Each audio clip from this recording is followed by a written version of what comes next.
honesty. And you say honesty, honesty. And you say honesty, honesty. And you say honesty, honesty. And you say honesty, honesty. And you say honesty.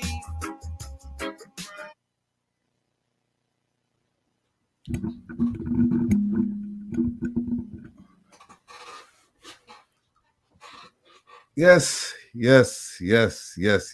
We're back on a glorious Saturday afternoon. Well, not so glorious some places, but good afternoon and welcome to Reason with Rattigan on Reggae Global Radio, Facebook and YouTube.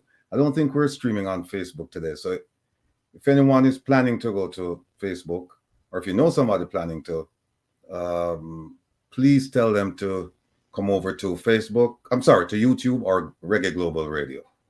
I'm your host, Will, the Rebel, they call me, Rattigan. And I'd like to thank all of you for tuning in today. You could have been anywhere else, but you've chosen to be with me for very good reasons. Let me just run through the chat here and big up some of the people. Give me a second there, Kev.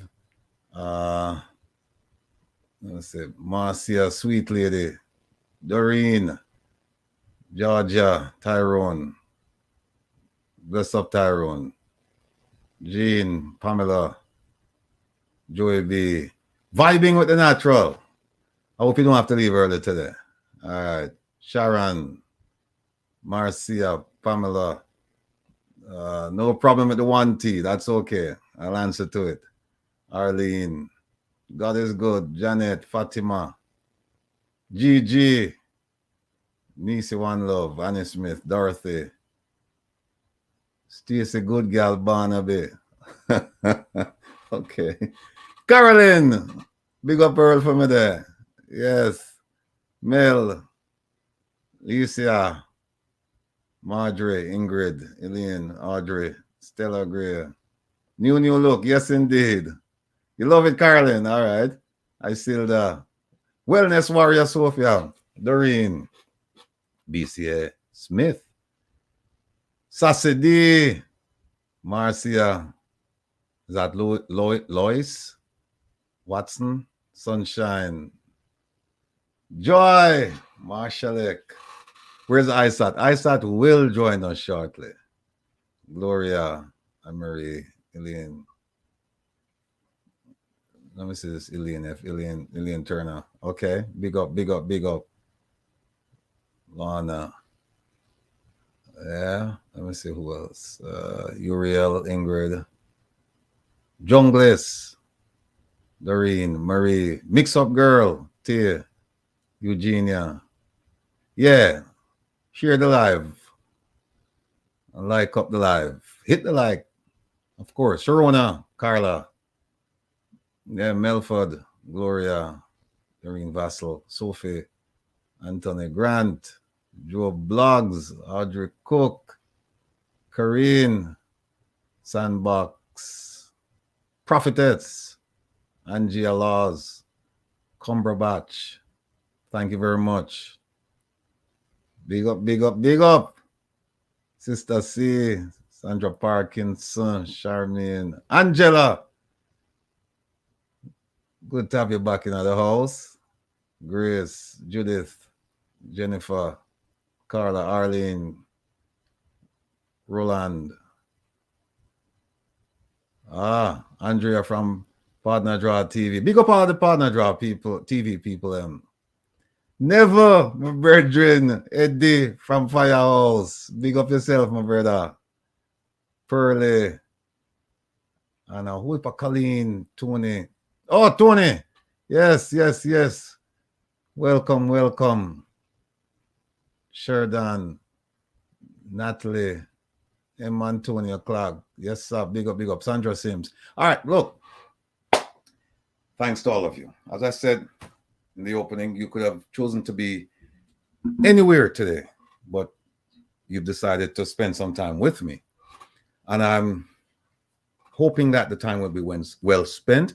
I'm hoping that I will learn from you, you will learn from me, and together we can walk away with some knowledge and also some solutions, some action points to be taken. So it's not just about talking, it's about what are we going to do. So today we will discuss access and the lack thereof to our beaches. We will also continue the discussion of our fundamental rights and freedoms guaranteed under the Constitution. The feedback I'm getting from a lot of you, the feedback has been very, very positive regarding, the constitutional piece. I mean, family, you are becoming familiar with a document that plays a central role in governance and our everyday lives. And believe me, that's a very, very good thing. Okay. All right. Yes. Brasia. We know for follow instructions. Foundation update. As you are aware, the One Jamaica Legal Defense Foundation has been launched. Let me just clear up some things right there.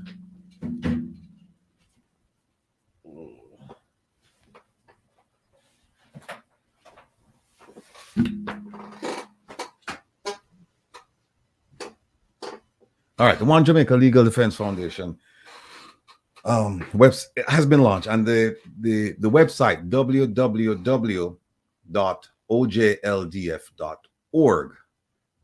is up and running.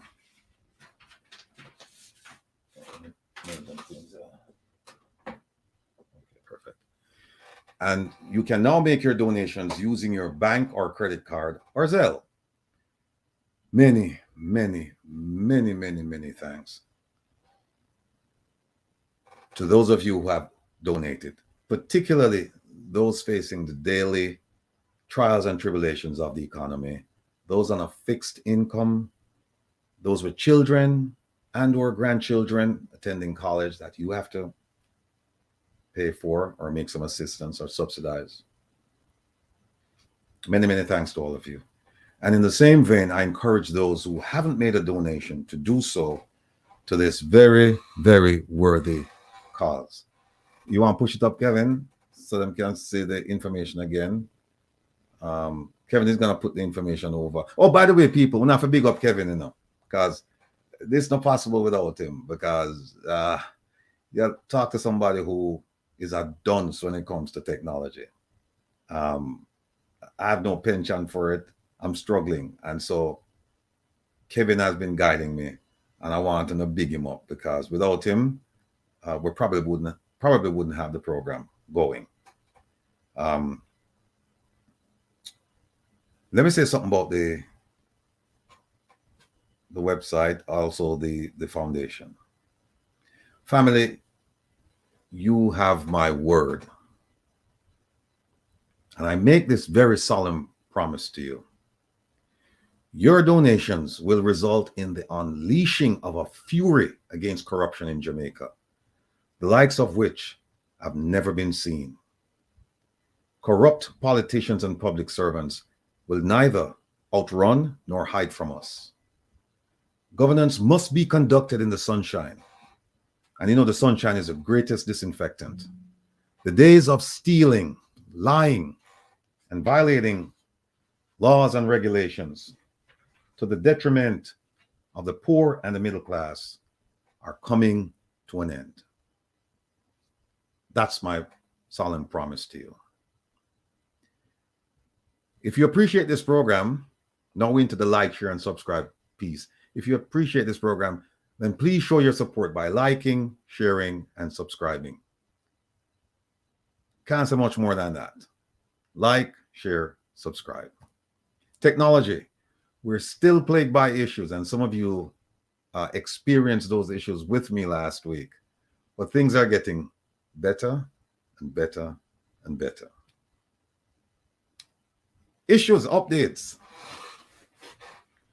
Today, and we have a lot of things to talk about today. Lots. Jam-packed program. Today, we'll talk about who else? Minister Kamina Johnson-Smith, aka Apina. But we're going to talk about her just a little bit, not much. One of the companies that financially supported her failed bid to become Secretary General of the Commonwealth is involved in a very serious matter that is presently before the court. Now, I don't know how it will turn out, but based on what I've been told, what I know, things don't look rosy for that supporter of the minister. Now, if I were the minister, I would be deeply troubled about what took place last week. As we're all aware, last week, the former Speaker of the House, Member of Parliament Marissa Dalrymple Philibert, resigned from her 2 elected positions and received a fair amount of support from some of her former colleagues, despite some serious charges and compelling evidence. In contrast, listen to me carefully now, people. In contrast, Minister Kamina Johnson-Smith had an A-list of supporters when her candidacy was announced.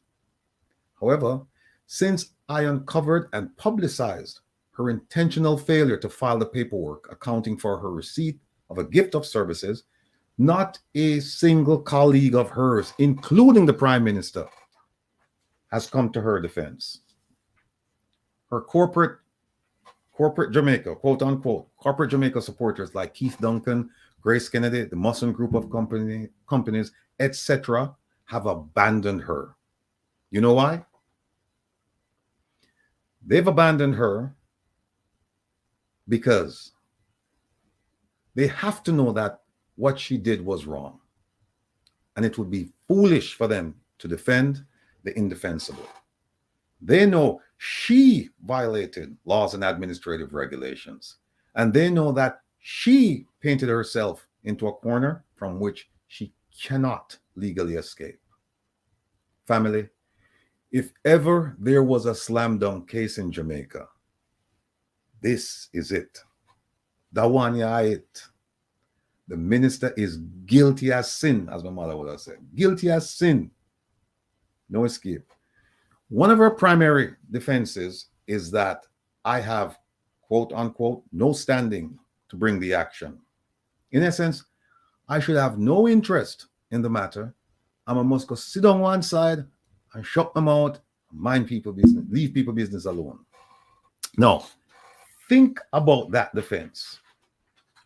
Think about that defense, family.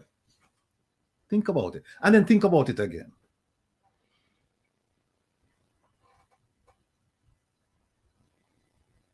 Stacey, good girl, Barnaby. Yeah, we'll get to that. We'll get to that. And if we don't get to it, just keep reminding me, please. Now, think again. What she's saying, the minister is saying, is that if you're a Jamaican in the diaspora, you shouldn't care about what goes on in Jamaica. She has forgotten that the Ministry of Foreign Affairs and Foreign Trade, under her leadership, established an organization called the Global Jamaica Diaspora Council in 2020. The preliminary discussions actually started in 2019, I think, when they had the Diaspora Conference in Jamaica. But the organization was established in 2020. And she was the one who appointed a lot of the representatives in that organization. So now what we're going to do is we're going to pull up. I want to say pull up, not like pull up our music. You know, we're going to bring forward a document. And we're going to walk through that document and show you why she not have no argument when she said I have no standing. And in fact, people in the diaspora pay, well, everyone listening, watching the program, whether, you know, in town, out town, round town, Jamaica, wherever, pay attention. But particularly the people in the diaspora, I need you, I want you, I implore you, pay close attention to this document. All right, we could start now. And by the way, you don't know me already, you know. It's just my training that, you know, I believe in you bringing forward the evidence. I don't believe in hearsay. Hearsay, you can use hearsay as a pointer. It will tell you where to go, but that's not the end all be all. We don't operate by hearsay. So I'm gonna pull up this document, you know. Kevin, can you make this document take over the page for me?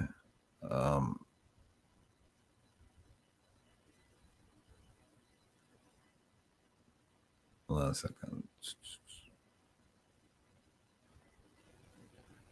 Okay. Okay, here we go. All right. Big up on Marie. All right. Joel Vaz. We cannot uncare. You're so right. Don, bless up. Now look at this document here. This document here is called the Global Jamaica Diaspora Council Terms of Reference. And this document lays out the roles, responsibilities, the mandates, direction, everything regarding this organization. And I'm going to go through this. I'm going to take my time and go through this because, vibing with the natural. Yeah, make them put in more likes. Yeah. We're going to go through this because people need to know what's going on. And a lot of people didn't understand what was going on when it took place. Some people didn't hear about it, didn't care, but we need to pay attention. All right, let's start. Now, and I'm doing this to show when the minister says that I have no standing because I live overseas, I shouldn't have any interest in what's going on, all right? Keep in mind, first thing to keep in mind, the government, this Minister Kamina Johnson-Smith, this is her baby. Look right as on. See right here? Ministry of Foreign Affairs and Foreign Trade. They run this program for all Jamaicans living outside of Jamaica. Not some, all Jamaicans. If you live outside of Jamaica, this is your thing, the Global Jamaica Diaspora Council, because you have representatives, whether you know or not, you have representatives. And I know my representatives, Michelle, she's watching right now.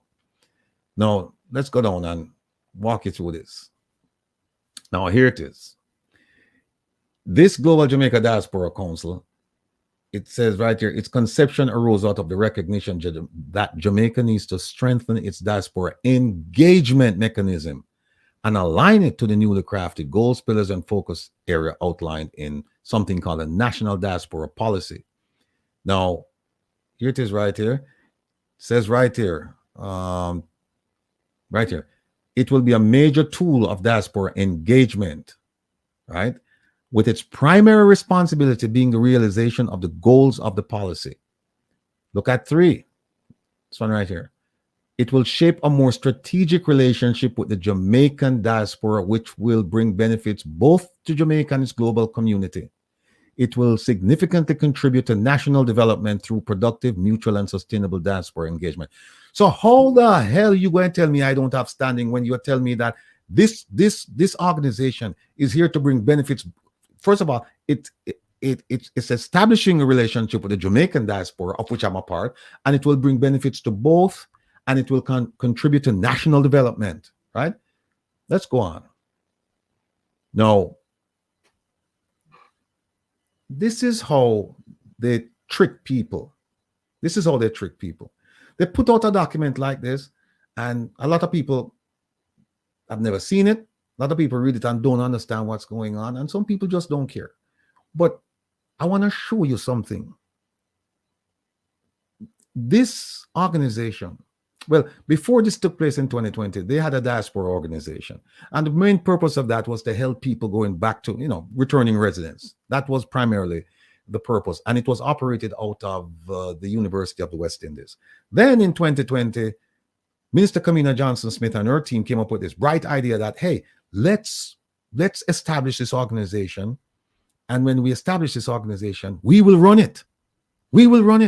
Now, look at 5. See what it says? It is important to note that this organization, GJDC, is not an arm of the government of Jamaica. See that? Not an arm of the government of Jamaica. So one of the things how we are running it, right? The diaspora people are running it, right? Consequently, the views expressed by council members do not represent the views of the government of Jamaica. I repeat, it is important to note that the GJDC is not an arm of the government of Jamaica. Oh, really? Okay. Well, look at this. Well, before we do that, let me just go down the bottom and show you a chart. Keep in mind that, that they just said that it's not an arm of the government, right? All right, here we go. This is a membership. Look who chairs the organization. The Minister of Foreign Affairs and Foreign Trade with responsibility for diaspora affairs. You know what that is? That is the junior minister in the ministry. They just said it's not an arm of the government, but no, we have a government minister chairing it. Now, they're supposed to have 28 members, right? Right here, 28 members. Look at how they selected. Look at how the 28 members are selected. Let's go to the left side, the elected members, right? 28 members. So they have 14 on this side, right? And they have 14 on the appointed. Let's go to the elected. If you notice, you have right here 2 youth council members in Canada. In the UK, we have 2 youth council members, right? 1 north, 1 south. In the US, we have 1, 2, 4, right?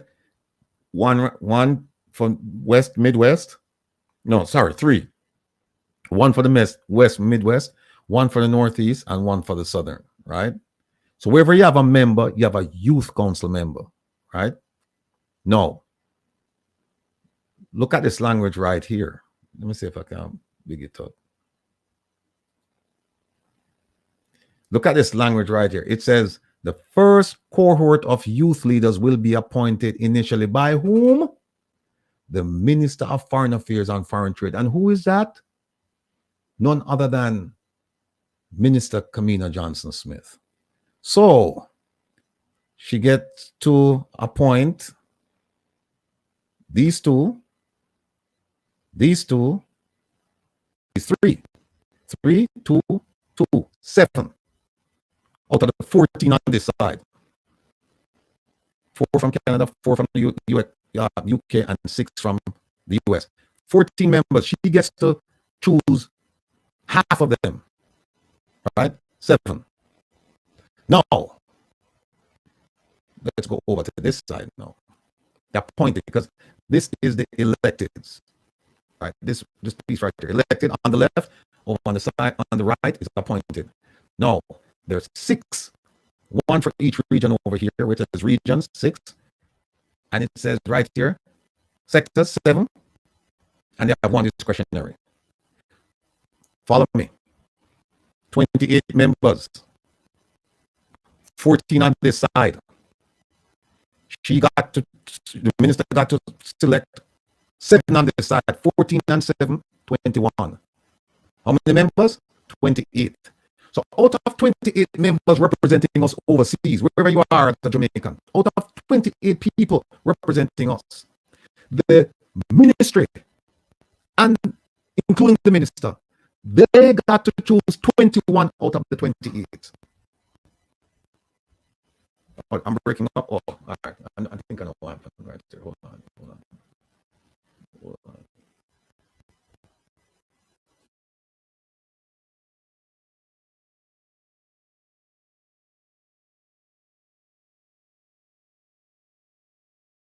Okay. I'm sure you can't hear me now. Can you hear me now? You should be able to hear me now. I believe I just fixed the problem. Somebody blaming Kevin. Oh, Mr. Brown, you can't hear me. All right, good. No, as I was saying, folks, the Global Jamaica Diaspora Council, although they said it's not an arm of the government, it's chaired by the Minister of Foreign Affairs and Foreign Trade with responsibility for diaspora affairs. Now, that person is a junior minister, right? And that organization has 28 members. So we have 28 members representing Jamaicans all over the world. We have 14 elected members, right? You have to vote for them, and you have 14 appointed members, right? But of the elected membership, 7 of them, and here's the language right here, first cohort of youth leaders will be appointed initially by the Minister of Foreign Affairs and Foreign Trade. That is Minister Kamina Johnson-Smith. So she took, of this 14 elected, she appointed 7 of them. So when they say elected, no, 7 were elected, 7 she appointed. Now, over on this side, the right side, this side over here, you have the appointed members, right? That's the minister and her ministry are responsible for. So you have 14 over here, and they did 7 over this side. So of the 28 members representing Jamaicans all over the world, 21 of them were selected by the government of Jamaica. Now you tell me, how is that representative? How does that represent the interest of the people in the diaspora? When the government, they put in position 21 out of the 28 people representing us. How? Now, keep this chart in mind. Just keep this in mind. Please, I beg you, just keep this in mind. All right, there we go. Bring it. So again, 28 members, 21 of them selected by the government of Jamaica. Yet the government says that this is not an arm of the government, and whatever these people decide, it's their business. But you get to choose them. You get to choose them. Now let me go back up top and come down. Hold on.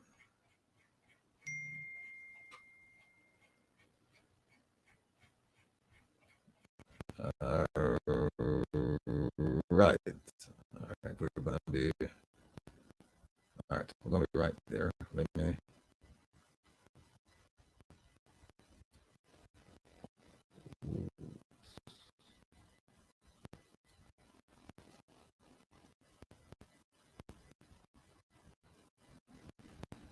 All right. Oh, somebody said need more bodyguard.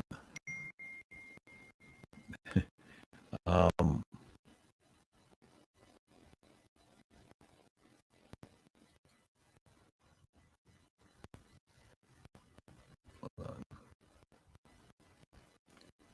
right, I hope you can hear me now.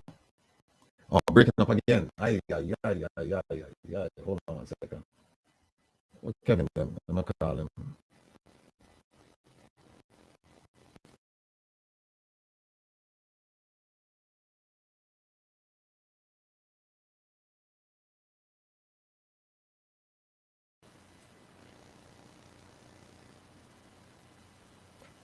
Okay. All right. Sure you can't hear me now. All right. Now here it is, the membership, right? The membership will comprise 28 members, 14 elected from the diaspora, and the other 14 from the government. There's a 13 right here, but then here's the 14th, the discretionary appointment. The minister may appoint one individual at their leisure. So it's 14 and 14. Still big problems. Now, regarding the minister saying that I have no standing, here are some of the areas that they said we would like to engage the diaspora. We want the diaspora to come together with us, because at the end of the day, we're one people. And here are some of the areas, right? They said that all members must possess the requisite skills, blah, blah, blah. And the areas that they're looking for, look at D&E. Safety and security. Governance. They should put good in front of governance. But this is what we're talking about with Minister Kamina Johnson. It's good governance. And they're saying right here, hey, we need the diaspora to be involved with in these areas, among others. And it's right there. Now, they say it's not an arm of the government, but look who's in charge. It says the Global Jamaica Diaspora Council. Let me move this over a little bit. Okay. All right. The Global Jamaica.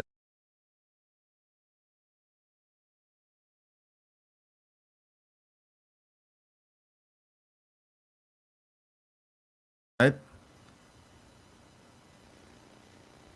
And of the 4, look at who is chairing.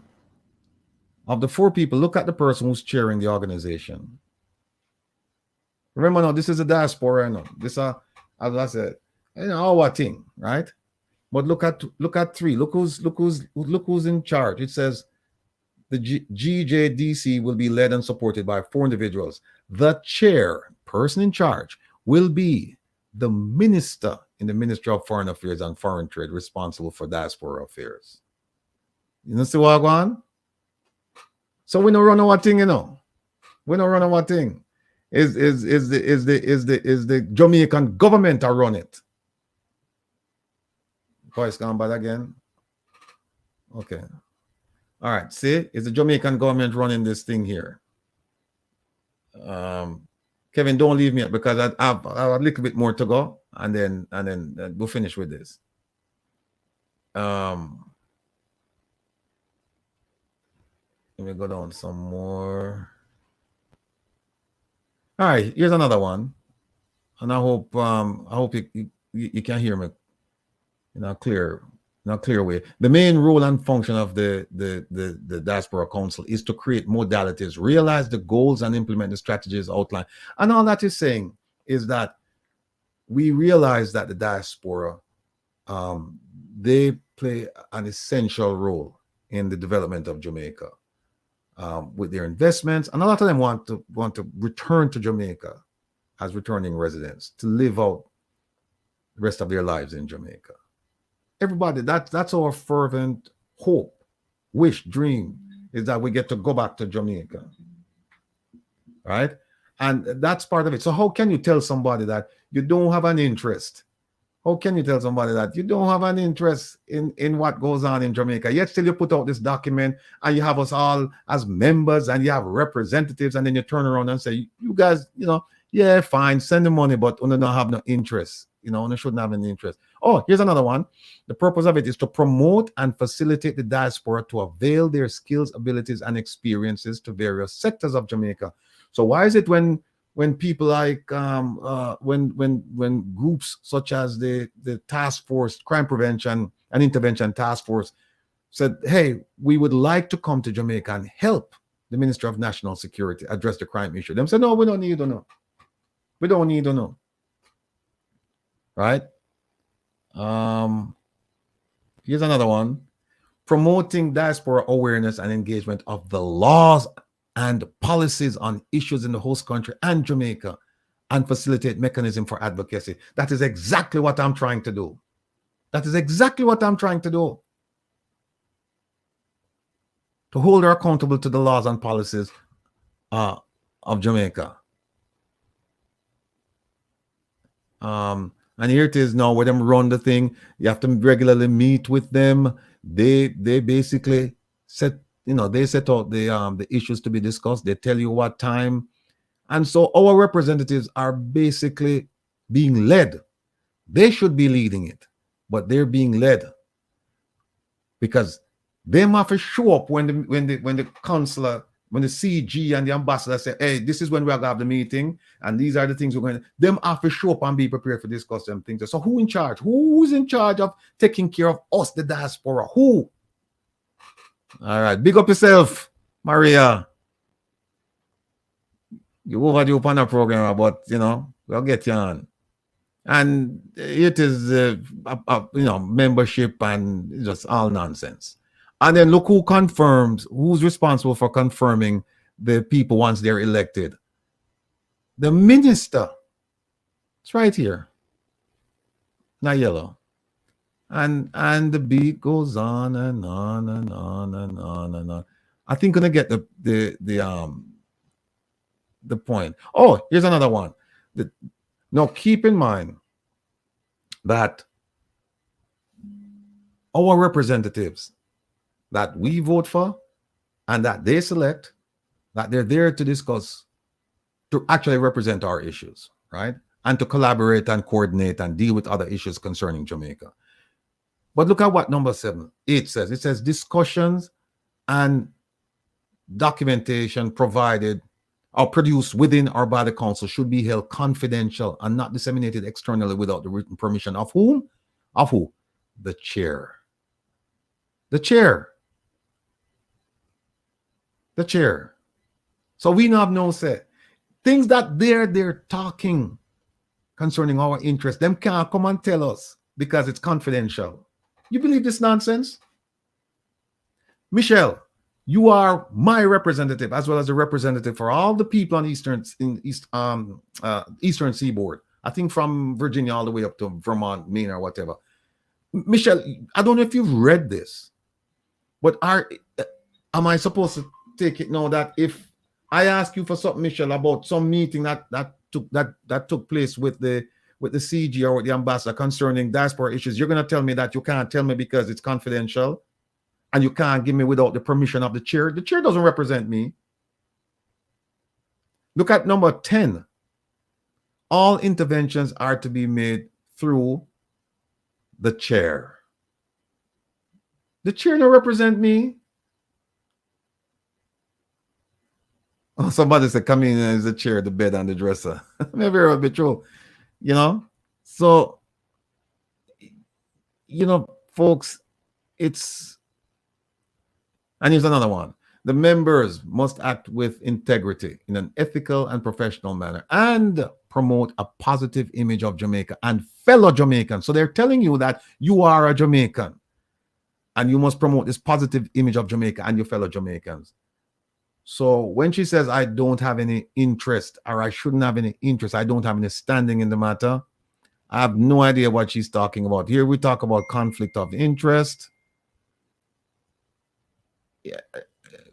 And here, look at this. Conflict of interest are to be declared in writing to the chair. And look who can get rid of the members.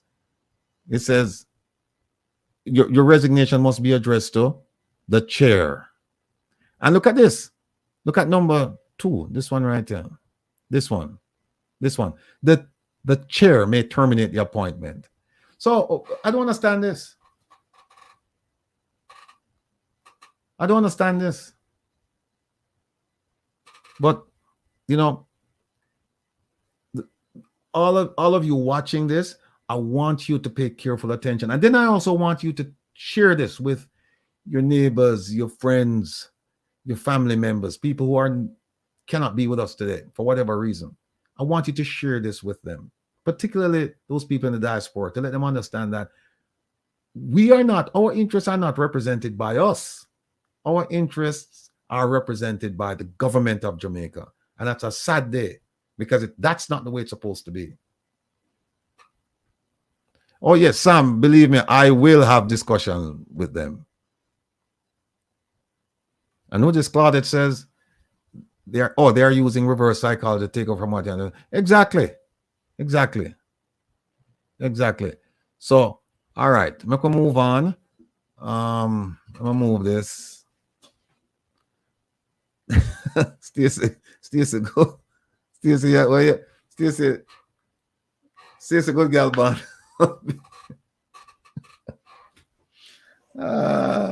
Okay. And see. All right. So we have Dr. Taylor and we have, of course, Isaac. But let me finish this before we get them going. All right. Now, the minister. Let me turn off this too as well. Okay. No, the minister would have been better served by asserting the defense used by the former speaker. And that is her failure to report was an honest mistake. That's what she should have done. Well, pride and power come before a fall. And when you combine pride and power, they are very intoxicating. And they always cause, quote unquote, so-called leaders to display questionable behavior. Well, Minister, and I'm speaking to Minister Kamina Johnson-Smith, on behalf of the Jamaican people at home and abroad, I am telling you that we're tired of you and your misrepresentations. You should stop freeloading off taxpayers' funds and follow the footsteps of the former Speaker of the House and tender your resignation. I call for it every week and I'm calling for it again this week. If you won't, the PM should demand it. And if he won't demand it, then the real bro God Her Majesty Representative, the Governor General, should intervene with his all-encompassing power and facilitate your unceremonious departure. We are watching to see if friendship and favor will continue to triumph over overwhelming evidence and the plain truth. We're watching. You, Minister Kamina Johnson Smith, are an embarrassment, a disgrace, and a stain on the Ministry of Foreign Affairs and Foreign Trade. You're also a disgrace, an embarrassment, and a stain on the government and our people. Baroness Scotland is watching this with glee as she digests her supper. And if you not take care yourself by October 27th, and people, October 27th is the date of our court hearing with Minister Kamina Johnson Smith. If she not take care of herself by then, we will watch the independence and fairness. And I thought you're going to love this. We will watch the independence and fairness of the Jamaican judiciary as they decide the question as to whether the minister failed to account for the gift she received in contravention of laws and regulations. As Bob says, time alone, time will tell. You think you're in heaven, but you're living in hell. So much for the minister. Last week I mentioned that our PC, Police Commissioner Anthony Anderson, failed to reach out to his South African counterpart who was in Jamaica, Montego Bay. He was there for a conference. Well, my former South African colleague returned home. We had a conversation and he assured me last week that he is still looking forward to meeting with the Jamaican law enforcement authorities. Now, this week, an influential JLP MP recognized the wisdom in establishing a relationship with the South Africans. And he is now spearheading an attempt to move forward with the relationships. So, Mr. MP, you know who you are. We're not calling a name. Kudos to you, sir. Thank you for recognizing that the people of Jamaica deserve better than what we currently have. You didn't say that to me, but I felt it. Speaking of the police commissioner and the JCF, I have been told that there more than 1,200 murders have been committed within, more than 1,200 murders have been committed with 2 months to go before the end of the calendar.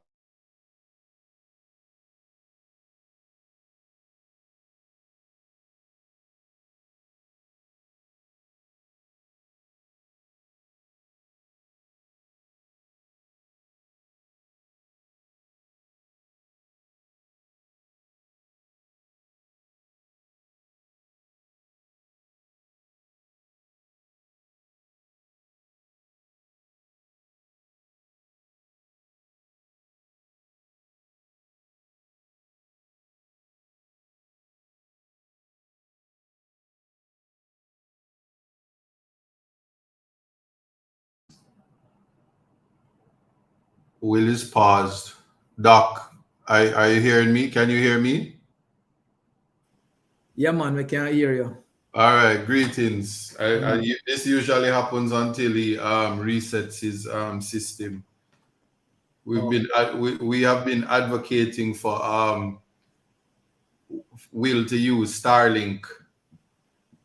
So him soon have to get with the program. Hopefully his handlers hear me promoting Elon Musk. But I'm sure he'll rejoin. So we just have to fill the gap until he comes in. Okay. So we are live with his audience now. Yeah, we are live. That's why I was just indicating that. So I'm sure the audience I can't see the comments usually. Yeah, they're there. Yes. But and they'll tell you because every time he speaks about the minister, his internet goes. I'm not laughing. So nobody report me for laughing at this conduct. But every time he speaks about the minister, his internet goes and he has to start out. So sometimes that happens. Yeah, well, you can't laugh, man. I mean, there's no crime in laughing. Joke coming all forms. Like, let me tell you, in the Jamaican space, they make up crime and criminalize it as they go. And if it doesn't suit them, they'll actually go into parliament and amend the constitution to make something a law. So when we speak of crime, you have to be careful what. Well, certainly because I'm in Jamaica, I have to speak on that in that context. Yeah, guess the system fluid, Well, whatever suits you. I was gonna say poor people fed up because the system shake up, but bound to kill and get back in UK visa, so it don't count again. Why can't I stop giving myself trouble? Rattigan, you need to come and save your show, Well, there'll be, enough time to give yourself trouble today because we should be diving into, the beach access issue, which is, really, in the spotlight. It is a hot topic, beach access. I'm looking forward to hear your take on it because the narrative has shifted. Let me tell you, uptown people crafty. Mm-hmm. What am I dealing with there now? Uptown people is crafty. They have shifted from you have access. There are currently 52 free beaches around Jamaica. The only one I know is Hellshire, so you have to see with me. But anyway, they're now saying there are 52 beaches that the government should regulate and have people pay. Now you can imagine gas raise, people can barely find food, and just a conversation about having people pay for access to public beaches would be unfortunate. But I just want to hear your take on it because, like we say, when we start talk about the Constitution and we talk about, well, the only thing in the Constitution was access to education.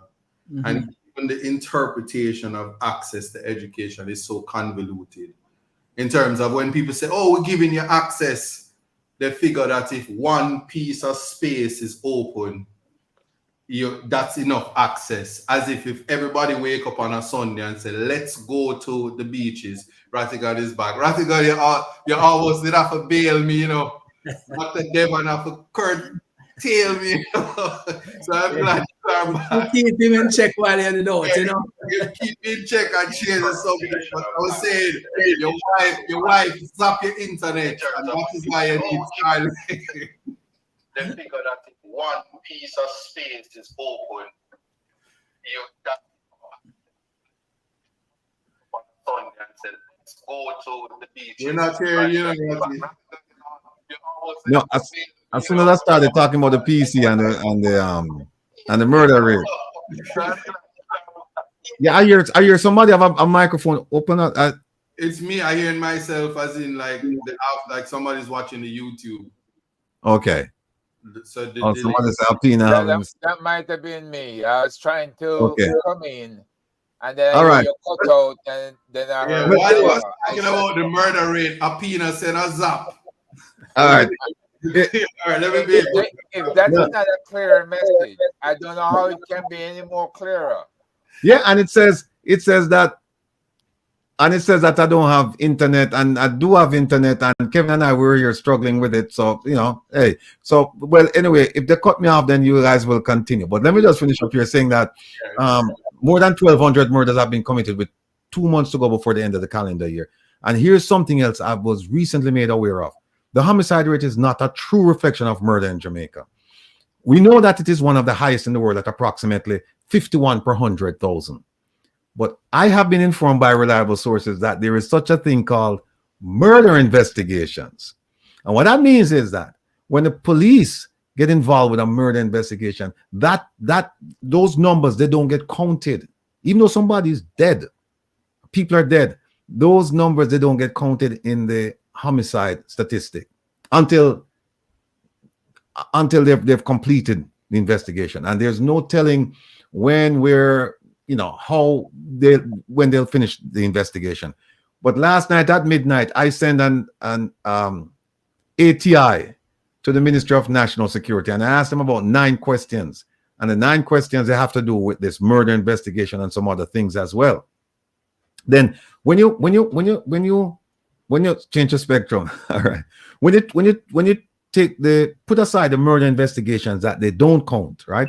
Then you combine them with the autopsy reports that are outstanding because they're still waiting for cause of death.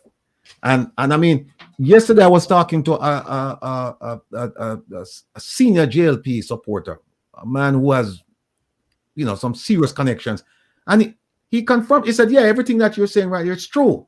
He said the murder rate is higher than what's being reported. We talked about the autopsy rates, the autopsy investigations. We talked about the murder investigations. We talked about missing persons. And we also talked about people who they succumb to gunshot injuries after being released from the hospital.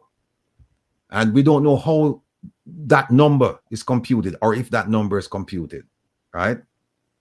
So again, last night I filed an ATI request asking for information regarding this. We'll see how they respond. By the way, they have not responded to my ATI request to provide me with Chairman Rowan James's medical records that were leaked to the media. So I don't know if they're going to give me, if they won't give me his records, I don't know if they'll give me this, but we're going to fight.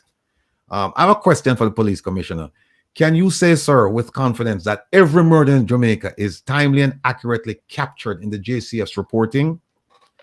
Family, I think you can answer that question for the PC because he's not very good at answering questions. All right. Tonight, relax with the rebel on a lighter moment now. Tune in tonight, please, Reggae Global Radio at midnight until 2 a.m. and relax with the rebel. Tonight's feature will be upbeat reggae music. I don't have Isat yet on the playlist, but I will have him soon. And this music is music you can dance to, sing along with, and unwind.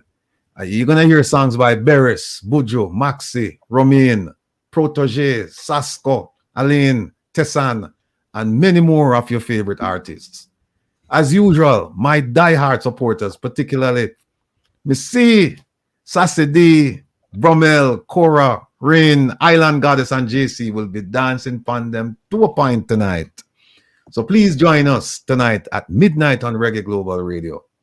Next week, I'm going to spread my wings a little bit and show a different side to the kind of music or the kinds of music that I like. And we're going to play some straight ahead jazz and vocals. So stay tuned for more information on that. Shout out time. On a sad note, my friend Gavin Ogle, and I know they're listening to me in South Africa, he was laid to rest today. May the Almighty grant strength and comfort to his family as they go through this period of mourning.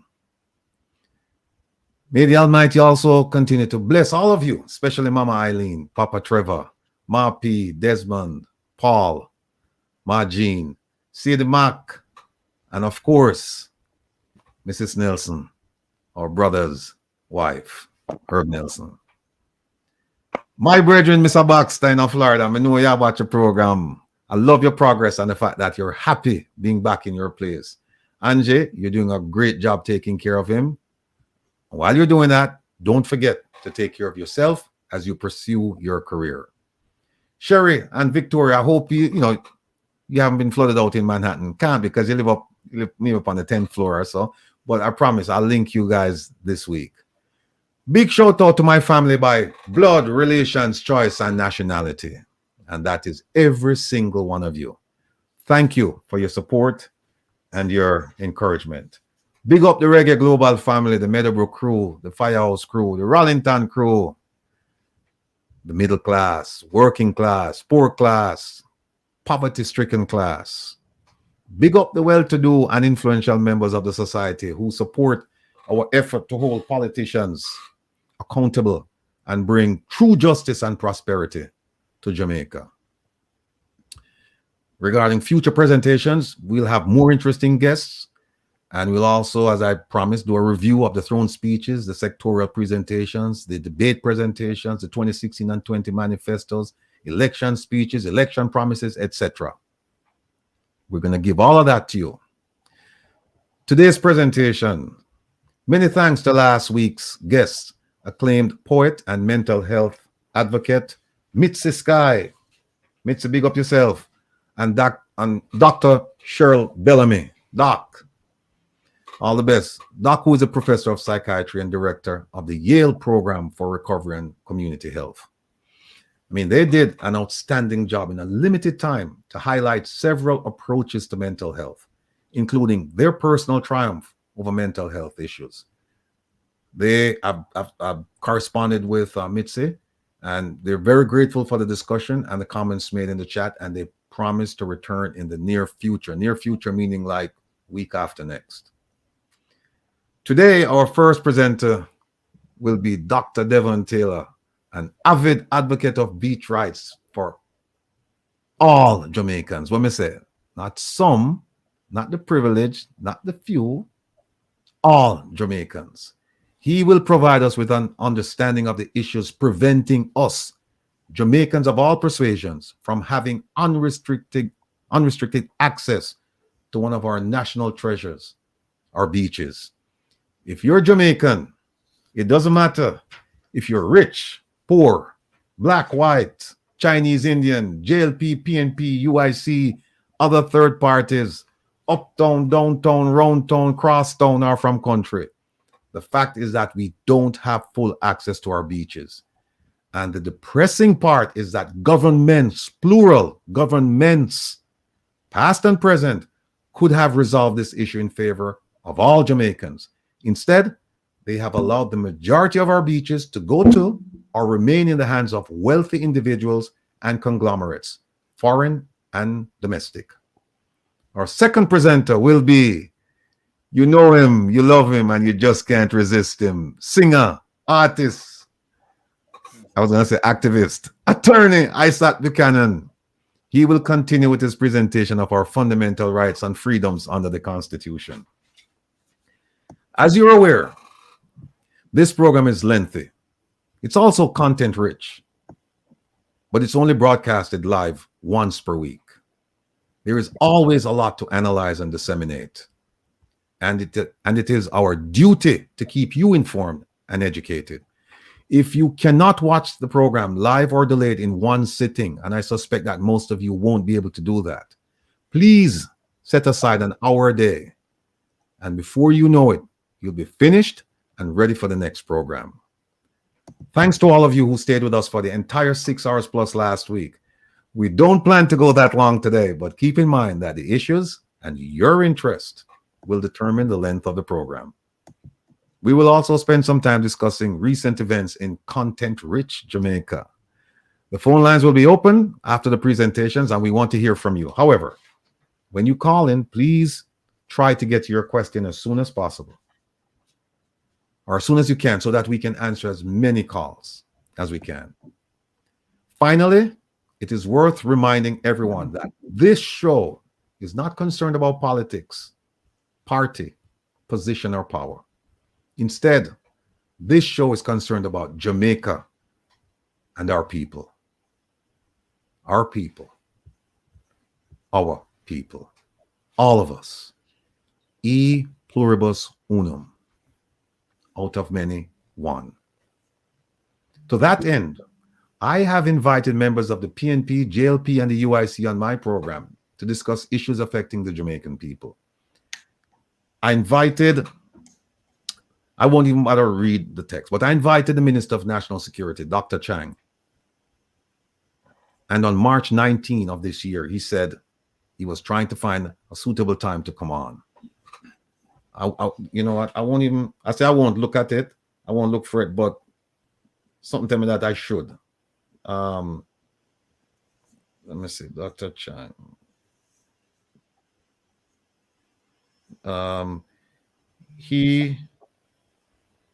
Minister Chang, okay. March 17th.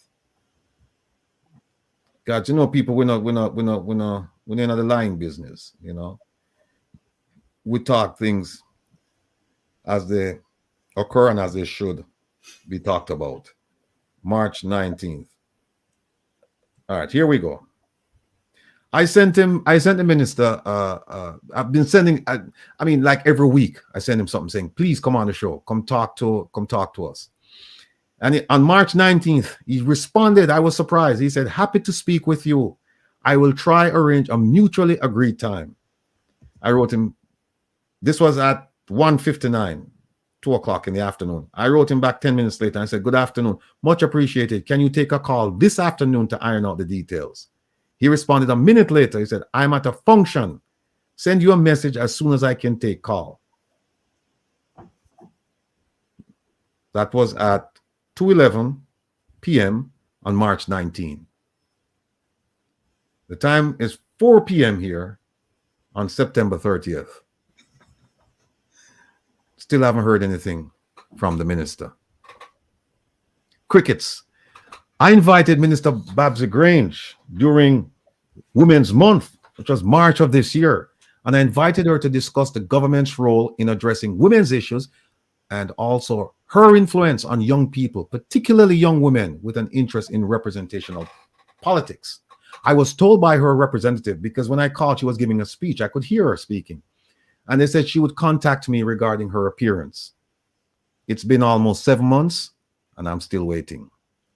I reached out to former Minister of State in the Ministry of Foreign Affairs and Foreign Trade, Leslie Campbell, Senator Leslie Campbell, former senator. I don't know if he's still there. And he always had an excuse. He's traveling to Trinidad. He's in Nigeria. But, you know, it's probably a good thing that they got rid of him, because here's a man who was in charge of the diaspora affairs. The chart I showed you, where it says the chair for the Global Jamaica Diaspora Council, he was the chair. He's the number 2 person in the ministry, was the number 2 person in the Ministry of Foreign Affairs and Foreign Trade. And I reached out to him regarding a client of mine. I know my client I listen right now. She and her husband I listen. She wanted a document from St. Martin. And I reached out to the minister. And I didn't know that I had offended him previously before he became a minister, because he represented another client of mine in Jamaica, friend and a client. And I drafted 2 letters to him and kind of straightened him out. And then I heard that, he had a dislike for me. But, it go with we don't pay attention to that. And so when I reached out to him regarding the St. Martin issue, I thought that he wasn't going to respond. So I reached out to a friend of his. We have a mutual friend. And the friend said, no, man, he no hold grudges. You can't just send him the thing. He will take care of it. And so I actually spoke to the minister, former minister. And he wrote to me. He wrote to me and regarding St. Martin. And here is what he said. Remember now, this is the man in charge. This is the man in charge of diaspora affairs. So he's responsible for knowing where Jamaicans are. Plus, there was a map in his office where he could have looked, and he would have quickly realized that when I asked him for help with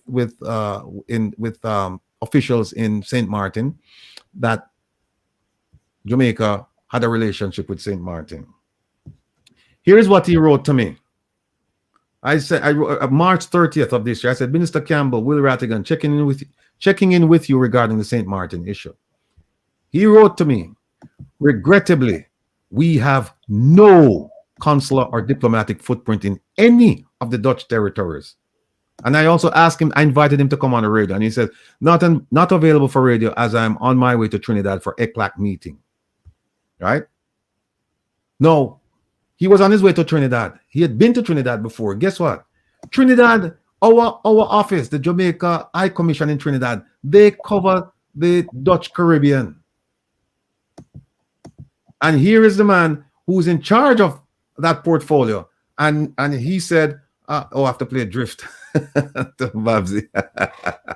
and he said he didn't know anything about that. So we have no presence there, no footprint.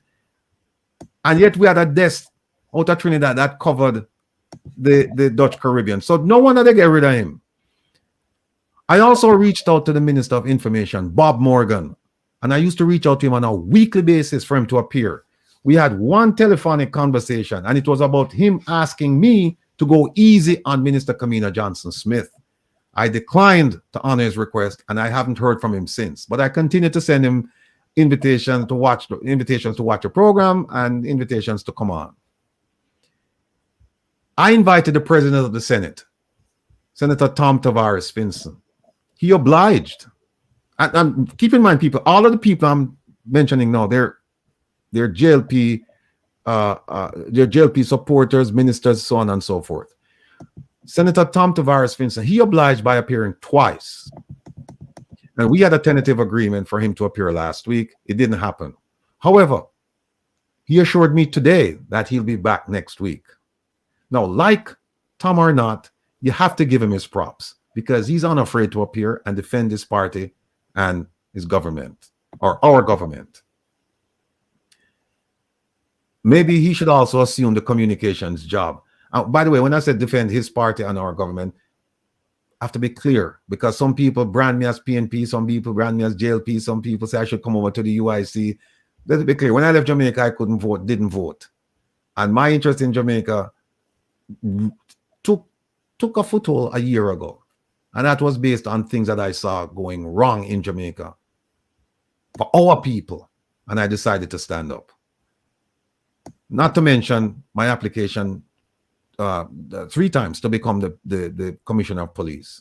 So that's where we are. But Tom Tavares, maybe he should assume the communications job because the gentleman that presently occupies the position, Bob Morgan, is asleep at the wheel and afraid of his own shadow. He won't come on. I also invited Minister Dr. Nigel Clark. He promised a future appearance. No tentative date provided. I invited MP, former Minister of Transportation, former Minister of National Security, Bobby Montague. He respectfully declined. I'm going to laugh. I'm telling you this now. I also invited Minister Kamina Johnson-Smith in a very diplomatically crafted request to appear and discuss her influence on young people with an interest in representational politics and the development of the Global Jamaica Diaspora Council. She did not respond. I wonder why. I invited Deputy Mayor of Montego Bay, Richard Vernon. He appeared. No, those are all on the JLP side. In contrast, I invited former UIC President Joseph Patterson. He obliged. He came. I invited Michael Williams from NDM. He came. I also invited several PNP officials. I invited Ambassador Samba. She came. I invited Senator Peter Bunting. He came. I invited MP Anthony Hilton and former MP Andre Hilton. They came. I invited Tricia Duncan Sutherland. She came. I invited Senator Donna Scott Motley. Like the others, she graciously accepted and appeared. I recently invited the leader of the opposition, MP Mark Golding. God willing, he will appear next Saturday for a one-on-one discussion concerning his leadership of the PNP and the issues affecting you, family. So, folks, if your political leaders do not appear and discuss the issues that affect you, your argument shouldn't be with me. You shouldn't accuse me of being partisan. Your argument should be with them. Ask them why they don't come. I'm here representing your interest, not theirs. They know, and I need you, family members, to know that friendship, favor, fear, or ill will never be a consideration around here. The people's interest will always be paramount in importance. Now I'm getting off of my soapbox now. Now to our first presenter, Dr. Devon Taylor. He appeared on the program several months ago. Today he's back to give us some updates, to spread the message, and to comprehensively explain the beach issue as it affects all of us. As I said, not some of us, all of us as Jamaicans. Family, it's my distinct pleasure to receive again our brother, our family member, the big man, Dr. Devon Taylor. Devon, welcome to Reason with Rattigan, sir. Give thanks, give thanks. Great to be here. You know, respect to all of your esteemed guests I give you trouble. Well, look, I tell you what. The last time you were here, we had a smaller audience. It's grown since the last time you were here, and I suspect that some of the folks in the chat and folks listening, watching, they've never heard of you, or they don't know about your organization. So, what I'd like you to do is take a few minutes and just talk to us. Who is Devon Taylor, and what is Jabim, please? Yeah. Give thanks. Big respect, Herb. So I'm just a regular brethren. We hail from Steertown, St. Anne. You know what I mean? Born and raised in a coastal community. Did everything by the book what them say me fi do. Right? Go to school, deal with my lesson, pass me exam, go to high school, them say behave yourself, go to community college, behave myself, them say go to university, behave myself, get an education to the highest level, curiosity drive you, them say go seek a PhD, you're going out, enter into the biomedical science, you gain a PhD, them say, well, continue the research, you deal with some postdoctoral study, them say, all right, you can contribute to life, enter into pharmaceutical company, start do your thing, certain things happen in your country, them say, give back in your country, so you join forces around COVID and contribute and work with University of the West Indies and do every single thing. And then you go back in your community and you say, watch out.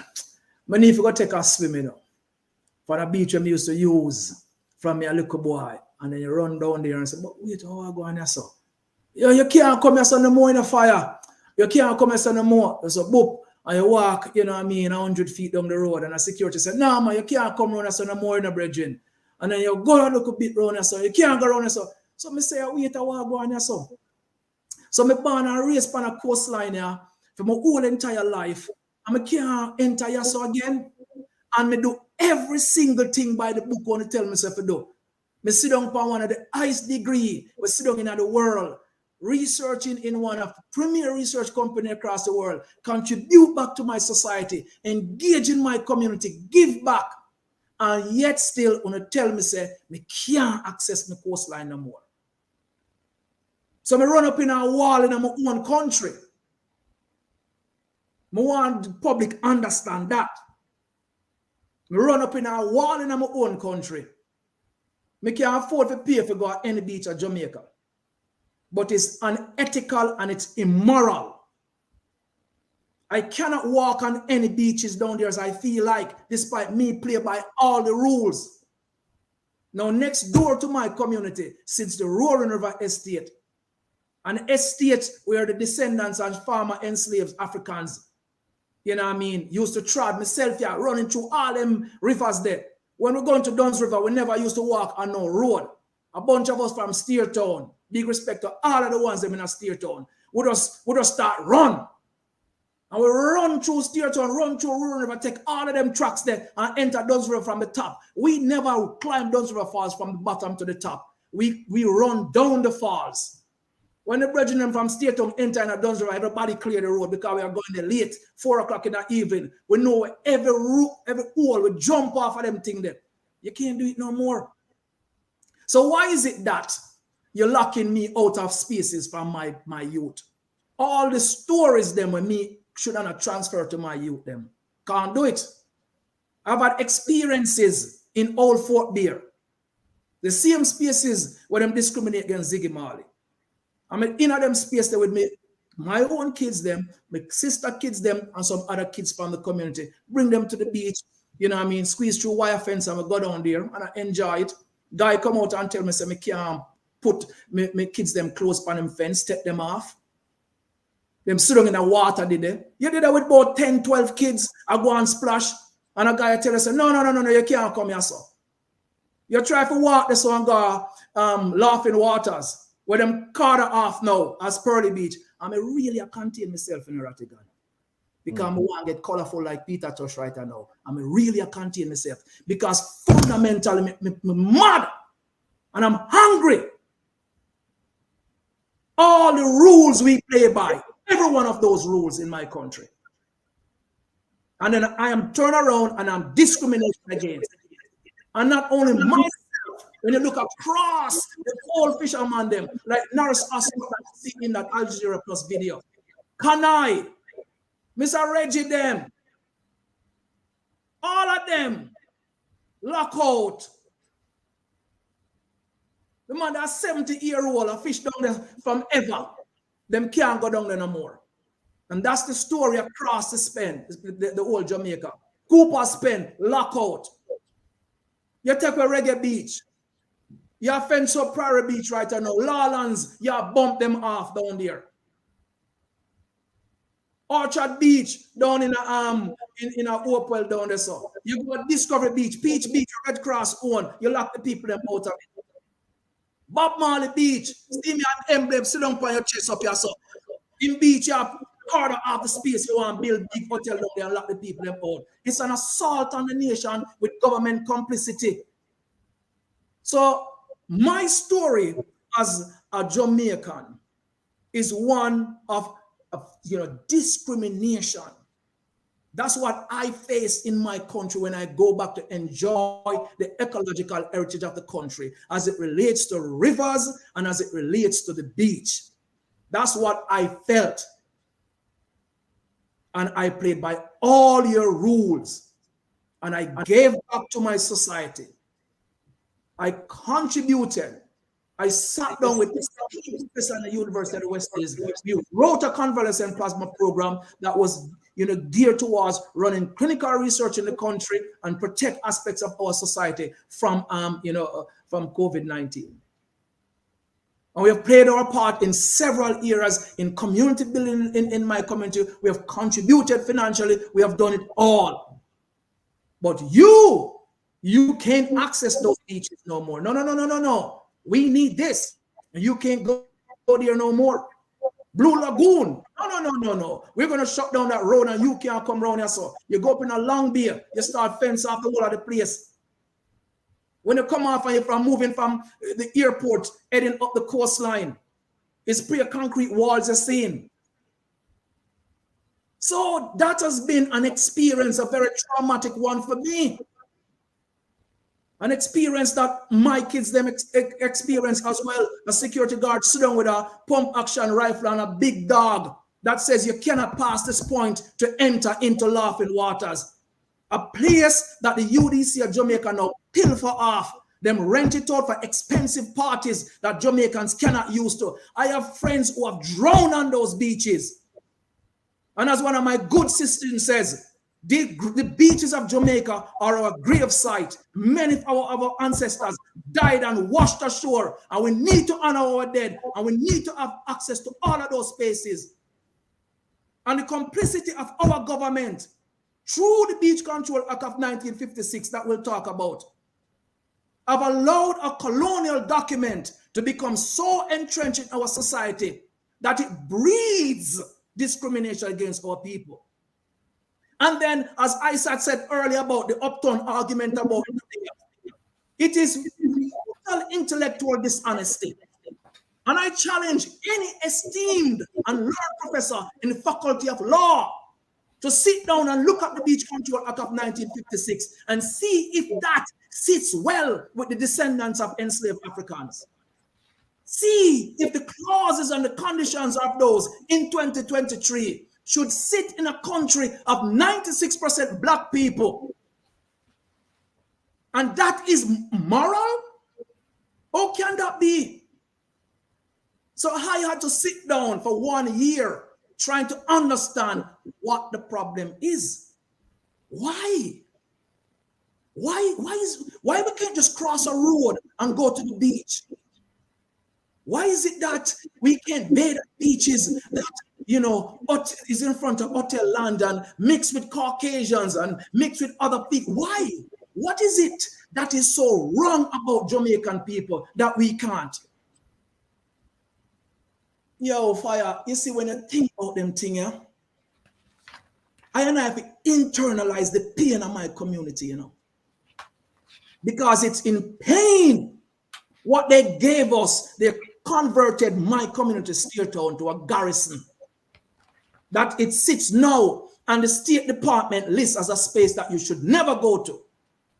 And I'm here to say to Jamaicans and the world, that's not Steertown. You could ask Keith Richards of the Rolling Stones and Mick Jagger, because they made an album with a Rasta man from my community named Wingless Angels Volume 1 and 2. They used to run wild in my community. They've written about it too. Bob Marley was a mainstay in my community too. Justin Hines and the Domino, my community too. It was a mecca for, you know, what we call ecotourism. All the tourists would come along the North Coast, they end up in Steertown, drinking all the rum bar and sleep at grum. Nobody do them anything. They would come up inside the village with other tour guides and then find them way back down there. Very peaceful community. No one died of gun in my community. Never used to happen. Growing up, there was one murder in my community, and it sadly was a domestic murder. Until somebody identified Steertown to be a political garrison and converted my community into a political garrison. Me know what happened. We feel the pain. So we had to try to understand, so what's going on here? Why them lock we out? I came across this legislation, the Beach Control Act of 1956, and entrenches that in that document is fundamental colonial knowledge, colonial laws that basically tell us that we have no right in or over the foreshore of Jamaica. We don't have the right to bathe. We don't have the right to swim. We don't have the right to walk along the shores of Jamaica. We don't have the right to fish. And don't take my word for it. Search up Peter Knight in the Jamaica Gleaner and you will see it. Don't take my word for it. Look at the beach access management policy that the Jamaica government right now, headed by Andrew Holness, should be rolling out. And in there, it tells you that we don't have those fundamental rights. So the intellectual dishonesty that sits in our society. And I watched the comments this week, when AJ documentary drops, and it start floating around and people telling you, say, you have this number of beaches and, you could go from here, and some people start list them. Them brethren, them so intellectually dishonest. They just need to read the act and understand what we're asking for. What we're saying is that the Beach Control Act of 1956 does not give us no general rights to access the foreshore. It tells us that we have no rights. And so that fundamentally is flawed. It was written in 1956 before Jamaica became quote-unquote independent. So that law represents a colonial construct. And by not giving Jamaicans any right at all, it must fundamentally be removed. Because we are a society that we want to reflect the ideals. We want it to reflect what our heroes fought for, what blood was shed for in our country, for us to have the fundamental right to access the treasures of the land. Just as how certain things cannot be owned. You can't own the air and the waterways. You can't own the seas. And so you cannot own the beaches. But the beaches of Jamaica are vested in the crown. The crown estate of England. And we know who represent the crown estate of England in Jamaica. These are fundamental things that are written in the Beach Control Act. One second before you take the law on. Let me just finish by telling the folks here that JABEM, which is the Jamaica Beach Birthright Environmental Movement, where I am the president, and big respect to all of the ones that in a JABEM, we have taken on the Beach Control Act because it is the fundamental document that is blocking Jamaican access because it's discriminatory, it's colonial, and it needs to go. Rattigan. All right. Look, no excuse for your passion, brethren, because I'm looking in the chat and people feel it. I mean, people connect with you because, as I said, when I was on my soapbox, this is an issue that affects every Jamaican, or more, 96, at least 96% of us, right? And that's just the people living in Jamaica. It affects the people living overseas as well, right? Because like you, when you go back, you can't go back to your childhood playground and do the things that you normally do because everything is fenced off and this and that. Everything has been sold.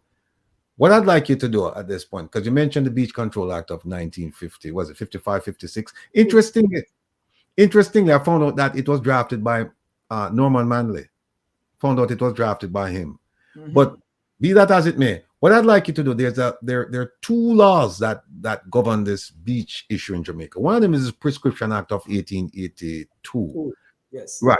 What I'd like you to do is, and I have it here, and I'll put it up shortly.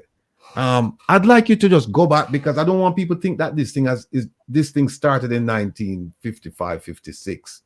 I want them to understand that this thing goes back to the 1800s, before there was a Jamaica, as we know it, right? When it was under colonial power. And I'm going to put it up. I don't know if you want to walk them through it. I mean, I have it here, but if you can just give them the essence of it, then I don't have to put it up unless there is something that you want me to show them. Right. So, I mean, within the Beach Control Act, and I need to say this, that there is a minister who sits at the head of the Beach Control Act of 1956. And that minister is of power. When I say power, I mean the minister can basically go in and says, I need the entire coastline of Jamaica to be accessible to the public, and you have the power to do so. One person makes it a bad legislative document because it cannot contain so much power in one individual. Right? That individual can open up easement. That individual can decommission beaches. That individual can, basically decide that a hotel need that land over there, and that individual can sanction it. That individual can, cancel a fishing beach. It can reopen a fishing beach. One person, the minister, can do that. And that minister decision is not questionable in the court of law. So the document is a dictatorship. The document is really so colonial, that it is beyond belief that that thing still sits in Jamaica today. There's one point you didn't make. I'm going to just add to the things that you said, add to the power of this person, this one minister. I'm sure you're going to tell them who this minister is. I'll leave that to you to tell them. But that minister and the Beach Control Authority, they have the right to force people to sell beach property in the public interest. And what they can do is similar to eminent domain, where they can say, in the interest of the public, we're going to take your land and we're going to give you fair market value for it. They can buy land from people. And you can't say, I don't want to sell you. They can forcibly take that land from you. And in fact, in the same act, it says that the police commissioner, he's the one responsible for enforcing that. If you try to obstruct the sale of that land, the police commissioner can go on and make sure that that land comes to the control of that minister, that administration, and also the public. But sorry to interrupt you, go ahead. And that is all powers that is contained by the head of that. The head of that is none other than the Prime Minister of Jamaica, Andrew Holness. He's the head of the Beach Control Act of 1956. It is what it is. Now, they put one clause in the Beach Control Act, and that is what we call the Prescription Act, where it says that if you, from Steertown, if you from, Flankers, if you from out of Bob Marley Beach, right? If you from, Blue Lagoon area, if you from Cooper's Pen, if you did use a track, a roadway, a little lane, anything you use, anywhere you used to walk the beach, and you've been doing so for the minimum of 20 years, uninterrupted, you never got permission to walk on those tracks before, then you can now go into the court of law for the court to recognize your right to continue to do so if you have been blocked out. But you have a 1-year clause under which you must, try to exercise that right. And in fact, the government, you could actually go to the government, minimum 5 of you, and petition that the government also serve your interests.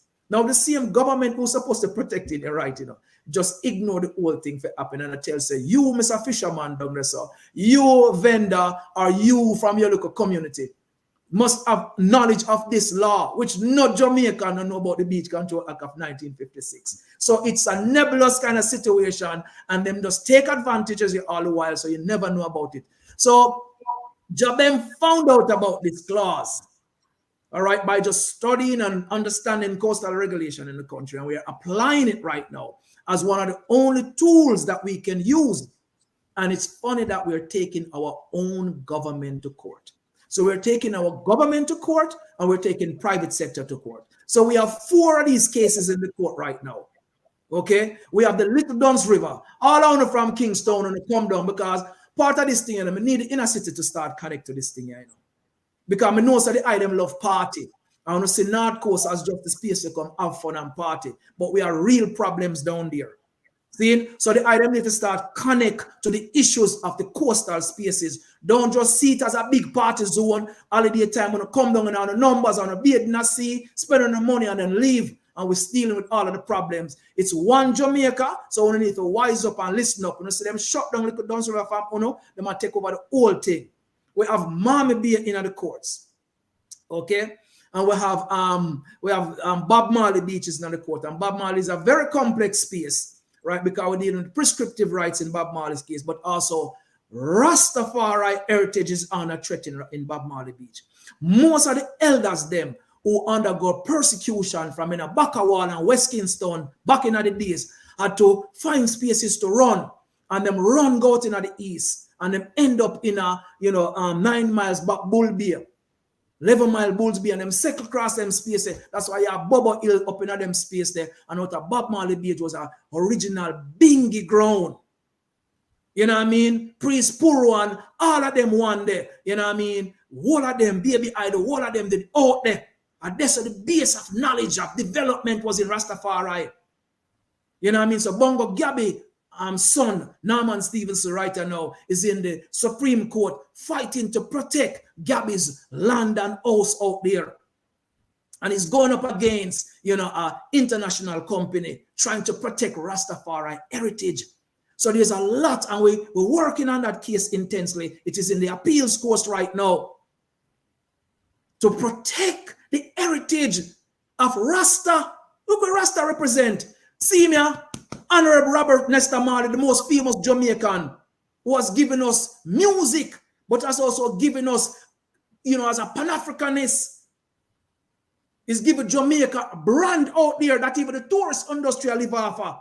On a beach where the ones them name after him come under the same assault by the Speech Control Act, because the man who buy the land I got shut out you from accessing the beach.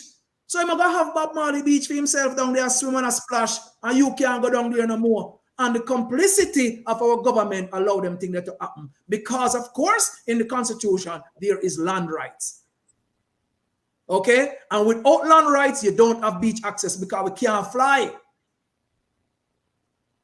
So land rights is very important to beach access. And this is why the Prescription Act that basically tells you about the tracks and the roadways that you use to access the beach and never get permission, then you have to go in the court and have the court recognize those rights. And then it's written on the man land title to say we're preserving these tracks and roadways so one can use them. Why we have to kind of do them kind of thing, the fire? Jamaicans talk to me. All of the eyes them who also in the diaspora, you open up your Airbnb. It's not on the beaches, it's up in the hillside, because them need to go up on the beach. How them all go up on the beach? You have a problem there. You know, you carry your brethren them from foreign, come check you, come make a steel community. You can't even carry them to the beach. About 4 years ago, a very good friend, we did research together. You know what I mean? I was out in a Kerry. And you go up on the beach, you can't go anywhere on the beach. Anywhere on the beach, man. And the brethren say me, I come to Jamaica, I mean, I said, boy, Judge, I know, I can't carry you go when I used to go as a kid, I cannot expose you to what I used to enter because I no longer have access to it. So even bringing ones into our community, you can't expose them to what you used to enjoy. You have to have thousands of dollars. Look at Ocho-Rios. You cannot walk on those beaches freely. And I hear some people, I don't want to call them name, you know. But I really want to sit down with some of them guys there and talk. Because if I say, oh, you could go into Turtle Beach or Mallard's Beach or whatever, $200, no big deal. Oh, you can pay this to go in a Draxall Cove, or you pay this to go in Doctor's Cave. Oh, it's no big money to pay going to what a beach name up in one of them up in Portland there. You can't. There's no money at all. Minimum wage in Jamaica, mother 4 or 5. When look you get up, you learn to swim. We just run go to a beach to try learn to swim. So you shut youths out from doing this kind of things, and I tell a man say $200 and nothing. Brethren, we do not need to pay to go to beach in Jamaica. The state need to provide them green spaces there from us. And Jamaica needs to start develop a better relationship with the environment. Because when we have fallout from this, is the state that going to deal with them things. None of them hotel guys that they come out, they more run off and gone about them business. Listen, downtown Kingston was a thriving coastal, hotel space back in the days. And exists no more and destroy the whole light. Tourism degrade environmental spaces. I'm sure you have seen what happened in Jamaica environment. I mean, I'm hearing myself and a lot of echoes here.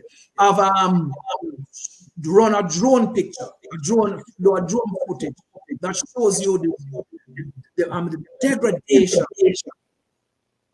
that was done on that space. They took out important mangroves as breeding ground, cleaning up water. It's habitat for many different species. Very important. The ecology of the space. This is why one of the environmental laws that Devon wants to push forward is a law that will, or is a policy, is a concept right now that they're working on called rights of nature. We want the coastal space to get personhood status, and for all of our esteemed, learned commercial lawyers out there, they know that a company have the right as a person.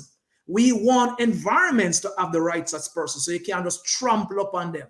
You need to seek permission to degrade and to build on these spaces. So we have an access problem and we have an ecological problem coming because they are building in the sea. And we know right now in Miami Bay, they want to build structures in the water. And have to be careful or call some names because they have already written to our attorneys and saying that, we are deframing them countries' name, them companies' name. So we need to stop calling them name up in the public when these venture capitalists and these greedy hoteliers just comes in and take over hundreds of acres of our country and just lock us out and degrade our environment, and we can't call up them name. Well, so we are draw a couple of them in the court. And I want Jamaican to understand we are fighting for the soul of the country. We're fighting for the land of our country. We're fighting for our rights and fundamental freedom. And this is what this is about. So when some guys are saying, well, access and you have access, you miss the point completely, Mr. Whatever you want name on internet. You have failed to understand that the fundamental rights of Jamaican that should guarantee us the right to access these environmental spaces is not given to us because a law on our book says that we do not have the right. We don't have the right of access. We don't have the right to bathe, to swim, to walk along the shores and to fish. Check it out. Beach Control Act of 1956, I think in the section 4. Okay? I mean, it basically, and if I find it very quickly, I will read it out here. Because it is wicked. The exact word in section 4 states that no person shall be deemed to have any rights in or over the foreshore of this island or the floor of the sea, save such as are derived from, or acquired, or preserved under by virtue of this act. There are some clauses inside here, and these clauses are clauses that give people who own property before the beaches, it gives them an entitlement. So there are entitlement clause bills inside here. And for fisher folks, they put in this act a termination clause that says what happened up to 56, you're good. But after 56, we terminate that right. So if a fisherman either use a beach, before this law come into effect, when the law come into effect, you can still continue to use this beach. But after that, your right goes away. So when that generation of fisher folks die off and the tradition fail to continue, lose access. That's how the legislation is written. So those ones who own the beachfront property, they have those rights preserved. And in fact, there you go.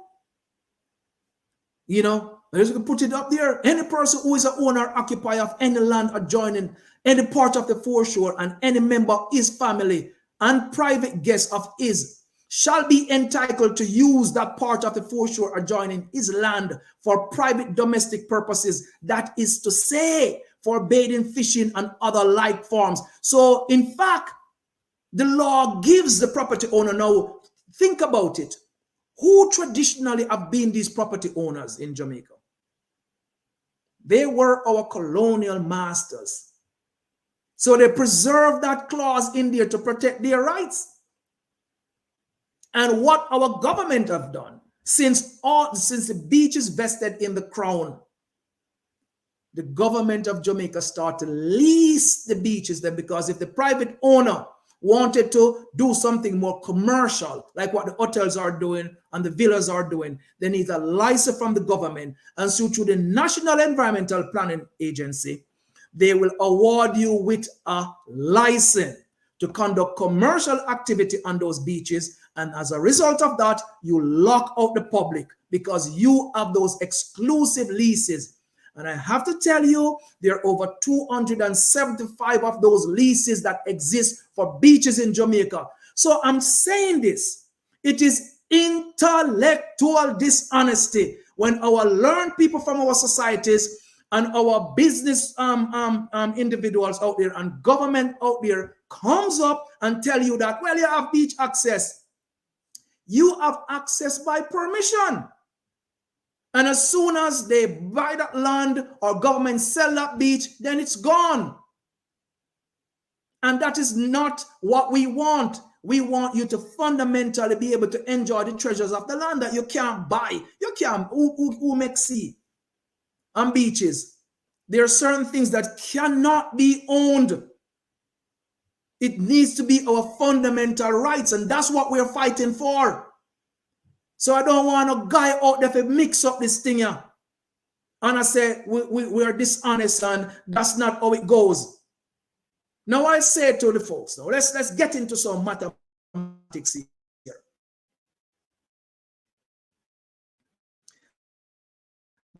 There are 494 miles around Jamaica. All right. Internet is my internet.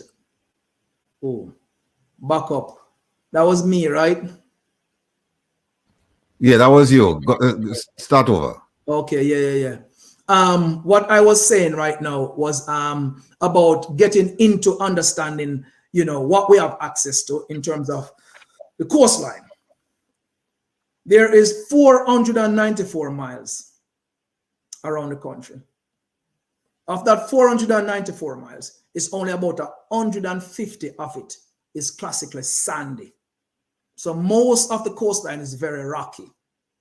And of that sandy area, back in, I think, 2000, they do a survey, and they said Jamaican have like 2% access. 2% of the 150 miles. All right? But when you calculate, when we look at the data back in 2023 right now, it's probably about 1 in point something percent that we can really access, because the expansion in tourism is over 800% since 2000 into now. So we have lost a lot of access to the space. So we don't have access. And then comes, TPDCO and Tourism Ministry and the government saying that we're going to renovate 10 beaches across the island. And then we're going to create great amenities like what they do in Harmony Cove. Fundamentally, Harmony Cove is just a horrible concept.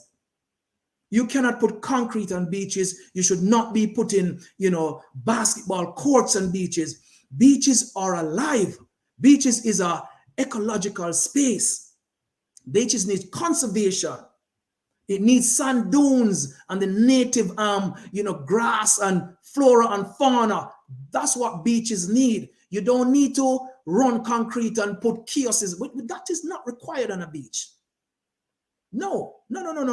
Beach are natural formations. A lot of species use it. A lot of birds use it for their habitat. We share the beaches with nature, and we need to develop a different kind of relationship with our environment. So we do not have access. And if they come up with these 10 beaches of a country of now almost 3 million people, and as Isaac was saying earlier, if half of us decide that we're going to beach tomorrow, it cannot accommodate us. So I am using this term, this whole intellectual dishonesty. And these individuals are colonial sympathizers because they want to keep this Beach Control Act in place. And by doing so, they're sympathizing with a colonial law which made them complicit in colonialism in our country. Misseso. And they're intellectually dishonest. And they are also holding up a system that is discriminatory to the Jamaican people, which is the Beach Control Act of 1956. It does not give us general and fundamental rights of access, and that is what we want. We want the entire coastline to be called a park, a public park that we all can walk onto. If you don't want a public park, then make it public land. If you don't want to make it public land, then make it a conservation easement. There are many things that we can do with it. If you don't want to make it a conservation easement, make the whole coastline an highway, which is public. On a Love Bill highway down there, so maybe we can call the entire coastline a highway, and highway are public spaces. There are fundamentally many tools that we can. And Jabem has developed a framework, okay? And that framework can serve as the blueprint as to what ecologically a law that is rooted in equal rights and justice can look like for the Jamaican people. And this is what our appeal is. Visit us at jabem.org. You know what I mean? Join the advocacy and help us to communicate to the leaders of the country that what we want is fundamental change in the legislation, because it's faulty. Too much power is consolidated in one individual. It's colonial. It's discriminatory. And it must go. So that is the problem, and we're understanding, we have heard the Prime Minister at one point says Jamaicans must have access. And we have called him out as being disingenuous because he can fix the problem. And a couple of weeks ago, we heard the leader of the opposition, Mr. Golden, saying that, he's prepared to do something about it and he wants to move away from the enclave tourism model. And we applaud him for making that gesture. And he also, laid out that he will exercise the power that would fall within who that minister is to really open up the easement. And we're going to hold him accountability. And we are looking forward to engaging him on those issues. Because Jabem is open to partnership, partnership of change, people who are interested in decolonization, because that is one of our remit, is decolonization of Jamaica. And so therefore it's very important to us that when we look at this whole thing, we want these changes to be constitutionally enshrined, I mean, we're advocating for Rastafari heritage to be protected within Bob Marley Beat State, because we know the importance of Rastafari, as, a movement that served to remove mental slavery from Jamaican people's mind. And we know fundamentally that is important to the descendants of enslaved Africans. Jamaicans, listen. We went to the United Nations, right? We went to the CERD, which is committee that is responsible for the eradication of racial discrimination. And we presented this issue. Jamaica had to put forward their record here. And we told the United Nations that this was a discriminatory issue in Jamaica. And we are asking them to communicate our views. And we laid out to the UN why this was discriminatory. And the Jamaican representative there, you know what they said? They said the Jamaican government reserved the right to balance their economic interests and beach access. So basically, they said they're not doing it. They even went further and they said to open up easement and access to the coastline will lead to a constitutional crisis in the country. And I'm saying that the law is very clear about the power of the minister. It would lead to no constitutional crisis. And there is the Land Acquisition Act of 1947, not a colonial legislation, that empowers the government to take any land it's want. And you know the funny thing is that the Commissioner of Lands have taken piece of the Mama Bay property to extend Highway 2000. They did. Look at the land title and you will see. They took piece of it and they compensated the owner. And then they go to United Nations and they're saying that this would lead to a constitutional crisis. So they're complicit in this. Okay, they're complicit in it. It now sits in the economic framework of the country and they're not doing it. So we're looking for a partner who will side with the Jamaican people and be on the right side of history. And that's where we are. So we are in this advocacy. We're in the fight for the liberation of the Jamaican people, for our ecological heritage, for access. And what we're calling for is the general and unaffected right of access to the Jamaican coastline, with constitutional protection for all Jamaicans and friends of Jamaica. All right, let me, Devon, let me say a few things, and then I sat on her before we open up the phone line. But at common law, there is no definition of beach, right? So there's a foreshore and there is the sea bottom, or whatever they call it, right?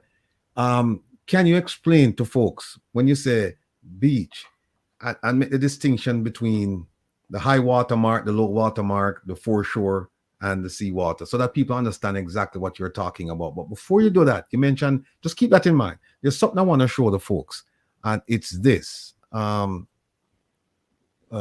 me see. You mentioned this, and me man like draw for the line on, because me don't want people think on me and make up things. But look at section 12. You see what it says there? That's a Beach Control Act, right? 1956. It says there, and this goes to the point that you made. It says the authority shall from time to time determine the needs and requirements of the public in relation to the use of any portion of land, whether such portion of land adjoins the foreshore or not, and the foreshore. And here's where it's important: for or in connection with bathing or any form of lawful recreation, or for the purpose of fishing as a trade or otherwise, or for any other purpose in the interest of the economic development of the beaches of Jamaica, of the island. What could be more important than the interest of the people? And so this gives the authority the right to go in and not seize land, because you're gonna pay, but you're gonna pay fair market value for the land. And so you tell people, listen, this is what you're going to do. We're going to pay you fair market value, but we're going to take the land because in the interest of the people, we are going to develop a beach here for them. Now, I want to show them something else, and then I'll let you answer the question I just posed to you. What is it? It's 48. All right, look at 48, right? Right there. If the authority are opposed or impeded in taking possession, that they can take possession of any land acquired under this act, they shall apply to whom? The commissioner of police, who shall enforce the surrender of the land to the authority. Yep. Look at 2. The commissioner of police may use such force as may be necessary to enforce such surrender to that. So he can beat people over the head. They can lock up people. Yep. Right? But this is not being done. No, so, and I don't want to go over this thing because it's an interesting piece of legislation. I've gone through the Beach Control Act of 1956 and I've gone through the Prescription Act. And I mean, when you read it, I mean, it's clear whose interests are supposed to be protected.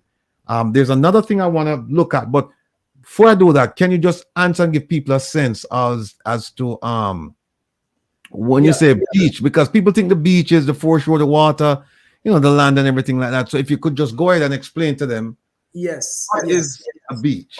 Right. So when you really look at the different components that make up the beach, all right, you have what we call that high water mark. So that's when the tide comes in and it rushes up, all right, and then it rushes back. So that eye line is called a high water mark, the wet sandy area. When it flow back in, you have the low water mark. Now the distance between the low water mark and the high water mark, right, that changes with the time, it changes with the seasons. So many environmental scientists will look at a 100-year average as to what we call the foreshore. So that distance between the high and the low is the foreshore.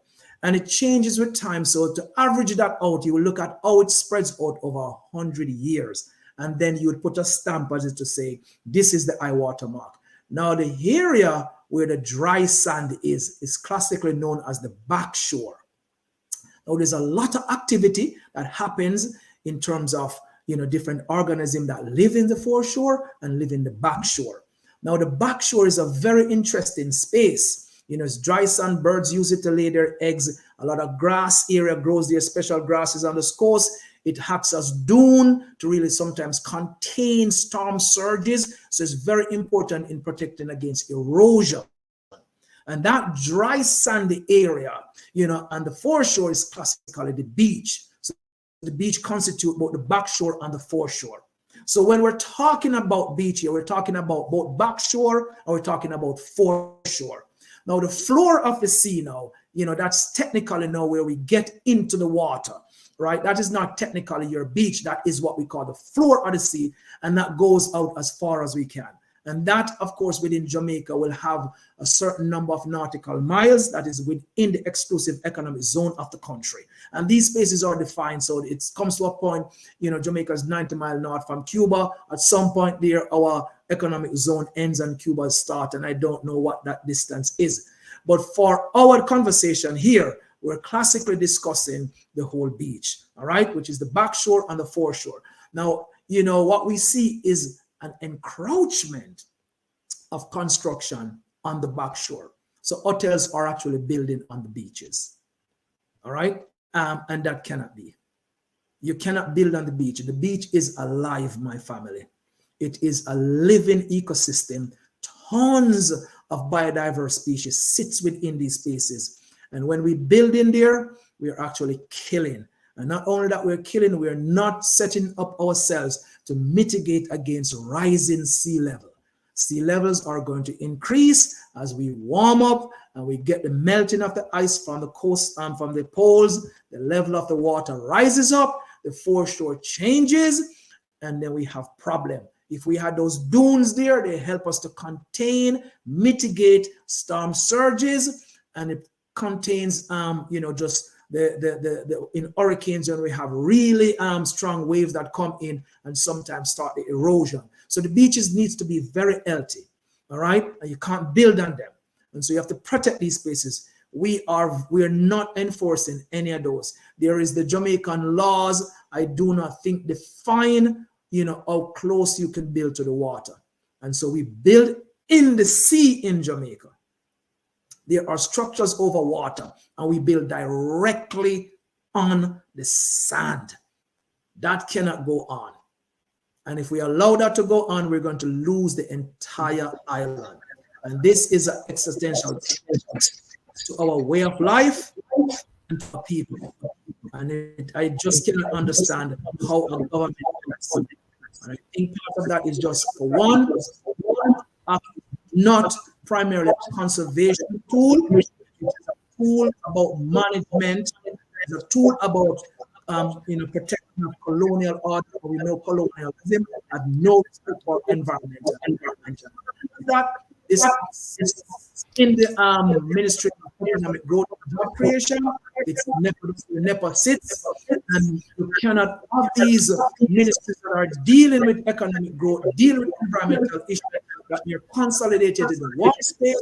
It breeds more corruption, bad governance. I think we have a little bit of problem with your internet, but that's fine. I was going through the act a couple months ago, and one of the things I gleaned from the Beach Control Act is that the foreshore, that space between the high water mark and the low water mark, is actually owned by the Crown. Yes. It's owned by the Crown. It's not owned by a resort or by a private person. They said that foreshore, and they said it's in Jamaica. It's about 5 to 6 feet wide, depending on where you are. They said that area, and some people refer to it as a beach, but they said that area is owned by the Crown, right? And the Crown never relinquished ownership of that. The other thing is, and then I'll shut up, and Urban and Isaac can jump in. Is, can you give us a sense of whether or not Jamaica is an outlier in terms of, when I say outlier, meaning that Jamaica is not in the same, is not doing the same things as other Caribbean islands as far as having their citizens granting them free access to the beaches. Is Jamaica an outlier? And if Jamaica is, just give us a sense, give us some examples of other Caribbean islands. Yes. We are an outlier, in the extent at which we can do it. Can you hear me well? When you look at countries like Barbados, right, their coastal spaces are parks, so everyone have access. So resorts come, then building there does not block the Bajans out. All right. When you look at countries like Aruba, wide open terrain. You go down into St. Kitts and Nevis, Cuba. They're really open spaces. We're outlying in the Caribbean. There are some problems cropping up in St. Lucia now. All right. And they're cropping up because we have, leaders who are compromising people's rights. And what you normally find in these spaces, very wealthy billionaire individuals go in there and buy their way through, so that lands that were now outside of the reach of any developers, they buy their way into power within the country and forces government to really compromise themselves. And so some problems start cropping up in other islands. We have seen, in Puerto Rico, and I was in Puerto Rico a couple of months ago as well. It's a wide open space. There are plenty of easement to enter the beaches in Puerto Rico. But what you find is that some of these hotel developers, they are very savvy. They will build, their structures so close to a natural rock, that is very hard to get over. And then it just forces people much more difficulty to access these spaces. And the Puerto Ricans have taken to the streets. And the Puerto Ricans have taken to the courts, and the Puerto Ricans have taken developers to court, and these walls are to be taken down. Now, we have not really taken any developer yet in Jamaica so that their walls can be removed. And so, of course, we're interested in all our legal minds across Jamaica who is willing, because we have plenty of information that can share with you in spaces that we'd like to take and like to take on and take down these walls. So we are an outlier, if you look within in the United States, in Oregon, the beaches are basically highway. Texas is all public land. In New Jersey, just written in their constitution as well. So it, as we know, the states in different states in the U.S. have different rules. But in California, where they had a lot of battles because of just the wealthy individuals who live in there. There's what we call the public trust doctrine. That is what the United States have embraced constitutionally, and that doctrine comes from way back, in Byzantine Empire. That basically says there are certain things that cannot be owned and must be kept in trust for the people, including the lands, that you use to access the beaches, all the waterways, all the tracks and creeks, and that what leads to the beaches needs to be held in trust for the people, and that the public trust doctrine, enshrines that. That so it protects the coastal spaces for everyone. So remember, the seas was really the window and the doorway to the world. All right. And that is what, people used to explore and get around before we have airplanes. And so those long-standing tradition of access, I think even the Magna Cum Laude, they were mentioned of all these kind of things to protect these waterways. So this whole, colonial construct now that comes into our space that Jamaica have held on to so tight, that is now big part of the economic framework on the country, that is hurting the soul of the nation, hurting people. We need to move away from it. And we are an outlier in the way we treat our people, in the way we discriminate our people with respect to access. And I want those intellectually dishonest individuals out there who's talking about that we have access. We only have it by permission. We do not have any fundamental rights. If you look at Blue Lagoon, when Blue Lagoon was shut down, for almost a year, and both Jabem in collaboration with our environmental partner, the Portland, Portland Environmental Action, we have to take these people on in a protest, okay? And all the lands around the Blue Lagoon in Jamaica is owned by a private interest. The government does not own any land in and around the Blue Lagoon, which is a national monument. And we have written to the Ministry of Culture, and we're telling them that they need to exercise the power and take back some of these lands in the interest of the public. Because right now, they are using property that belongs to a private interest to base operation off of the Jamaican people. And that private interest can take their land back at any moment. They have blockaded the public road, a parochial road we use to access the lagoon. Barrier is there. Now, come on, Jamaicans. I don't even know why we sit down and take all of them kind of abuse here. Why we take them abuse here? Why we so quiet and passive? Even they're taking away your rights, and some people sit on the fence, And I'm particularly speaking to my brothers and sisters uptown. And I'm particularly speaking to middle-class Jamaica.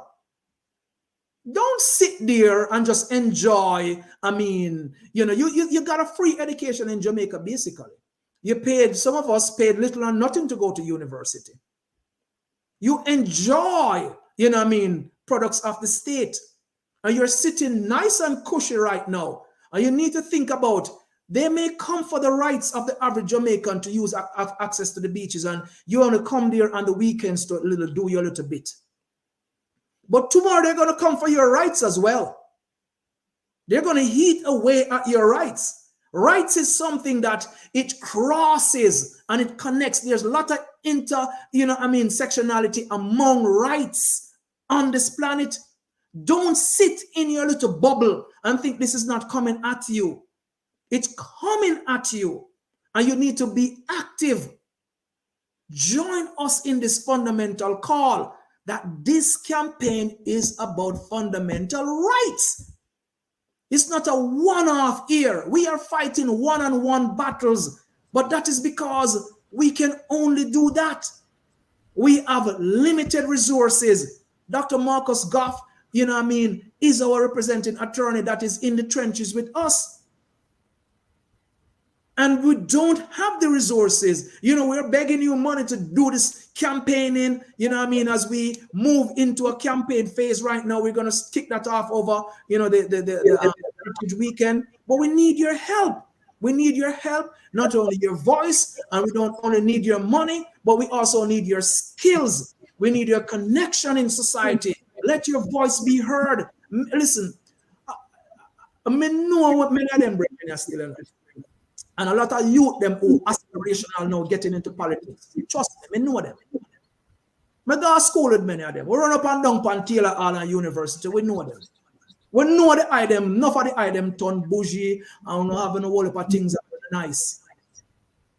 And me, the same man, remember, you know, man, and me, I know to run up and do all kind of things to you, man.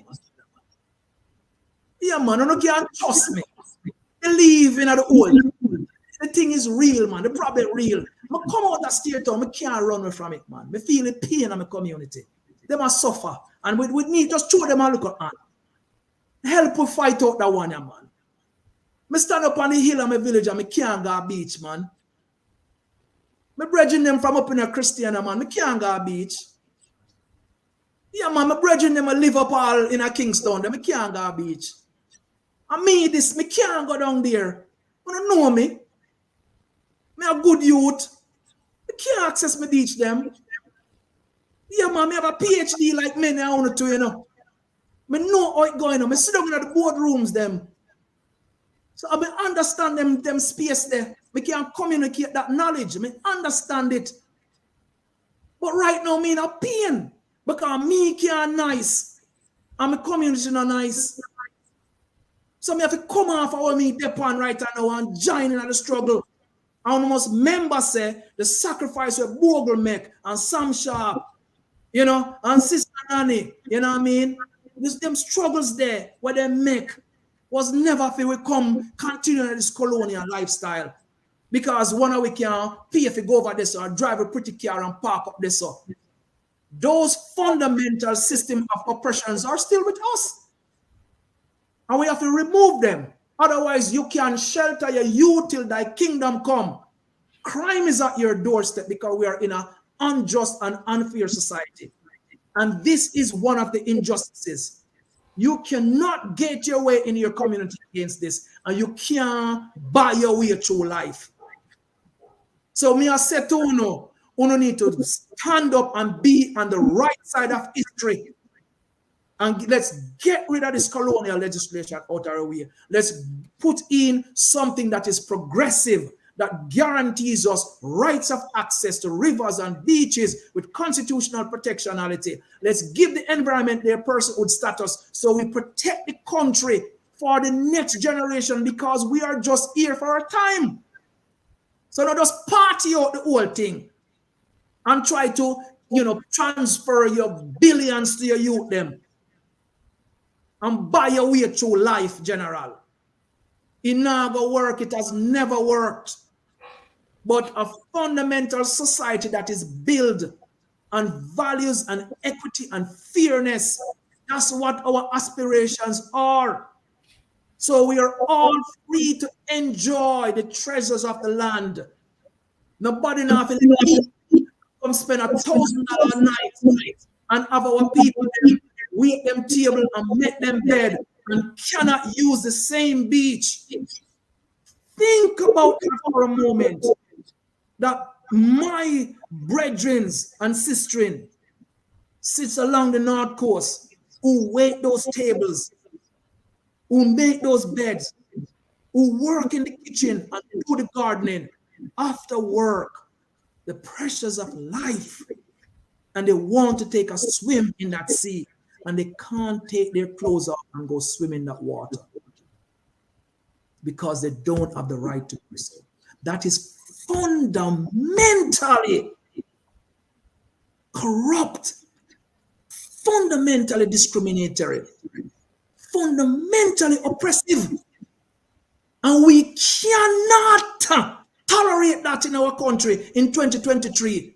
So when people come up and leaders come up and talk about justice and they want to fight crime and build an equitable society, when the fundamental access to the environment, we can't do that. You work in the same space and you can't go out there go take a swim. Brother, them thing that just can't, me not understand how to go on the bed at night time and sleep with that. No one else can really entertain that in 2023 in Jamaica. And the 10 beaches that we are building, just forget that idea. Open the space, change the law. And I'm telling Jamaicans, this solution is legislative. Legislative solution is political. It's not partisan, but it's political. So you need to also look at who represents you and what is it they're representing for you. And you tell them that you want fundamental change in the beach laws in Jamaica. So we have the right of access. And if they're not dealing with that, then they need to go in and vote them out. Because we are acting on that advocate. We are advocating for that. We want people who will legislatively change fundamental laws in our country so we are better off. All right, sir. I feel the passion. I feel the energy. I feel the drive. I feel the pain. And I'm sure most, if not all of us, we're feeling it because this is just an unjust, draconian law that benefits just, a few, like I said, in our country of 96% Black people, we don't have access to our beaches. This is just unmanageable. It's unsatisfactory, and we have to deal with it. Herb and Isat, do you have anything you want to ask Devon before I open the line and let people start asking the questions? So, but I hear your passion, you see, and if I follow you, I go burn down Rome, and you're talking about Jamaica. So let me just back up. So Jamaica, I'm not good. I'm not the best at geography and nautical and stuff like that. But Jamaica is like the biggest English-speaking Caribbean island, possibly because of Pedro Keys and Booby Keys and all of that. And when you add it up, it means even the water mass and everything. And so their economic zone, Jamaica has a very large economic zone, which is one of the reasons why we had with the Middle Passage, Jamaica was the port, right? I'm using this because also all those little islands also have beaches, which are now almost like private. And if you don't have the boat and you don't have the yachts, you don't get to enjoy. In hearing what you're saying, and I heard Rattigan knows to prod you to get you in trouble because the simple answer is this: Jamaica, the next election is so close. If you can simply write a letter and say, Mr. Prime Minister, what are you doing? You have full power. You don't need the Senate. You don't need Parliament. You don't need to talk to the Governor General. You don't need to talk to anybody. He can simply, by the stroke of his pen, make right all that you're talking about. You don't even need the court because he can simply say, listen, I've heard the pain of my people, and I can simply rectify reasonably because, we're a third world country, but reasonably rubbish the argument about access to the 53 pop-down beaches, especially when you see they take away the livelihood, the economic viability of so many people. You had persons on these open beaches who had jet skis, who were fishing, selling. Even old people were surviving, what we call living on the land. Yes. So that I'm not going to use the word dark. I'm going to use the word informal economy. People still using the barter system to provide for themselves. My question to you is, why isn't that the approach? I hear you touch on, I'm saying answer that one first. Why isn't that the approach? Why are we running to the court when the Prime Minister has the power and he needs your vote in the next election? Well, what we have done is that we engage the government of Jamaica through the United Nations. Mm-hmm. And we put the argument to them to change the laws because they have the power to do so. Right. So we use the United Nations to communicate to the government, and the government put their response out there and saying that they reserve the right, to actually balance access and economics. And if they try to, push easement over private land, then they're going to deal with a constitutional crisis. And we know that is not true. So I think from the mere fact the government take these positions, the government has not offered itself up as a fair or honest person to negotiate with on these issues. Mm-hmm.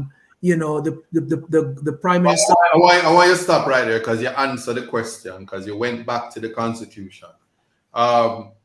While you were talking, and it's no duty on you to know, but I know that you know, Dr. Devon. But while I'm on this show, there are persons in the chat who genuinely want to walk away saying, I know what we're talking about.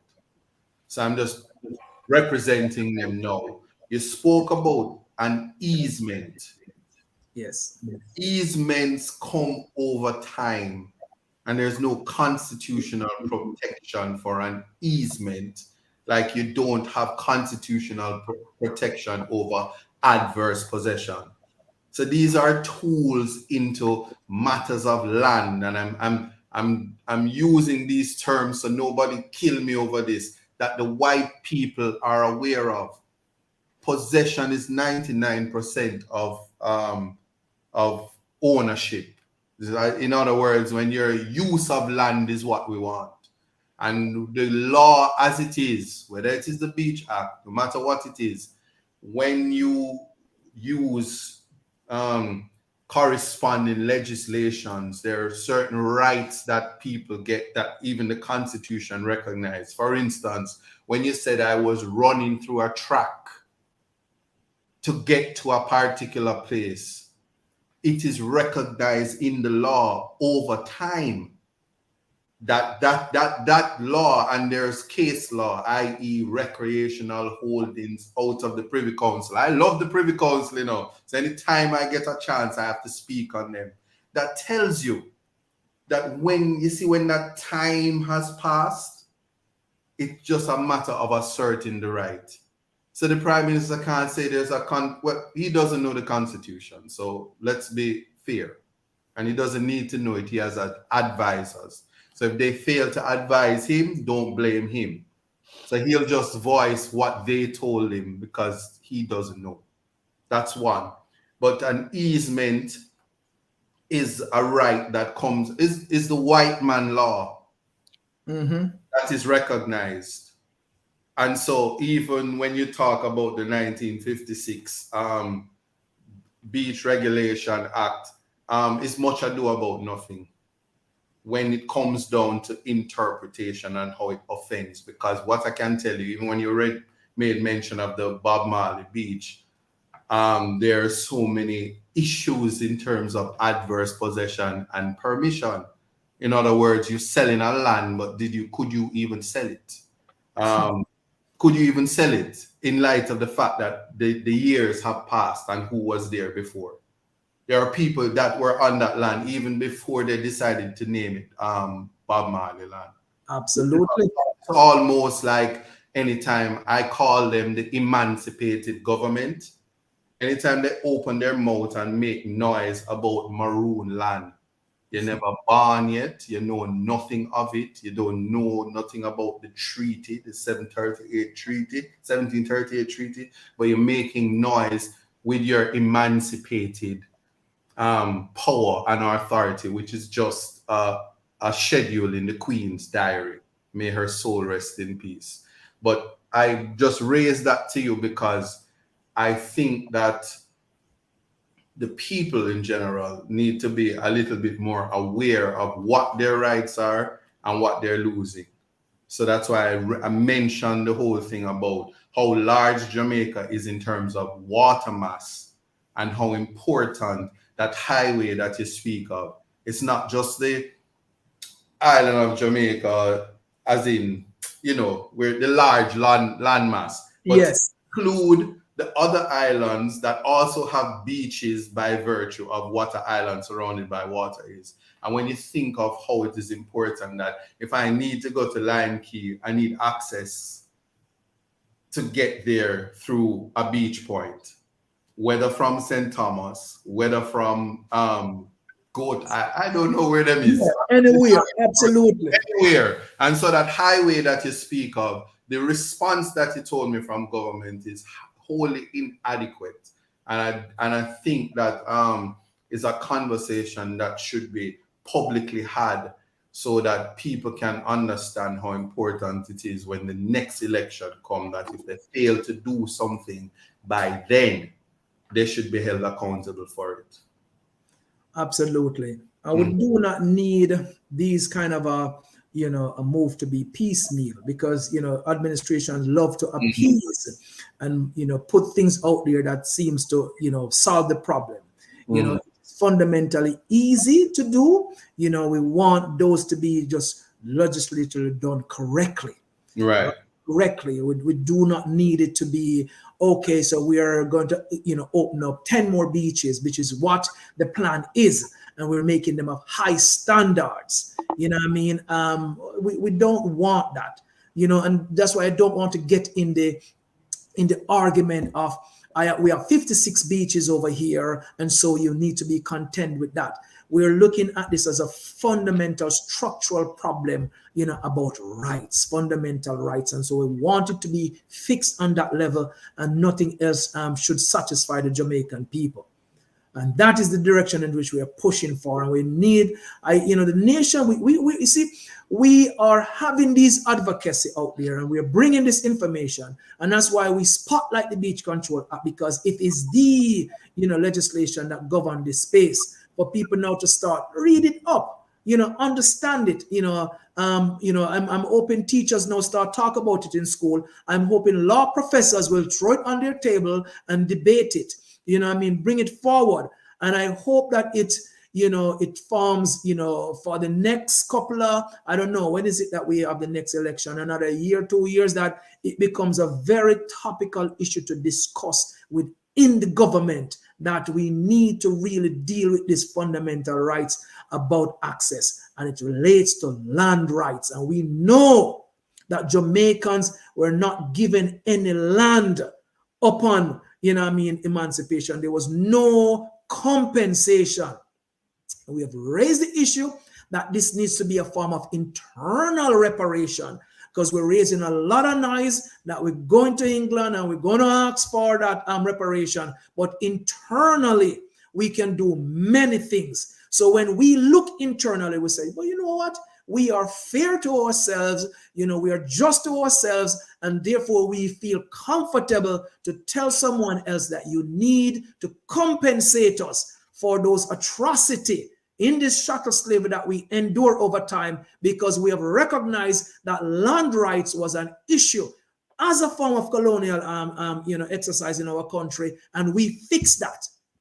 And so we are of the moral standing to look at any country across the world, be it Spain or England, or the Belgians or the Dutch, and say that we have made a correction, among ourselves. So we have that moral high ground, and we need to seize this moment right now and do it.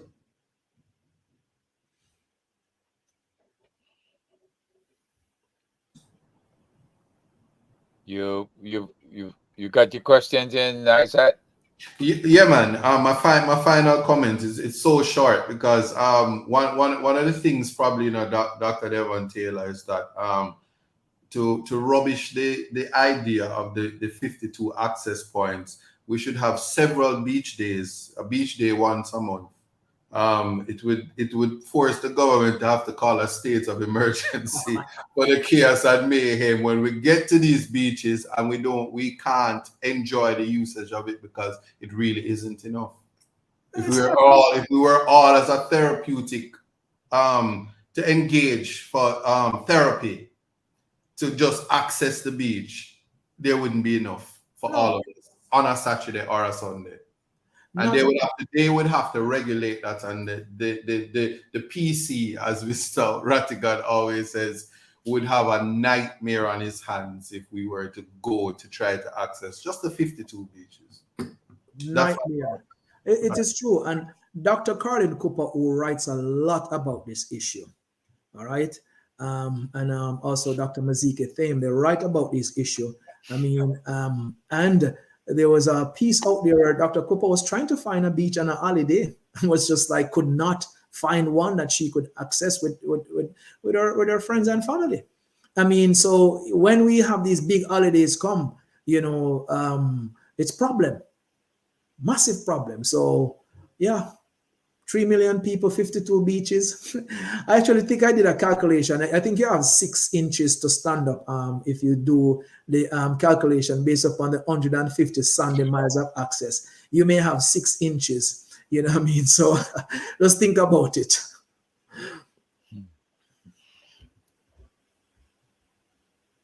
Thank you, sir. Okay. Now, Doc, good seeing you again, and greetings to the listeners out there who've been saying hi all along. Doc, tactical wise, we are going after access to the beach in a direct fashion, correct? Yes. Now, what about going after the invasion of tourism itself, to where a frank question has to be, has the government looked at the balance between the numbers, the influx of tourism and tourists, and the fact that the beaches are being polluted, the waterways are being polluted? I put this thing out in the private chat that says various tourist hotspots struggle to manage the ever-expanding influx of travelers, right? It refers to Spain and Italy, but the problem is putting pressure on the local gentry, where people can't exercise their fishing rights and other rights that they had when they were on the beach, sales of goods and other items that they might present while out on the beach. Attacking the problem in 3 ways, where those people are being denied the right to sell and to make a living, while the other thing would be the destruction to the beach, the erosion to the beach areas. Because what they talk about here, and it's a crucial point, in that 14,000 tons of toxic sunscreen make their way to underwater world each year. 82,000 kinds of chemicals from personal care products end up in the oceans.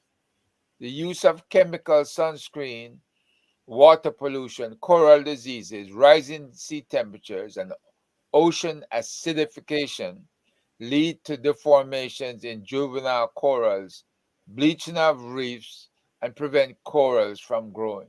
So you see that while you have a problem with a lot of people showing up, are we testing, is JET or NEPA testing to see what is the immediate impact on our waterway, on our sea?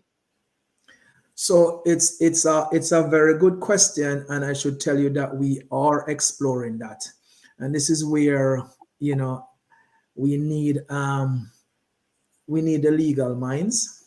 All right, there's so much that we can do, and what you're talking about, there is within the Constitution fundamental rights of freedom as it relates to Section 13, Part 3, that says that Jamaicans, guarantees right to enjoy a healthy and productive environment free from the threat of injury or damage from environmental abuse and degradation of the ecological heritage. So what you're pointing out is the impact of an industry that is having on the ecological heritage of the country. And the Constitution says that we should have that right. And so that right is being, damaged. And on that terms, we can engage constitutionally around that. So what we do need, jumping of all these aspirations of areas to tackle, and we go for the lowest hanging fruit. But this is a space that we would entertain help in, to move a constitutional case, in these areas of ecological degradation. And if you go on our website, you will see us having a bird's eye view of Westmoreland, Negril, Montego Bay, and we have Ocherius there. And when you take that look, you see actually the sprawl of development that is happening within these towns and the destruction of green spaces. And all of that factors in, because remember, the ecosystem is all connected. So you have the rivers, many of our rivers lead to our sea, and they carry, nutrients down, they carry all kind of, diverse species down, and they carry, those, gravels and sand to replenish these spaces, and they're becoming cut off. So the sea is being cut off to the rivers, which are the lifeblood, part of what we call the ecosystem. And as a result, that will lead to further environmental damage. And they're not looking at the relationship between these things. And that is going to be our demise. So it's a very good questions about exploring what we can legally do there to tame the monster of tourism, which in the end is going to hurt us. You see, we talk about countries such as the Greeks. The Greeks, they had the towel revolution recently where they were having a very similar problem, and they're still having a problem, where locals could just not find nowhere to go to beach. And then they just start going on their beaches and putting down their towels and start a movement across their country. And they, on their books, it had said that you cannot put, beach beds in certain area, but hotels are always greedy and they want to make more money. So they rent out more spaces and they have to take them to court to allow them to confine to the law. Now, we don't do that well in Jamaica. The environmental law is a developing space in our country. And also, I don't know, and I said can comment on this. I mean, in terms of pro bono, in terms of people offering free time out there for causes that are bigger than themselves. I cannot tell you, the journey that we went through to actually find someone that we were comfortable with who would take on this cause from a rights-based perspective.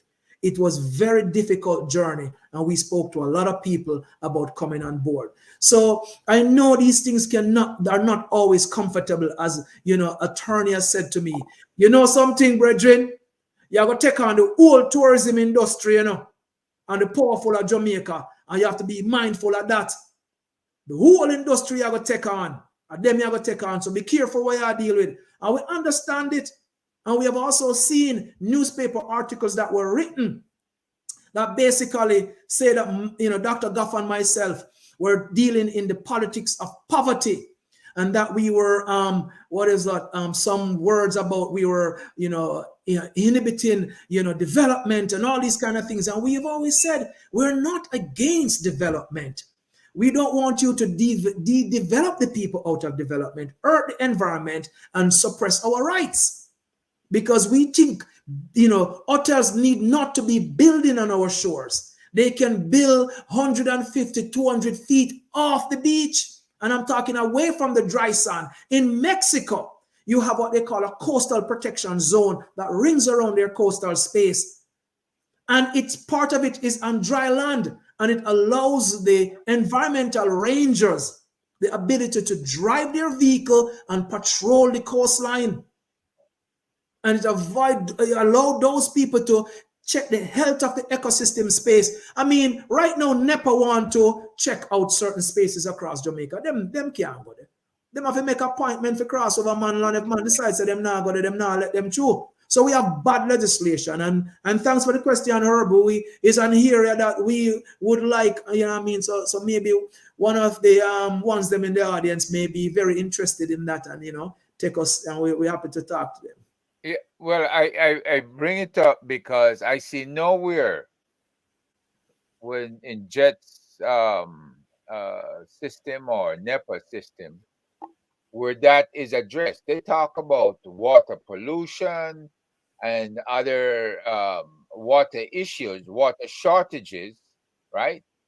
But they make no mention of the ocean being violated with the amount of chemicals that is being poured in it, right? They talk about dumping around by Raytown and in Kingston Harbor and all that stuff, but they don't bring to bear. If you only have access to a small area around Jamaica for beaches, public beaches, and they're going to commercialize the rest of about 400 miles or more of beach. You're going to be introducing a lot of stuff in that 400 plus mile area. And that means we're going to have serious ecological and other issues if they don't strike a balance, if they don't have certain preventative laws or rules in place for building and for, like you say, providing a safe space around the island for the NEPA and the rest of them to keep a check and to monitor the space. Nobody should have the right to stop them from doing that, because when it's ruined, what they're going to do is move out and leave it. And the government is going to take care of it then, or is forced to take care of it then. So we need to take care of it now, before, as a prevention, rather than wait for later on.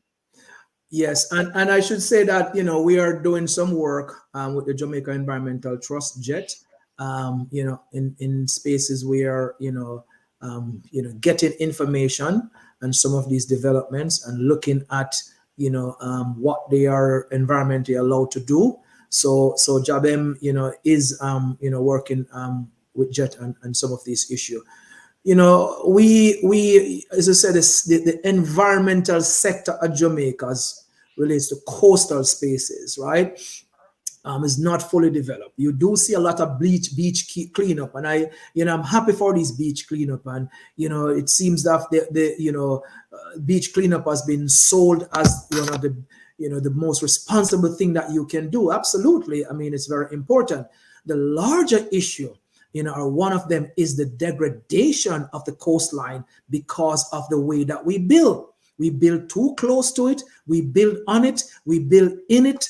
You know what I mean? And there's just not many safeguards. So you could clean those beaches, thy kingdom come. The biggest danger sits on the ecological degradation from those massive concrete that you're pouring, disrupting turtle site, bird site, all the crustacean that uses it, open up the space, making us more susceptible, you know, to climate change.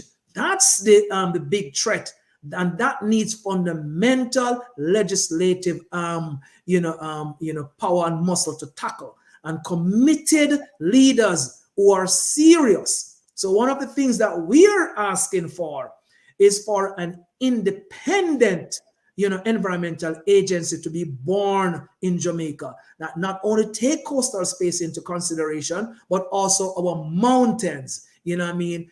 You know, takes, you know, all the waterways, and even within cities, you know, we understand the urban sprawl that is happening, that now green spaces are threatened. So you do need an environmental agency that fundamentally functions effectively to do these things. Gotcha. Thank you, Doc.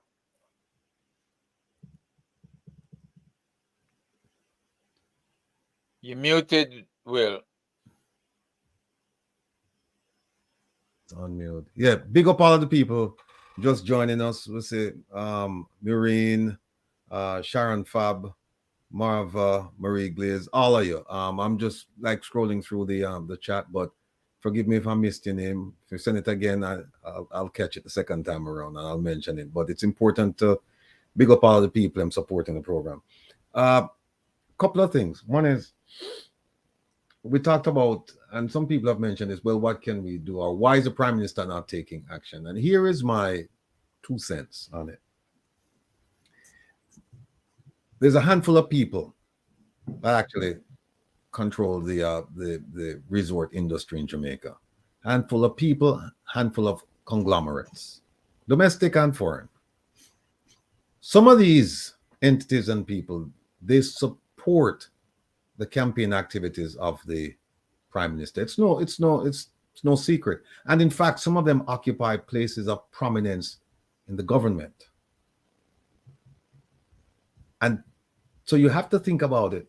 That's why we need to push the issue, because he's now going to be forced to say, well, do I want to do what's in the best interest of 93% or more of the population, or do I just want to go where I know my bread is buttered. Because here's what he's going to have to do. He's going to have to tell those resort owners that, listen, with the stroke of my pen, my people will now have access to your beaches or to the beaches that you control right now. And how is that going to go across? I don't think they're going to take it well. And I think they'll withdraw their support if he tries to do something like that. But we shouldn't worry about them. We should just continue doing what we're doing and be more forceful. A dear friend of mine, Michelle, she mentioned the question concerning harassment of tourism as a reason that's been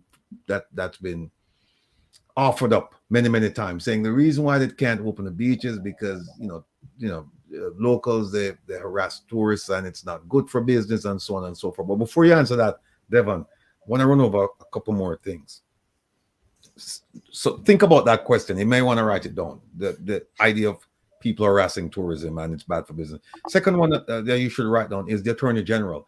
Have you gone to the Attorney General? Because my reading of the Attorney General's mandate is that he provides advice to the government. However, there are certain public interest issues that they can take on and fight in the interest of Jamaica, not the government. So I don't know if you've reached out to that office to say, listen, this is what we have. This is an issue that affects,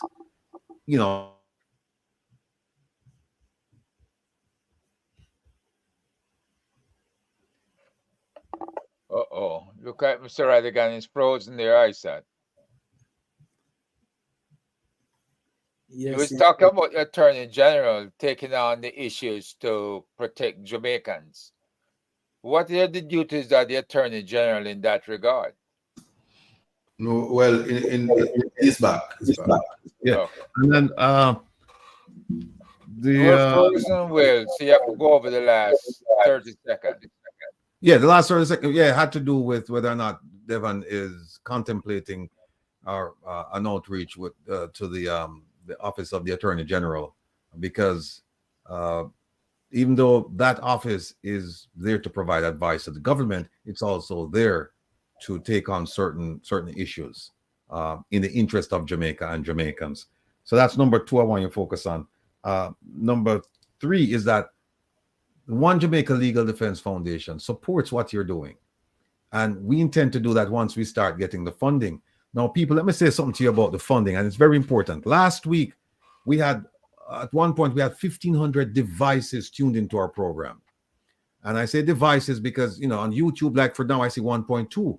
And so some people get the impression that it's 1,203 people listening, watching to us now. That's not quite true, because YouTube cannot measure how many people actually looking at a device. What YouTube is measuring right here is the amount of device that's logged onto their platform. So you may have, for example, people in a bar. I have a friend of mine, the general, him know me attack out of Rallington, and when him do him thing, him have him thing in him yard and him invite him neighbors. So he might have 10, 12 people watching it. But YouTube cannot capture that. They can only capture one device. So, but in any event, let's just say that let's say for the sake of this point I'm making, people. So last week we had 1.5, I think at a high mark, 1.5 something thousand people tuning in. Now, within a few days, it went up to almost 18,000 devices, right? People, but just say people. So now people, if half of you, just 9,000 people had made a contribution of $100, that would be 900,000 US dollars. Think about what we could do with that money. Think about what Jabem could do with that money in terms of fighting their battles. Think about one of the things that I would like to do personally is, in terms of the public relations campaign, is to have a commercial done where we do like a sandals type thing where you see all the white people on the beaches and stuff, and then you have a big gate and you see all the black people behind looking, yearning, trying to get onto the beach, but prevented by armed guards.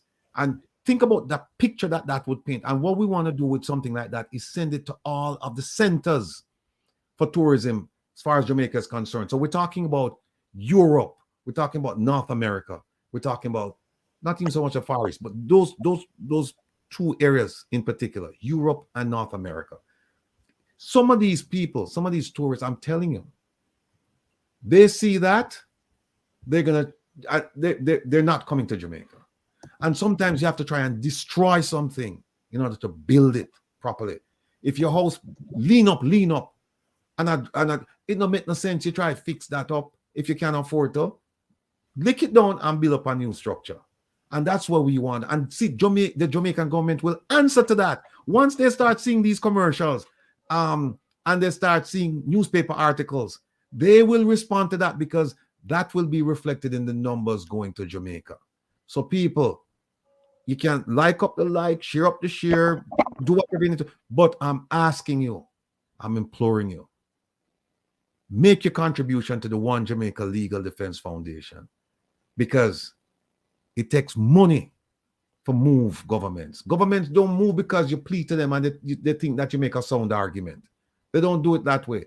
You have to fight force with force. And so when you put up, because remember now, them have them rich friends, them have them rich friends who will support them. And so what we have to do, we have to combine.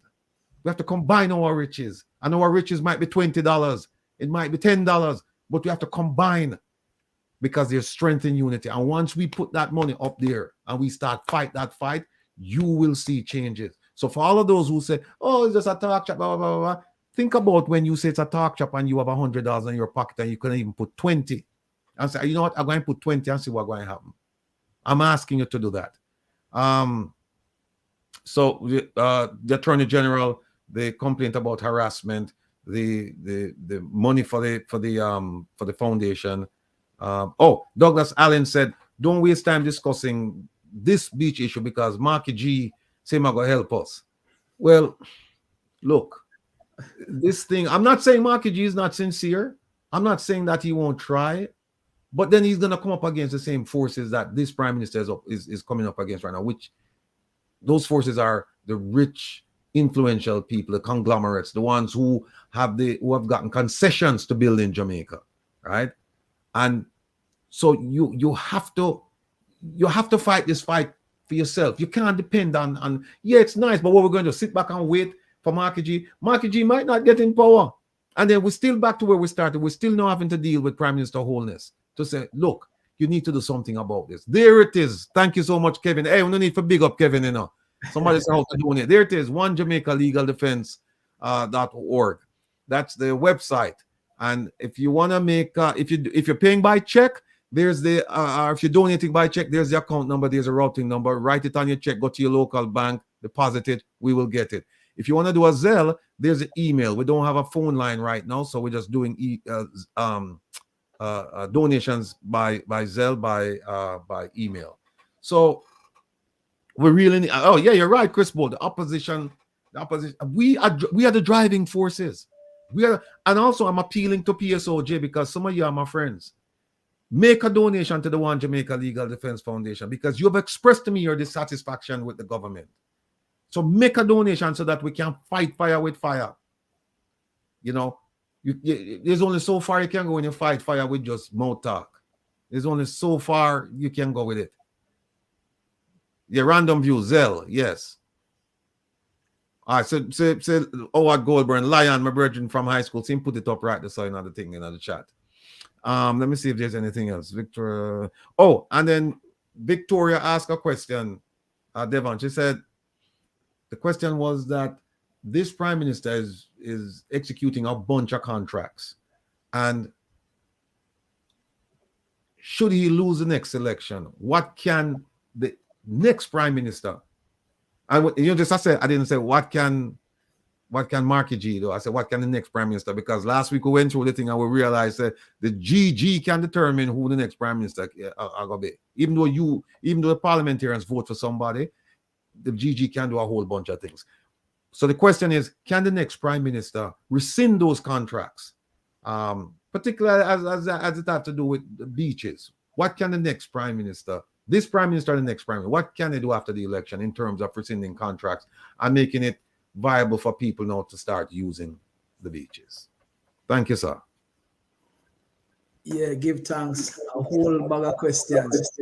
But we'll take a step back in order of ease. The Attorney General, we have not engaged the Attorney General.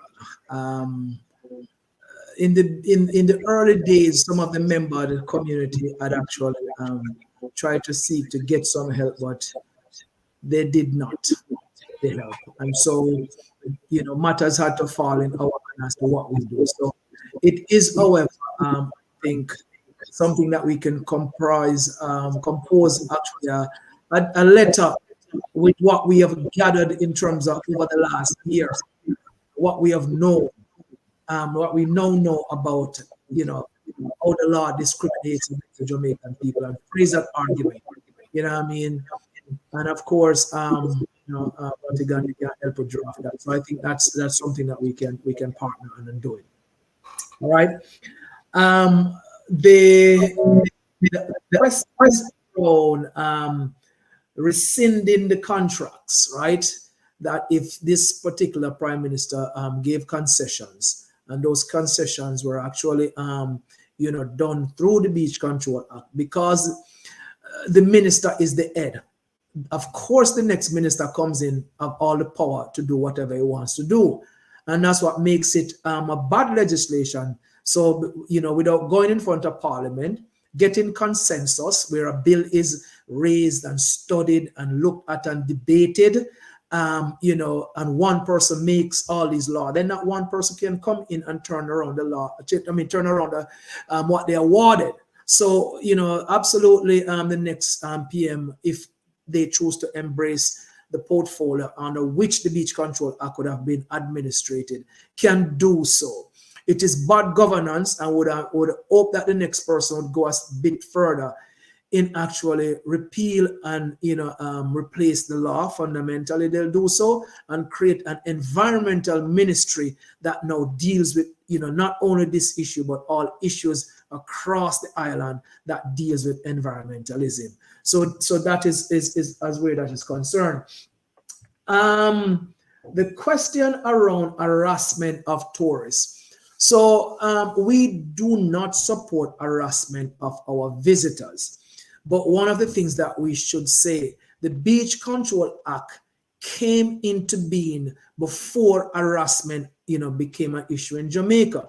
So the legislation have fundamental nothing to do with controlling harassment. It is discriminating against the Jamaican people, and we're talking about fundamental rights of access. So I think we're not comparing the same things if we're saying this legislation is preventing harassment, and so we should leave it in place. There are other tools that we can employ, in terms of controlling harassment within these spaces. So fundamentally, this legislation needs to be repealed and replaced. And dealing with harassment is the kind of tourism product that we have in Jamaica, which is what we term the apartheid-like tourism product, which you see a certain kind of people enjoying the beach ecosystems and others are shut out from it. We should know that those things socially breed resentment in a society. And this has been well studied across all-inclusive tourism. The United Nations have commissioned studies on these kind of things and show that all-inclusive tourism breeds resentment. Just think about it, when someone flaunts in your face that they're better than you, they enjoy other things more than you, it just breeds that kind of inequality in the society. So to deal with harassment, there are tools and mechanisms we can use. We can have our environmental rangers in space. One of my good friends don't like that because she says it equates to bringing in police on the beaches. No, it's not. We can safeguard people's businesses if they're playing by fair and equitable rules. And I'm sure we can come up with something there. Just don't build a wall around your resort, lock the people out, and saying that you're guarding your product. You're shutting the public out, and the public have a right to those lands. We can sit down constructively and find ways as to how to deal with the issue within our society. It was never a big issue. I know when in Jamaica, when in the 80s, growing up as a young man in the early 90s, it mushroomed into a massive issue with the enclave all-inclusive tourism model that locks the people out. You don't get to go there. You messes with their livelihood, and now they can't earn. So every time they get in those spaces, they try to make much money as they can. You know, I went to Dominican Republic on vacation as well, and I do see people moving along these beaches selling things. And they have their carts that were sanctions and, you know, allocated by their different government authorities that they were able to apply the space. So I think regularization of vending, regularization of independent businesses, because some of these spaces you can rent an umbrella on the beach from a local person, and all the business is not only controlled by the hotels. So there are different models that we can, you know, make everybody get a piece of the pie. So that is not one man control the whole thing and vex everybody else, and then people try to do all kind of things. As you know, in Jamaica, people are take boat and sell them product off of the seas. Come on. In 2023, we can't do them thing there. We have to diversify the product and open up the product. That's what I say. Was there another one? I think that's it.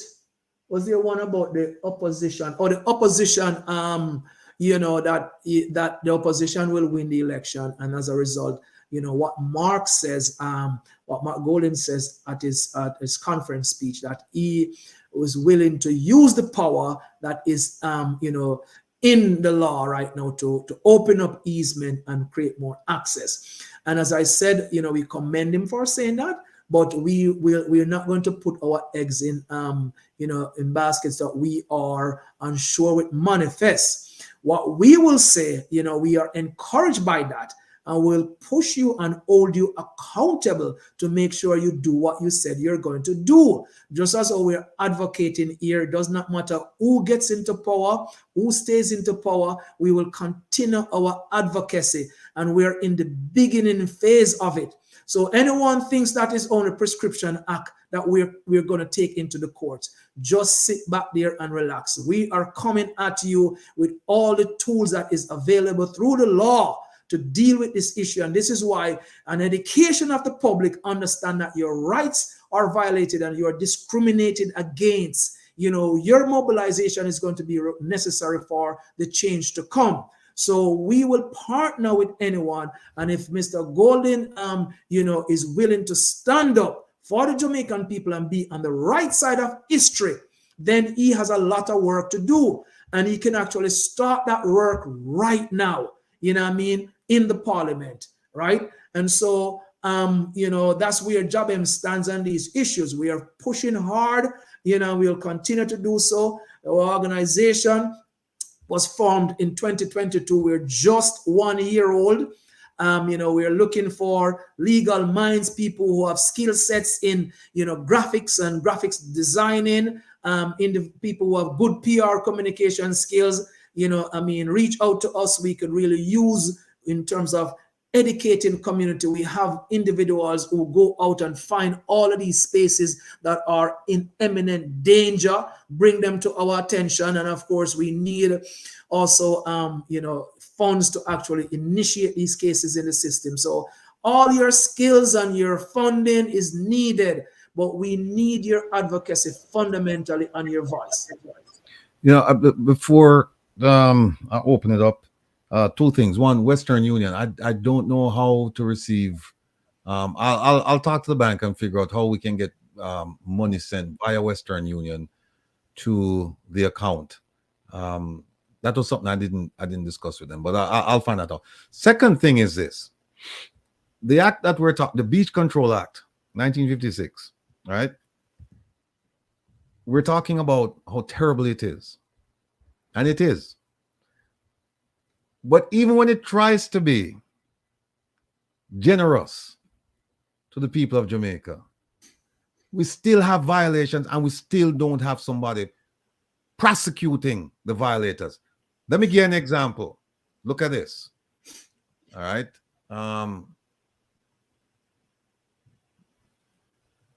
That's section 52, right? And it says that where any beach is used by the public for fishing, bathing, or recreation, upon payment of a fee, not for free. So where there's a beach where you have to pay to use, the authority, and they're talking about the Beach Control Authority, may, after consulting the owner, any person exercising control thereof, or receiving any such fee, and subject to the right of such owner or person to appeal to the ministers provided by blah blah blah, declare such beach to be a public recreational beach. Right? Now, why do I bring that up? Bring that up because Puerto Rico Beach,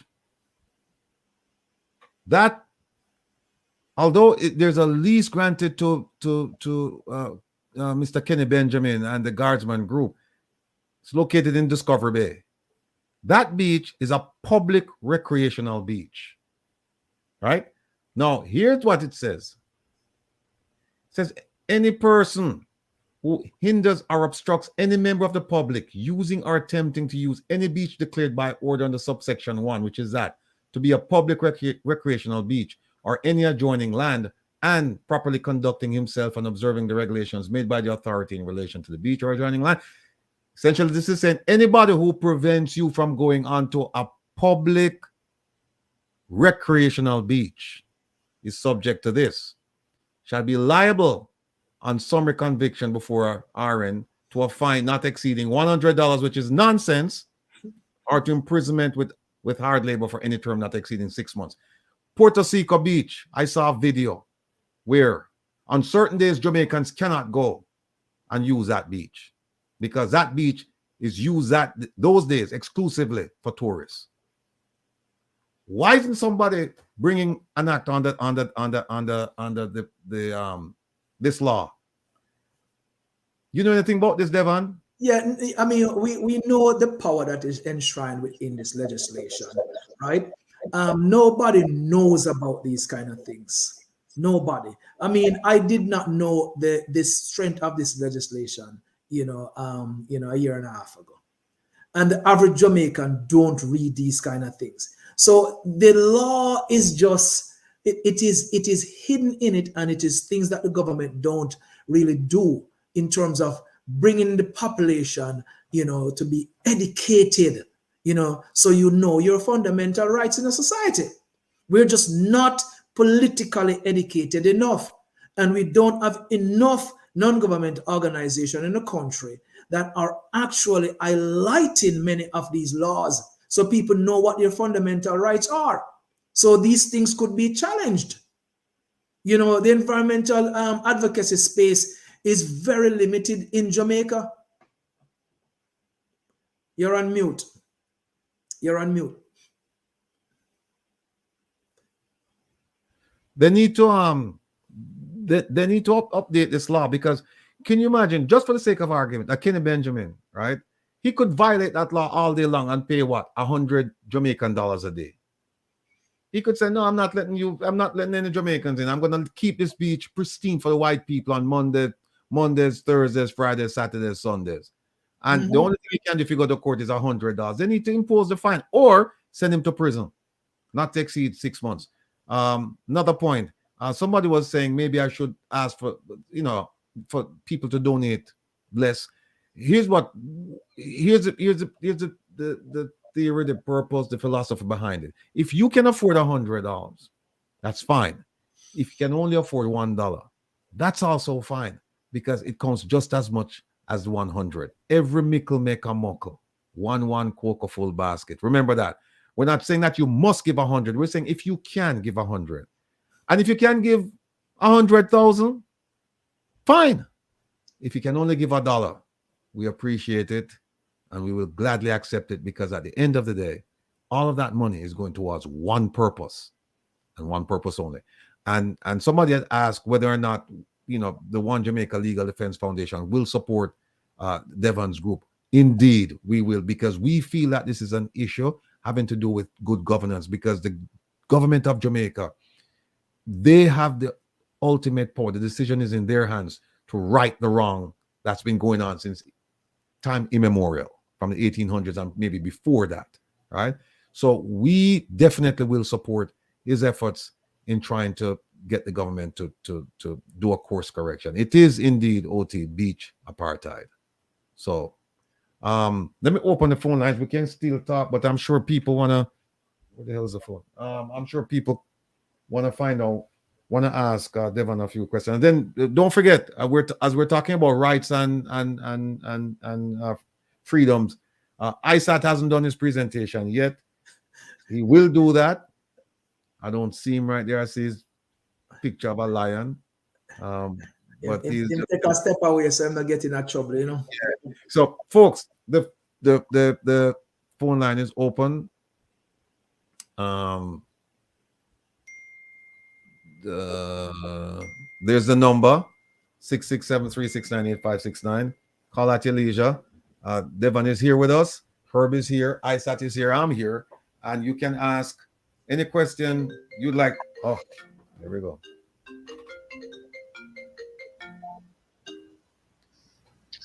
Yes, caller. Good afternoon or good evening. Welcome to Reason with Rattigan. Good evening. So, Dr. Taylor, thank you for speaking on this, because this is one of my stuff that I was involved with. Well, not across the island like you, but years ago with palladium coming to Hanover. And with palladium coming to Hanover, we fought a good fight. Got it to 3-story. We asked, just like what you said, have the actual structure on away from the sand. Because as a kid, we used to go there and you could put down lines in the stone and you could catch fish. You don't need any bait on it. That's how good it was. There was also graves on the site. When palladium went and built on the site, they end up using a backhoe, went across the road, open a dig a hole. They dug a hole and put all the graves there that was of slaves and all different other people, and just got a cement truck to fill the hole. There was no proper removal of the graves and putting them down how they should go.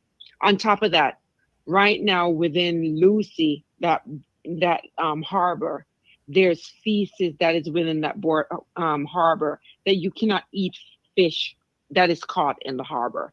You have to make sure that you get fish from down the line, meaning going Bulls Bay, going back towards Negril. You cannot get fish that's caught right there. And that is sad. But my thing is, a lot of us, because me personally, I will not stay at Palladium. And Fiesta, which owns Palladium, is out of Spain. They were kicked out of Spain because of what they did to the coastline. But Jamaica went and took them in. I believe that in order for us to hurt everyone, is that we Jamaicans, and if we have by extension friends or family or whoever that we know that is going to Jamaica, tell them not to stay at the hotels. Let them go ahead and do, say, little cottages or whatever that is off the beach line, and start hurting them in the pocket. Until you start hitting everybody in the pocket, nothing will change. And that's where we need to concentrate. And we don't have to make a lot of noise. Could be very quiet about it. Just start hitting them in their pocket. Because I, for one, will not stay at Palladium, and I encourage people not to stay at Palladium because of what I know happened at Palladium and how everything went down.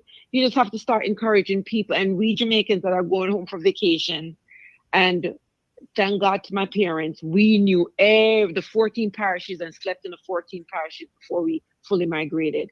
You need to stop. Oh, me don't know Jamaica, so me have to go ski and experience Jamaica. Yeah, experience Jamaica. You can experience Jamaica, but you have to look at it.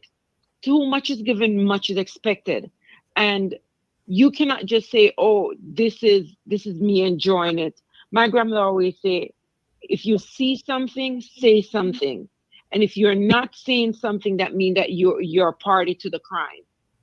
So all us Jamaicans that are abroad, that are going back and staying at these hotels, giving them our money, all our money are going outside of Jamaica, not staying in Jamaica. We are part of the problem. Every time that we stay at a hotel, we are part of the problem. We are part of the problem. We can find other places to stay that is not on the shore, and say we can go to local beaches or whatever. So that's my tidbit. I hope that you look into not just about court action. Yes, court action, but there's sometimes a way how to, many way how to skin a cat, and we can skin a cat by sucking the pocket dry, and that's all. All Yeah, right. man. It's a good thing, and we actually have asked for that. So the Voice in the UK actually had published our requests to people to boycott hotels who do not allow Jamaicans to traverse their property and access the city. We're building all those campaigns. We have how to help Jabem, component on our site, and you will see that we need to take action to avoid resorts that do not provide access. Well taken, my sister. All right, hold on one second. Caller, go ahead, please. Hi, Hello. good evening, distinguished panel. Yes, sir. Good evening, Mr. Rattigan. Yes, good evening, sir. Good Good evening. I have a question for Learned Counsel, Mr. Isaac Buchanan. Yes, sir. I have a question for Learned Counsel, Mr. Isaac Buchanan. So, Mr. I'm not Isaac hearing you. Can you Buchanan, speak up? if the PNP form the next I'm administration, I'm wondering if are you listening to yourself on YouTube because you're echoing.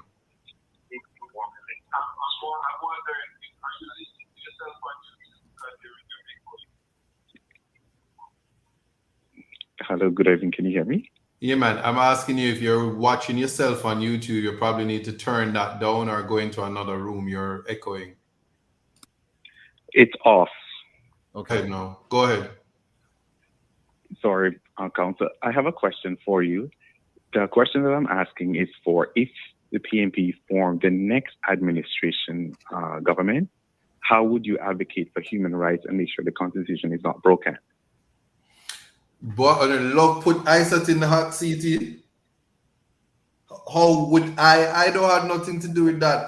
If the PNP forms the next government, and I like how you said if, because it's actually when. Because Marky G tell Dr. Devon Taylor and the whole of Jamaica say when him turn prime minister, una get back on the beach. I don't think that white man is a liar. So we are having an academic conversation now because the people are going to exercise their right to vote. And we're going to get back our beaches. And then all the renter dreads in Jamaica are going to be so happy that they get more access to the whiteys. And then the economic income going to go up. And then we're going to have more Bob Marley kids because the renter dreads get access to the whiteys. Now, if you're talking about the constitutional problems, the breaches of the Constitution, I can just tell you this right now. The current government is the government that breaches the Constitution. We never really had this problem with the PNP. So I don't think it's an ISAT mandate, but I can tell you this. Me being who I am, I don't care who the government is. I advocate for the people. So if you come in with your nonsense, you're going to get the same fight that the JLP got from me. Anything you do that you're not supposed to do, I'm going to take it to the court. And even if they disbar me, there will be lawyers who I have taught over the years, 7 years past, that will come and make the same fight. And so that is what it is. You have to stand for something. So the government is basically creatures of the Constitution, albeit that they don't know that. So until we get that right, remember the referendum will be a part of whatever next election, and people are to listen to a Dr. Devon Taylor, listen about, John is not here today, I'm sad about that because he's the environmental rights activist man that would complement this. But certainly my answer to that, and I hope I did answer it, is that no matter which government it is, we have to always advocate for constitutional rights. And you're seeing it and hearing it from Dr. Devon Taylor today in terms of how these rights interlap and that the fight just never stops. Mr. Rattigan has set up a foundation, and we are along with all the other civil society organizations have to be the watchdog. We are a young country, and we must do that. That's my answer to that question. But certainly for ISAT, please don't look to me thinking I am not itch upon a no government, whether it be PNP, JLP. I am human rights centered. If you don't get it right, you will hear my mouth. All right, caller. Thank you so much for the question. Thank you so much. Bye-bye. All right. I see a bunch of people calling. Yes, caller, go ahead, please. Hello? Hello? Hello? Hello, caller. You're on Reason with Rattigan. Go ahead, please. Good evening, everyone. Good evening, ma'am. Okay, this question is for Dr. Taylor. Dr. Taylor, would you want to think or believe that because the government doesn't want to maintain the beaches and so on and its environs, why they took, this to say, okay, they are going to divest or sell it out because, maintenance might be, too expensive on their budget or whatever? Do you think so? No, what I know that many of these beaches historically were actually maintained and run by local parish councils. And I know that there were structural, divestment issues that happened where many of the portfolios of these beaches were actually taken from the parish council and put into a company called the Recreational Development Corporation. And then, within that company, they tried to actually sell some of these beaches back then, and they couldn't sell them. So what they did, they transferred many of these beaches to the tourism ministry into TPD.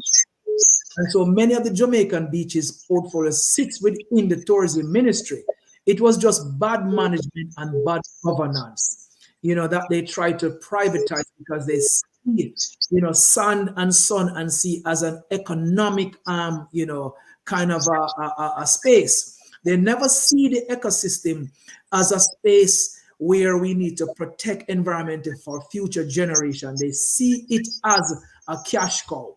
So, I think, if they're not maintaining them and saying that we can't maintain them, so we have to sell them, the corruption is deeper than that. The corruption is because they see it as a fundamental way as how they can make money. And they didn't just leave them to hang, they actually actively transfer them into a company and then transfer them into tourism. So the intention was very clear. They weren't hiding what they were doing. And this actually happened under the GLP and under the PMP where they were playing the same game. Now we are in a new reality where we do see one entity is continuing in a colonial construct, and we're getting promise from another entity that they want to break that and that their fight is against colonialism. So we are prepared to be on the right side of history. What is that right side of history? Us as descendants of enslaved Africans are all about decolonization of our people, decolonization of our country, decolonization of our laws. And the decolonization of coastal space will be a very important step in the freedom and rights of Jamaicans. And that's where we are. Muted, Ratty. Yeah, now we're just feeling there. Thanks. Yeah, this is crazy. Ruth Lynn, she brought up a separate subject. She was saying we need to name the 6, or maybe is it 5? I'm not sure, Ruth Lynn. Then somebody asked about Andre. I had a communication with him this week, and he looks fine. Let me take this call. Caller, go ahead. Welcome to Reason with Rattigan. Andre. Good afternoon. Yes, good afternoon, sir. Yeah, I'm calling to talk to Dr. Taylor about the beach rides and all that stuff. Yeah, go ahead with the question, please. In Trelawney. I was there about a week ago, and the Trelawney, that Bearwood Beach in Trelawney, it was once run by the Trelawney Parish Council, and now the UDC take it over. And man, I was down there for about 10 days, and they bagged that trash up on the side of for the 10 days, there was no trash removed from there. The trash was just packed up there, and it was like a high store, and nobody did nothing about it. So your question is about keeping beaches clean and whose responsibility that is? Yeah, it was Trelawney Parish Council used to control it back when 40 years ago when I was there. Last week I was there. Now that I inquired, they said it's the UDC. So And there's bags of yeah, it is. it's just bagged up and not removed. I was there for almost 10 days and the bag was there, not removed. Yeah, man, it is the function of the state, to keep these spaces clean. But the UDC, Rattigan, you're on mute. Let me just tell the caller, thanks for the call. Let me just grab another call. But in the meantime, go ahead. Hold on 1 second. Caller, hold on, please. Go ahead, Devon. Finish up. Yeah. So UDC, I mean, the state is responsible to clean up things. And I've heard that question before about Jamaicans don't keep their beaches clean and they're not deserving of them. The state don't keep our beaches clean. The state, should do that. I mean, runoff that comes through gullies and things that end up into the sea. Of course, they're thrown in there by people. But when you look in the neighborhoods across Jamaica, the collections of garbage is very inefficient. The government has not put the necessary infrastructures and dealt with, removal of waste product from our society in a very effective manner. And so it gets into these places. So these are massive structural problems that are government in creation. Now, I'm always very, cautious about dealing with UDC because UDC does not have a good history of dealing with, individuals from lower socioeconomic status. They are that investment arm of the government, a statutory body that tend to develop these grand projects, and they're not always, structured to really create the best environment for poor people. So I think, though, it would be interesting for, the locals association within the Burwood community to really, through NGO, get involved in keeping these spaces clean. I mean, that is very important. But Burwood sits in also a precarious position where some of the lands in and around Burwood actually privately owned and not government owned. In fact, all government owned on Burwood is what we call the beach, right? The foreshore and some of the dry sandy area, if you actually look at the land titles around Burwood. So there is a moment of reckoning that is going to come in Burwood. If the UDC now have bought all the property before Burwood, that's a new development that I'm unaware of. But we need to be very vigilant of Burwood and that they don't turn Burwood, for one, if UDC own that land, into another beach, just as how they have turned Port Seco into another beach. Government developed, then government lease, people restricted as access.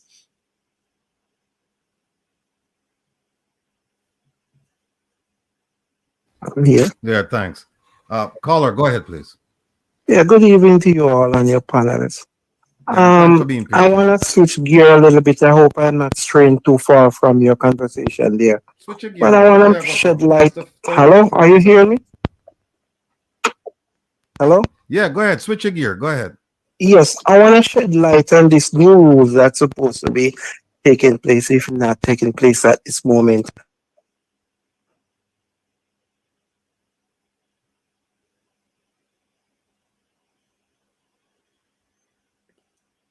I'm not hearing.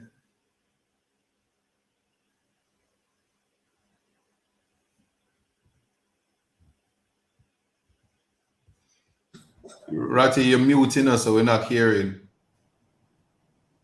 A country that have a lot of corruption in every level. At every level. It could be a very bad thing because, when you have corruption and you have people who's going to make a report and someone coming back to the country, it could be dangerous for someone like who is not a wrongdoer, somebody who is maybe a political opponent or somebody who is opposing the political leader. Mm-hmm. And that could be dangerous for someone. Now, I'm saying for a country that have level of corruption, those are some of the things have to be dealt with first before you implement rules like these. Now, I already hold my position and bringing in, even when they say they want to bring in 15 years for someone with a gun, it also goes in the same alignment. When you have a corrupt country, you can't implement certain rules or certain law, because it's always gonna work some way bad for someone when you have a corrupt nation. That's my take. All right, what thanks to so think much. about it. All right, thanks. Hello, caller, go ahead, please. Hello?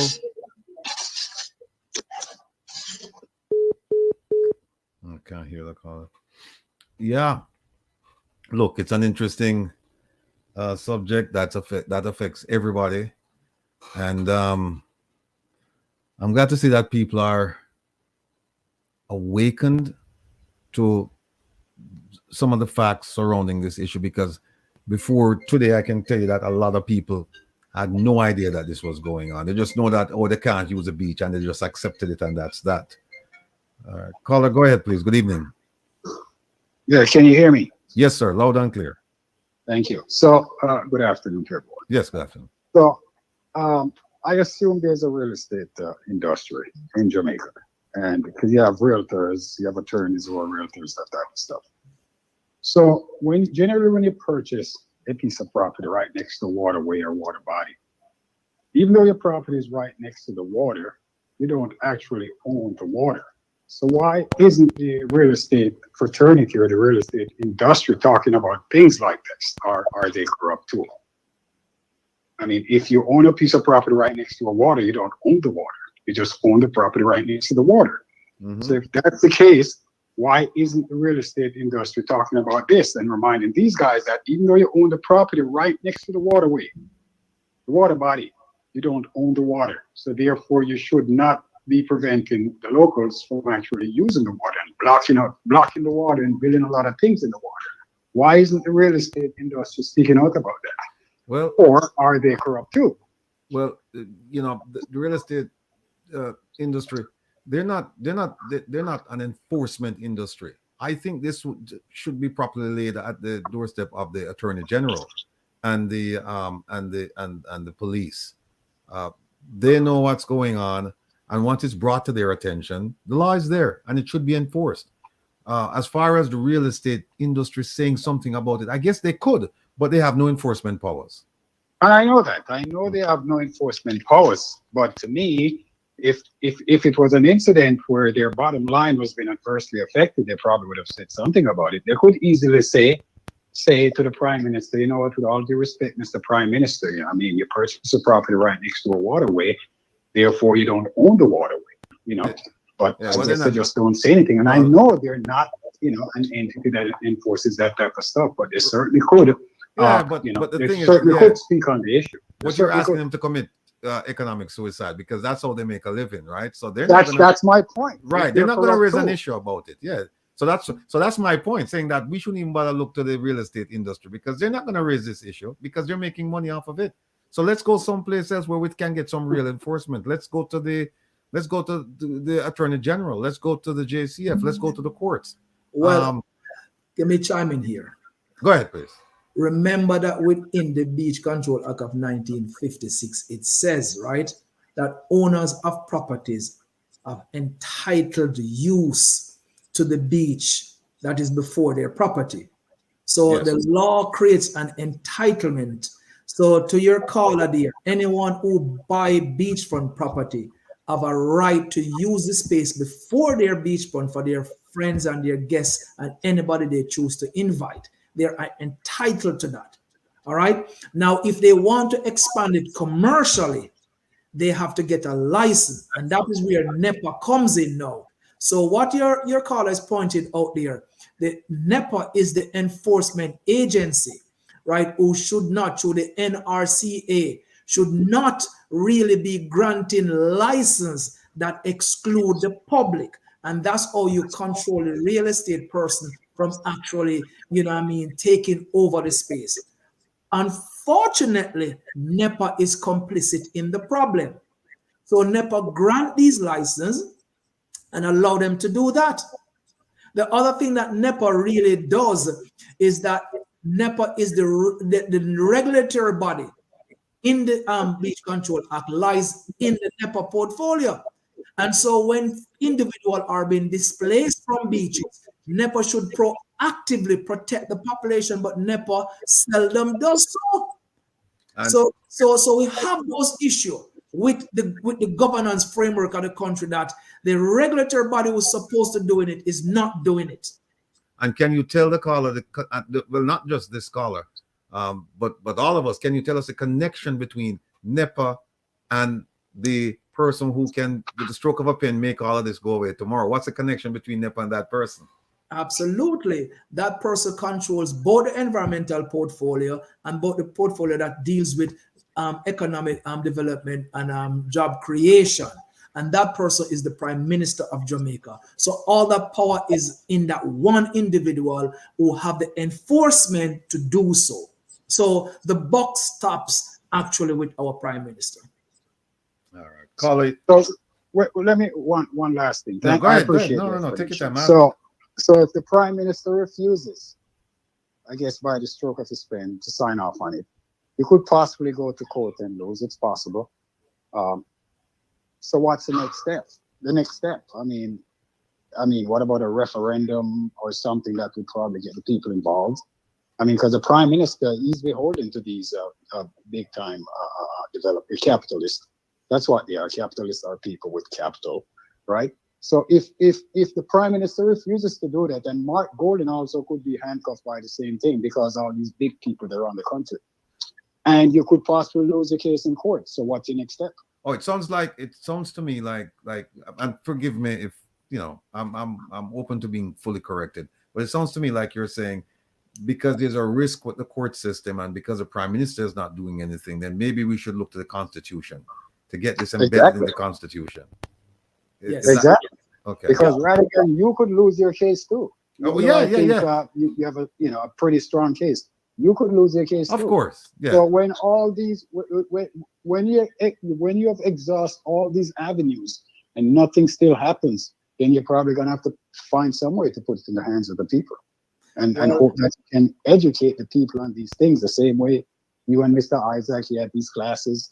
Educating people on the Constitution and stuff like that, because these people, again, they're beholden to these big time money people, and they might just decide in their favor and not necessarily in the people's favor. I mean, that's a valid point. It is valid, and that's why we're doing this advocacy. Is an advocacy pointing about bad laws that needs to change. So that's why we're talking about repeal and replace. And we have said this is a legislative fix. Legislative fix is entrenched in politics, and so you have to make sure that people represent your interests, will really kind of be in power to change things. Advocacy that we're doing here, your voice matters. You get out there, you help us advocate for changes in these laws, and the people who can change these laws, because our Constitution is not set up with ballot initiative. If it was a ballot initiative, beach access would be on the ballot and the country could vote directly to it. This is why we would like to see some of these changes in the Constitution where they have direct connection with democracy, by the people. And so we could vote on issues is really interested to us. We're not, the reform process is going to be important for right now. The only way we get these changes is legislative, and the people have to say they want it. You want the change, and that's what we're doing now. We're saying we want the change. Enough Jamaicans come on board, say we want the change, and if we don't get the change, we're going to move out the people who are blocking this change and put one who's really going to give us this change. That's where it's at. The advocacy and the court, as you said, have its limits. The power, however, sits in your democratic right to vote. That's where the power sits. So don't squander that. It is meaningful, and you let them know why you are voting. If you go out there and says, I vote because I want beach access, the guy out there now who's politically vying for your vote now is going to have to tell you what he's going to do and how he's going to do it. So help me show this out there. Beach access right, the general right of access, is on the ballot in the next election. Rattigan, you're mute. Yeah, caller, thank you so much. Let me grab this up. Let me grab this incoming call. Thank you. All right. Yes, caller, welcome. Go ahead, please. How you doing? How you doing? What I want to say is, like, why we're moving so fast? I know the citizens want to use the beaches and everything, but I think if we root out corruption, everything will fall into place. I'm going to hang up the phone and hear what you guys said, but I think corruption is the root of everything. And if we could root out corruption, then the citizen would get to use the beaches and stuff. And then we move from corruption to crime. Okay. All right. Thanks so much. Okay. I said, Herb, you want to take that question? Why focus on the beaches? Focus on corruption, and then corruption will take care of this, and then you move on to crime. Well, first of all, corruption is not going anywhere anytime soon.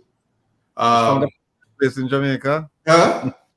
I said, has it found a permanent place in Jamaica? Of course, Parliament. Yeah, so we know that. What you need to, huh? Be careful now. No, I'm just saying, no, this is what I'm going to borrow from the words of the Prime Minister, who says we shouldn't paint with a broad brush. And so until we start identifying that, the country shouldn't be on pause to identify that. Everything that's happening in this country is totally connected. So as we're hearing this, we have to look to both sides of it.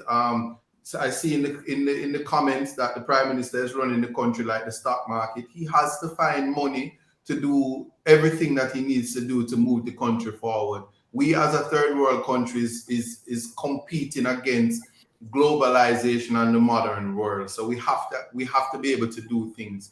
What Dr. Devon Taylor has said is right on the money.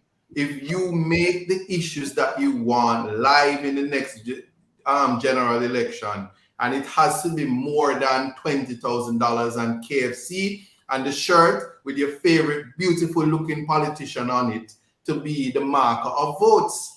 It has to be educating the public so that they know. And it's more than that, because as Dr. Devon was talking and I hear him say beach access, I'm going to say, but wait, I can't even swim. When I worry about beach for, I'm hungry right now, and mackerel gone up, and I can't even buy 2 patty.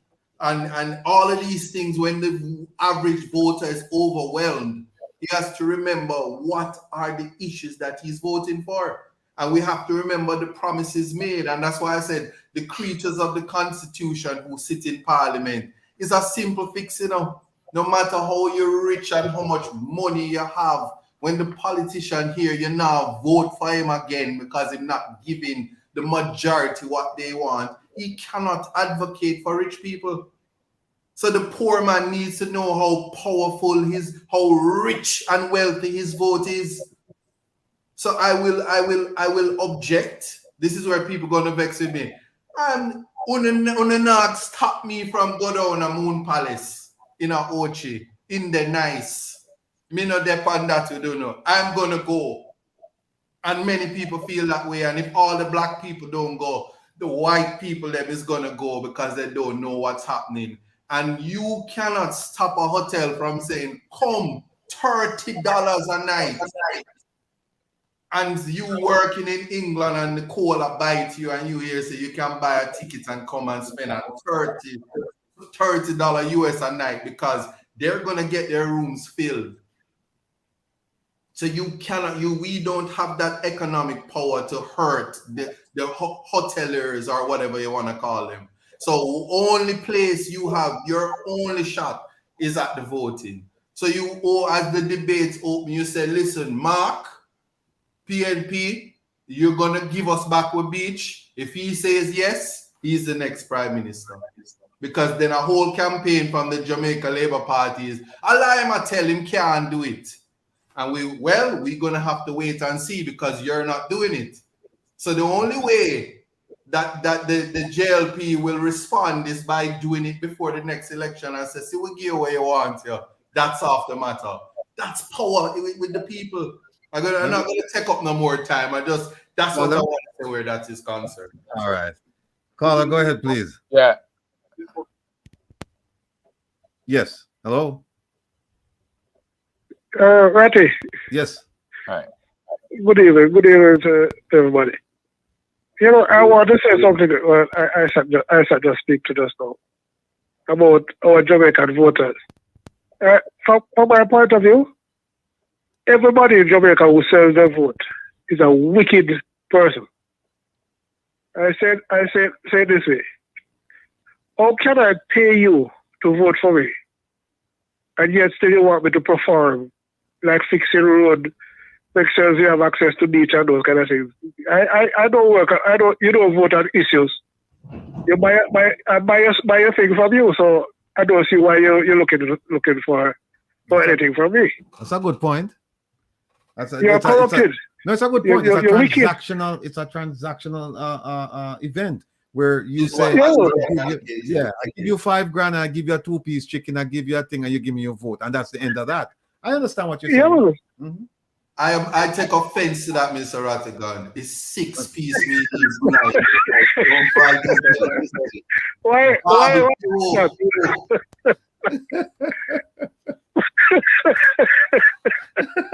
All right, 6 piece. For that, I give you 8. I give you the two plus the 6. Brother, oh my, what color you want me put me X? All right, like that. All right. Look, thanks. That's a good point. Thanks for calling. Yeah. Ratty. Yes, sir. Go ahead, please. I said in another program before that when the Prime Minister organized so many agencies within his office, and you have to take a look at which agencies they are. They're the ones that are revenue producing, or he establishes control over the heart and soul, the mechanics that help to run Jamaica. And so when you talk about corruption, you're looking at, he controls the Constituency Development Fund, Culture, Health, Arts, Sports and Education, the Electoral Commission of Jamaica, Human Employment Resource Training, that's the Heart Trust, the JDF, Jamaica Information Service, Jamaica Social Investment Fund. Then you have the Park and Economic Special Economic Zone Project. NIDS, the National Identification System. He's going to have access to everybody's information. The Public Broadcasting Corporation of Jamaica, the Registrar General's Department and Island Records, Social Partnership, State Protocol, and the Vernon Field Aerotropolis Development Project, right? Which and also NEPA. I didn't see NEPA there, right? But NEPA is in it. Yeah, NEPA is there. The man is running virtually everything needed to produce, and where if you had to grease palms, those are the agencies you need to grease palms, right? So when it comes to corruption, and we're wondering how comes a $22 million project moved to 800 million when it comes to building that apartment complex. You don't have to wonder too much, because everything that's controlled by them will produce this kind of money. It will generate funds. He has all the fund generation, you know, and so we should not be shocked or surprised. Yeah. Look, folks, just so you know, those are you trying to call, and I see there's a one call I wanted to take from, I think I know who it is, from Manhattan, but what we're gonna do now is, Devon, we're going to have you back, because look, I have a bunch of things I wanted to discuss with you regarding beach issues, because I did my research, you know, and there's a ton of stuff I wanted to go over: the licensing thing, the public access. There's a ministry paper number 10 dated 1985, a whole bunch of things which I'm sure you're very familiar with, but I only got familiar with them through you. And what I wanted to do was, through us, is to educate all of the people, so that, as ISAT said, when they go to vote, they can vote in a conscientious and in an informed manner about the issue, and it's not a transactional event. So what we're going to do, we're going to leave it there, because ISAT has to do his presentation, and people are killing me. They want to talk about the 6, and they want to talk about the Prime Minister's wife being elevated to Speaker of the House, which we will talk about. So what I'm going to invite you to do is stick around if you can with us, because we're going to talk about a whole bunch of issues. But if you cannot, then Godspeed, and we'll see you soon. But having said that, I hope you can stick around with us. So folks, you know him, you love him, you can't resist him. The irresistible force, Isaac Buchanan. Artist, lawyer, activist, everything. He's everything to everybody at all times. So here he is, without further ado, to do this thing. And then Devon, again, thank you so much on behalf of the entire listening and viewing audience. Tremendous job. You're doing God's work, man. And this is not just for you and the people in Steertown. This is for every Jamaican, inside and outside of Jamaica. Whether you can swim or you can't swim, like me and I said, you know. Whether you're white, black, you have money, you don't have money, you come from uptown, round town, downtown, it no matter. This is an issue that the government itself should seek to resolve, because this is not a partisan issue. This is a people issue. And so I want to thank you from the bottom of my heart for coming, spending the time with us, and educating us. You make us smarter every time you come, my brother. So thank you again. Give thanks, and give thanks for all the feedback once engaging. I'll stick around for as long as I could, and once I started to get himself in some trouble. Isaac, so the floor is yours. Boy, I sat the troublemaker, and I hear them and say, I must buzz a tune. Get up, people broke, and we can't get no walk. Pull up. Listen, moving on. That's the icebreaker. I think Rattigan will tell you, I think it's Little Kirk did sing that. But all right.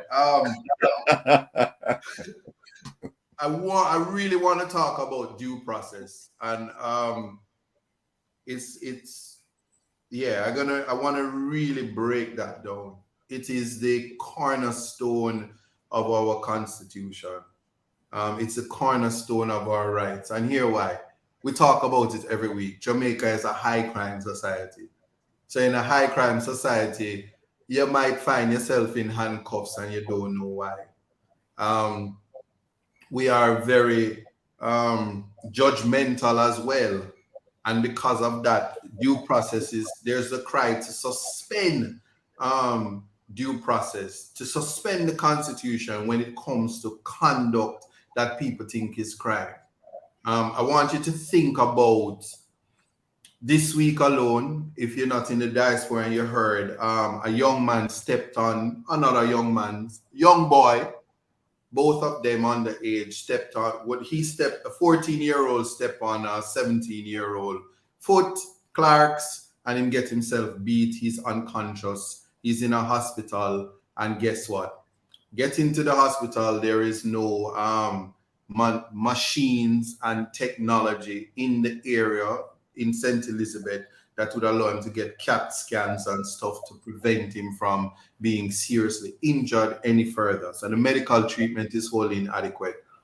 Woke up this morning, saw the young man who committed the crime. His face is splattered all over the media.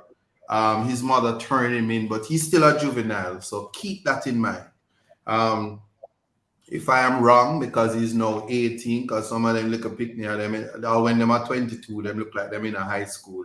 But just appreciate that when it comes to due process, you're cloaked in the presumption of innocence, and Jamaica is failing our youth while blaming our youth. We worry about dunce bags more than we worry about protecting students and giving them an environment so they can learn. So the irony, principals come out, we don't want dunce bags in our schools, but we have people beating people for stepping on Clark's. And you saw Rattigan last week. Is he my blaming for this Clark's? Him holding up pretty Clark's, and then I hold up bro God boots. And then him have a hole, him make it look like him not try. What's that? How much Clark's the man have of every color you want. So him not promote bro God and pick me a beat picnic over Clark's, and we worried about Dunsback. And in all of that wrapped up is due process, the importance of fair hearing within a reasonable time, in your constitution and how the constitution protects you, especially when they accuse you. I hear Mr. Rattigan said earlier that it's only people with power and people with money and then come at you and try to tear it and break it out. Let me tell you something. Here in Jamaica, when I see them beat me and kick me and tear me down and find me guilty before any fair hearing and due process, and me not have no money, me not have no power, and me can't even get on the beach for bathe off the saltness. That's why I'm so salt. But that's what I know. You mic mute, so I'm glad. So we're not hearing you because you mic mute, Rattigan. Well, man, but you're going to Moon Palace, though. You're going to Moon As an honorary renter dread, I will get access to Moon Palace. The white woman, them need me. The tourism can't work without me. Try. All right, let me stop. Anyway, that being said, Section 16, and I always had invited persons to have their constitution, the charter. We are at Section 16, and 16.1 says this: whenever any person is charged with a criminal offense, he shall, unless the charge is withdrawn, be afforded a fair hearing within a reasonable time by an independent and impartial court established by law. Starting there, notice it speaks of fair hearing and reasonable time. Yeah, justice delayed is justice denied.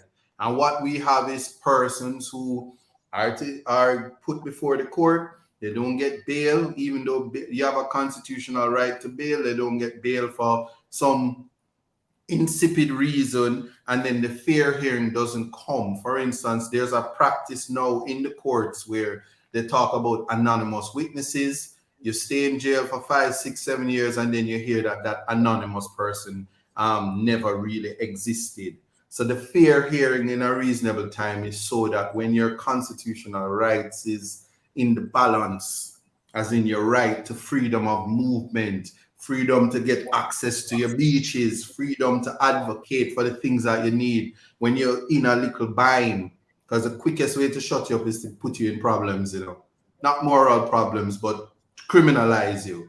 That's why our colonial masters made sure they had the vagrancy laws, which would criminalize you just for standing up in front of somebody's property. Police could come and pull you away and turn you into a criminal. So we have the culture of turning ordinary Jamaicans into criminals so that they lose their freedom of movement as a form of control, and you lose your voice and your freedom of expression. Now, 16.2 says we're going to the civil aspect of it now, because it's not only criminals of due process. You find yourself at work, you find yourself applying to become something, and they don't give you the proper opportunity to ventilate issues or clarify issues. So the Constitution says, in the determination of a person's civil rights and obligation, or of any legal proceedings which may result in a decision adverse to his interests, he shall be entitled to a fair hearing within a reasonable time by an independent and impartial court or authority established by law. So you see, 16.2 of the Constitution is speaking about everything Dr. Devon Taylor spoke about. You get up and you just take the beach and lock up the beach, and you're talking about prescription law and this law, and you never even allow the people. Let's talk about Bob Marley Beach. You never had a conversation with them.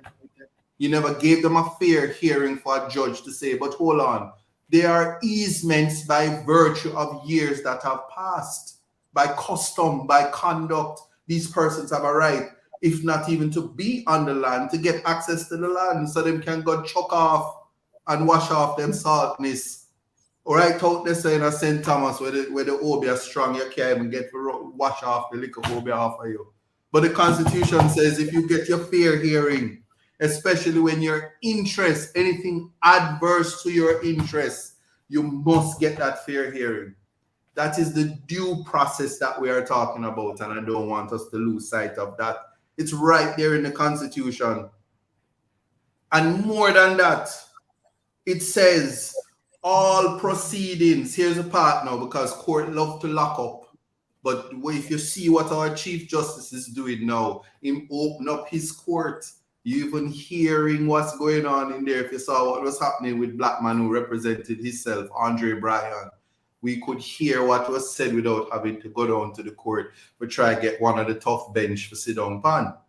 And it says, all proceedings of every court and proceedings relating to the determination of the existence or the extent of a person's civil rights or obligations before any court or other authority, including the announcement of the decision of the court or authority, shall be held in public. And here is why. Something happening at the Bob Marley beach. It's happening at other beaches. There are persons who their rights are similar to yours, and you need to get educated, and the public need to be aware. These are public interest matters. And I told you about Section 13(2)(b) and the importance that the judges have an obligation. They are the custos morum, the guardian of the Constitution and your rights. They are to enforce it. So each person who has been, is being, or is likely that your constitutional rights are violated, I bet you everybody after today have an interest now, whether you're here or in the diaspora, about what's going on with the beaches, because simply we did not know. We're going on with the hustle and bustle, and we just did not know how important it is that they're taking something that we have a right to and saying that we don't have a right to it. But now we know, and it is the due process. We should have been told. We should have had conversations. We should have had a hearing, since every time a beach will pass and you hear, but walk to the beach when I was a child, why we don't have access to it? The place we used to run up and down, and it is gone. It's our interest that's adverse. So when we're losing an interest, we must get that hearing, and we must get an opportunity to be heard, and not by the local media, not by people that don't understand the law. We're talking about panels, tribunals, and governing bodies that you ventilate issues, and then the law is recognized. That is what needs to happen, and it hasn't happened. So when the caller earlier said, well, you're going to go to court and you're going to lose and all of that, everything overlaps. Because we have one set of people saying we need to go to the CCJ. We have one person saying that's for the Privy Council. We have another set saying we should have our own courts. When it comes to the hearing, and we know how important it is to separate church from state, from your political system, from your oppression, from your colonial masters. It's so ironic, because our colonial masters are not our abusers right now. And the only thing we have is what was put in place, which is the Constitution, to protect rights while they're being whittled away. So you have to, why I'm being so expressive about Section 16 is that it is the hallmark. It is the one thing that will put you before the court, that when it's not going your way, you have to remind the court that I am to get a fair hearing, that you're to stick to the issues before you, so that when we walk up in there as Rasta people, the people who don't like Rasta in 2023 can just simply dismiss you because they don't like Rasta, because they have to stick to the issues. Yeah? They have to stick to the issues. So it doesn't matter if you're black. It doesn't matter any of the things. It doesn't matter if you're a part of a minority groups. They are compelled to hear you. And their decisions must be public. It must be made in the public, and it must not, even if it's going to be adverse, the public needs to know, and you need to be heard, and your issues ventilated. That is what is important. Now, Section 16.4 says nothing in subsection 3 shall prevent any court or any authority, such as is mentioned in that subsection, from excluding from the proceedings, listen this, persons other than the parties thereto and their legal representatives. In interlocutory proceedings, that's when you're going for the injunction, it doesn't have to be in public. And in appeal proceedings on any law relating to income tax, it's telling you exactly what. And then it says, to such extent as the court or other authority may consider necessary or expedient in circumstances where publicity would prejudice the interests of justice. So depending on the matter, a judge may exclude the public. But even as he's excluding the public, if you are an interested party or you are touching and concerned and the issues concern you, they cannot exclude you. So this is how important due process is. And it then goes on to say that the court may decide to do or as the case may be, the authority may be empowered or required by law to do so in the interest of defense, public safety, public order, public morality, the welfare of persons under the age of 18 years old, as I spoke about the young man earlier, and then the protection of the private lives of persons concerned in the proceedings. One of the things is that intimidation is a big problem that we're having. So as you try to assert your rights, I tell you, the quickest way to do that, and we can't forget, it happens in America. Black people try to exert their rights, you are criminalized, you might get shot like Martin Luther King, you might get shot like Malcolm X, or you just might get shot just for being black. It's just a reality. What is unfortunate is that that culture is seeping into the Jamaican space, and we don't have colonial masters anymore. That's something to think about. Now, at section 65, it says that every person charged with a criminal offense shall be presumed innocent until he is proved guilty or has pleaded guilty. I'm going to repeat that because this is what I'm saying, that the Constitution cloaks you with the presumption of innocence. It says every person charged with a criminal offense shall be presumed innocent until he is proved guilty or has pleaded guilty. Why is that important? Well, the court of public opinion, the court of Twitter, the court of internet, Facebook Spaces, Instagram, and recently TikTok, they have a way to just say, yo, bring the death penalty, put them to death, no matter what it is. People are always feeling for blood without the opportunity for the matter to be ventilated and people to be heard, whether it be self-defense, whether it be whatever the situation is. And we criminalize people on accusations, and the Constitution says no, you are to cloak them in the presumption of innocence. So last week, when the comments were ready to crucify me because I felt that Miss Dalrymple should not have resigned as the member of parliament, and in the interest of justice, place taxpayers into paying for a by-election if it comes to that, or when it comes to that, especially when elections are so near.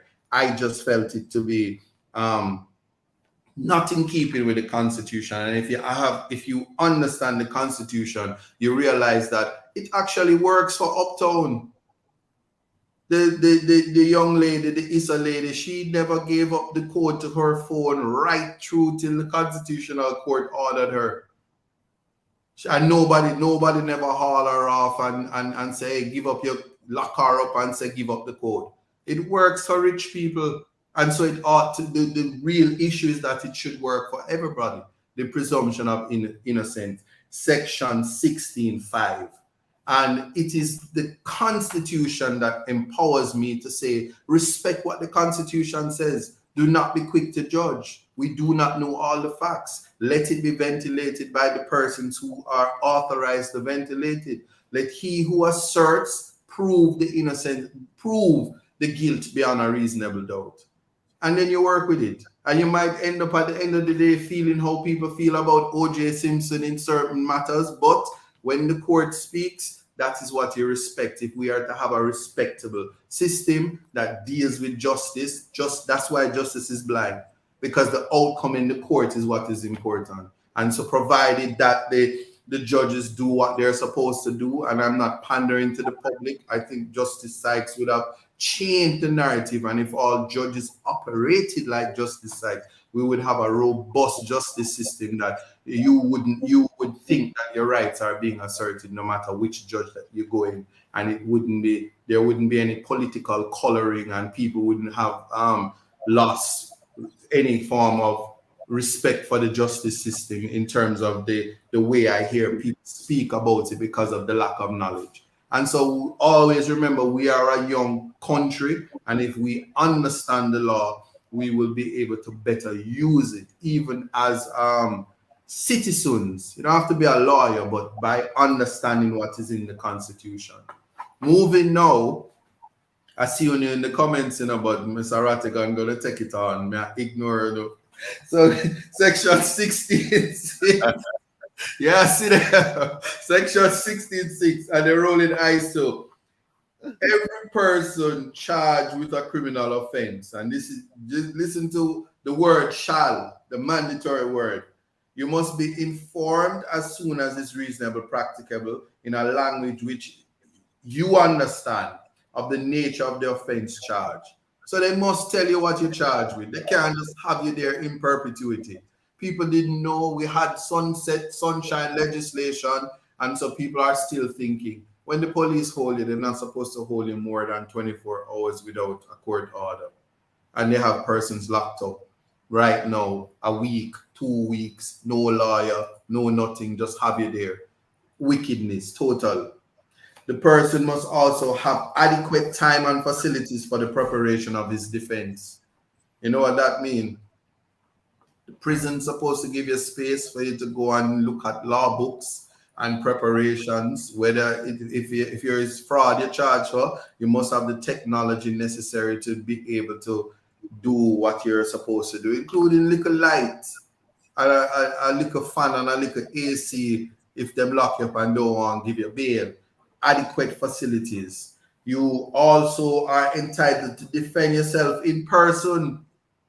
So when black man says, I want to represent myself at the sentencing, and everybody said, why did Justice Sykes allow him to come talk to the court by himself? It's his entitlement. He can opt to do it, provided that he is not mentally challenged and there is an order saying that he's not fit to play and all of that. You can represent yourself without a lawyer. It's madness. You're boxing food out of me and Mr. Rattigan hand, but at the same time, it's your constitutional right. We will vex with you and laugh when things reach you, but it is your right. Or you can get legal representation of your choosing, assuming you have the money, because when you get legal aid, there's only one woman I go down to legal aid and say, I want legal aid, and the justice say yes. And she says, and I want Tom Tavares Finson. And he was in the court and she got it. And then right after that, everybody think he can get big lawyer every time. No, sometimes you have to get the little one, them like, I sat. So you have the means, once you can pay for it, or if you have this, if you do not have sufficient means to pay for legal representation, you are to be given assistance as is required in the interest of justice. So at no time, if you tell them, listen, I need a lawyer, they're to provide you. Even in the parish court, they're to provide you with a lawyer. And so now you know that when you go there, you can cut out this foolishness about guilty with explanation, so that you can make the observer for the nonsense that come out of your mouth if you should find yourself in the parish court. D says you are entitled to examine or have examined at your trial witnesses against you and to obtain the attendance and examination of witnesses on your behalf under the same conditions as witnesses against you. What that means?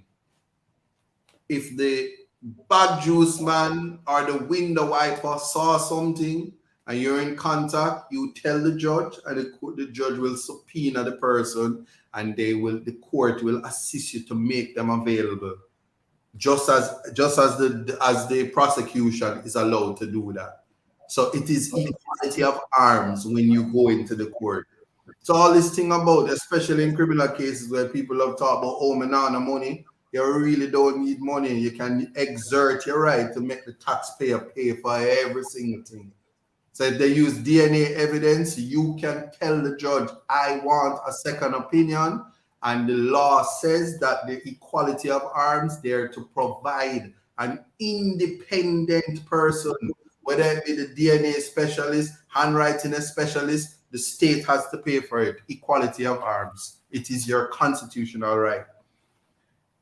E says that you are to have the assistance of an interpreter free of cost if he cannot understand or speak the language used in court. Now hear me, see, you come from St. Elizabeth when you don't show stone off of me, or you come from what you come from the heart of the country, where when you open your mouth, your pot was so strong. And when you walk up in the court, you hear them speaking this Queen's English, and all you can say, yeah, what him say? Keep on them too. Me nay hear what him say. And your pot will get so convoluted that you can't articulate and they can't articulate. Look a judge right in the face and say, can I get an interpreter? I'm not talk the lady who always there behind your prime minister do this. Enough for the deaf people. I talk about get somebody that speak both your kind of patois from St. Elizabeth and an English person, and they have to provide it for you. It's not just for Spanish people. So if you're not too bright and you don't understand English, they can get an interpreter. So when them start talk and bust the big words, then you say, get somebody to break that down from me. I need an interpreter because I do not know what the prosecutor is saying. And in your constitution says you are to get it. At F, you are not to be compelled to testify against yourself or to make any statement amounting to a confession or admission of guilt. So you have the right to remain silent. So when police are thump you in your face and I trick you and I tell you open your phone and I tell you to do anything to self-incriminate yourself, the Constitution says that is illegal. And your matter can be thrown out on that basis. And these are the things that when you use the Constitution, everybody vex and say, but what went wrong?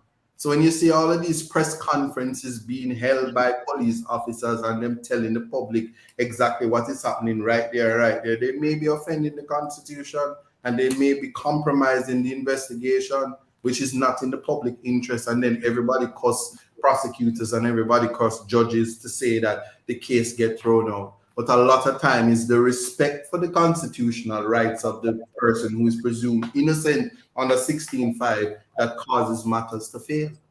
And people need to appreciate that. Now, except with his own consent, he's not to be tried in his absence. Yes? So you see all this thing where conversations being had outside of your ears.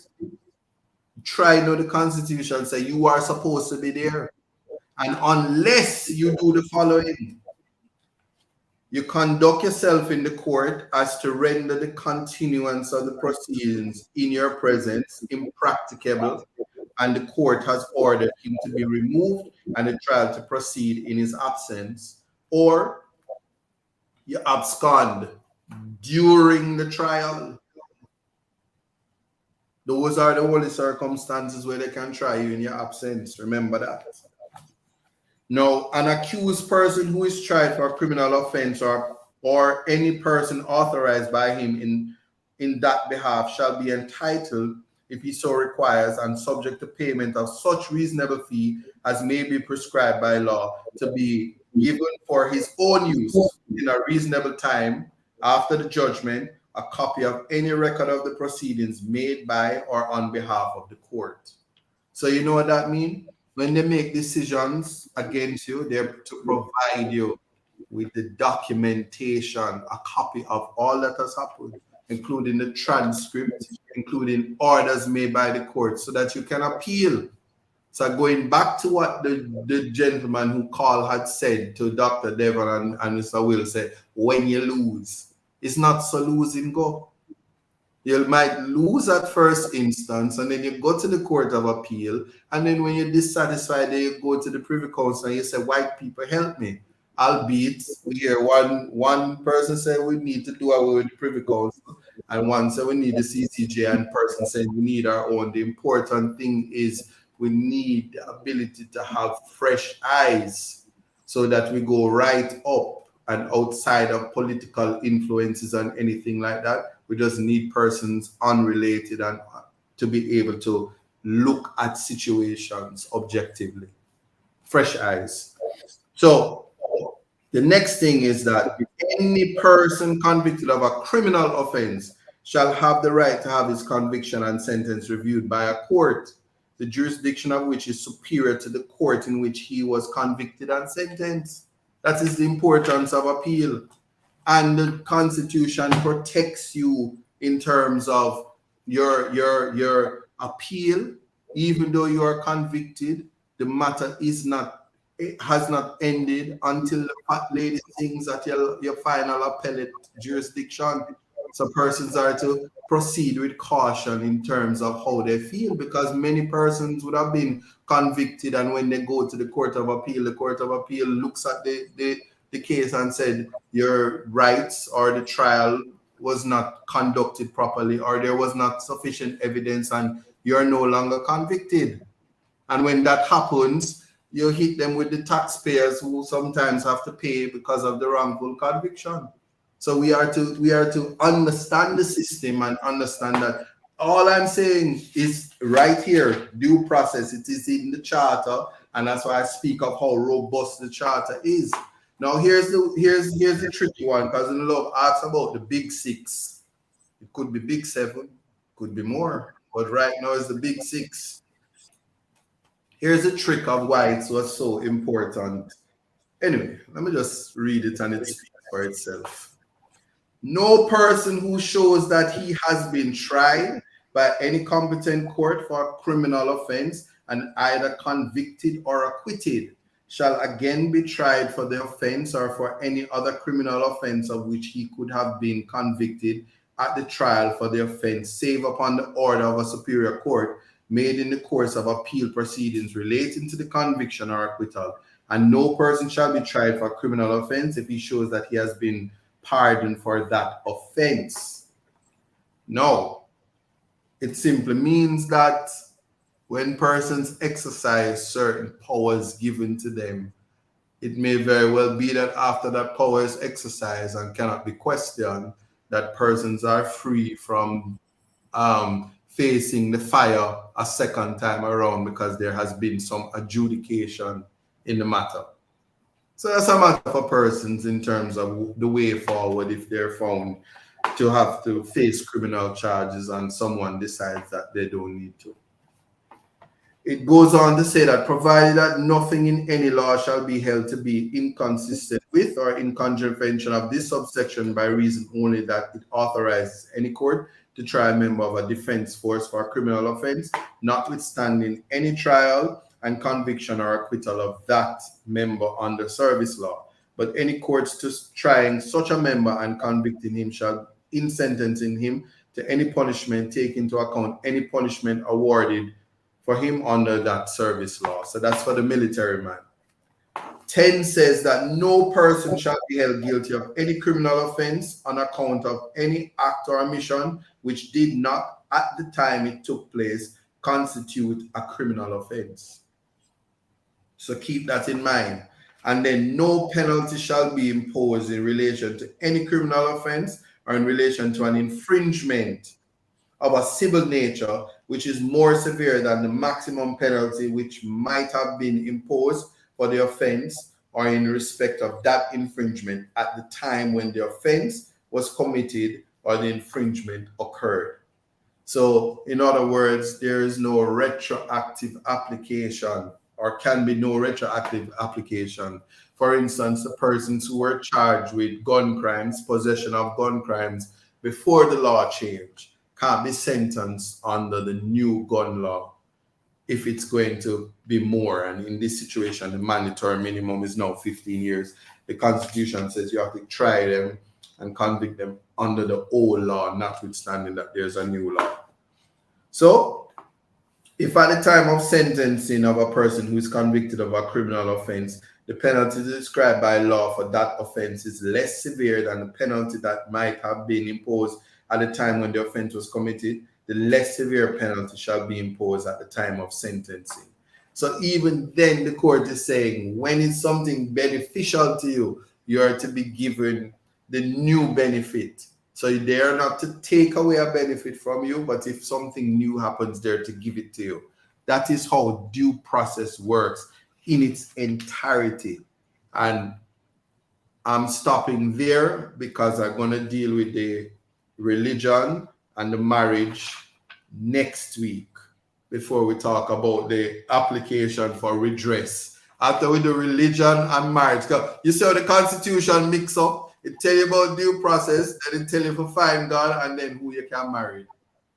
So it is almost like Young and the Restless and Days of Our Life. Constitution well sweet. So I'm stopping right there for this week. All right. All right. Look, folks, we want to thank Isat for his presentation. It's always peppered with some kind of comedy to keep you interested in what's going on. But seriously, I mean, we need to take stock of everything he's saying. And I'm reading the comments, and some people are saying that they didn't know. Some people are saying, "Oh yeah, you can't do it." What I think what he's saying is that, look, here are your rights. If you want to exercise them, then you should. If you don't want to exercise them and let people just trample over you, you can't say you never know. You can't say we never warn you, right? And I heard him give out some advice one time where I think one of his clients, the police went to his clients, I think the family home, and he had to leave briefly. But he said his advice to them was, hey, be very nice, be very gentle with them. Whatever they want, whatever they ask you to do, yes, officer, no, officer, and you do it, because then you can sue them on Christmas time. We get a big money and things like that. And that's sound advice, because people tend to think that, okay, you fight fire with fire. The police come after you and start rough you up, then you fight back. And that's a losing battle. That's a losing battle. So again, like Devon, thanks for making us smarter. And folks, I'm gonna turn the phone on now so you can ask any question you want to ask. I certainly remember the panel. Before we do that, I need to hear from Herb. We haven't heard from Herb in a while. And then Devon, can you just tell us where to find job? People have been reaching out to me saying they'd like to lend their support to your organization, and they want to know where you can be found. So in terms of our physical location, the virtual space is jobm.org. Okay. Right? JABBM.org. And some people were asking, what does it stand for? What does JABM stand for? Yes. So that's the Jamaica Beach Birthright Environmental Movement. Right. So we are dealing with access right, and we're also dealing with environmental conservation. As we talk about the personhood status, we're trying to elevate our ecological spaces, just from spaces that you could trample upon, but spaces that we see as necessary for our survival, and they should get personhood status. So they find us at jobm.org, and we are actually located in Steertown. That's where we were born. I mean, that's we are the pain of birth. Brought this movement into being. We are on social media, Instagram and Facebook as Jabem, and you can also find us on Twitter. Yeah, ISAT mentioned about saying that if you're from countries or certain rural areas and your patois too strong and you don't understand what's going on with the Queen's English in court, then you have a absolute right to ask for an interpreter. And it reminds me of a case I worked when I was with the FBI, and it's happened years ago, decades ago. But the defendant, he might talk to some people and he might talk in a patois, and I guess him think nobody wouldn't know, and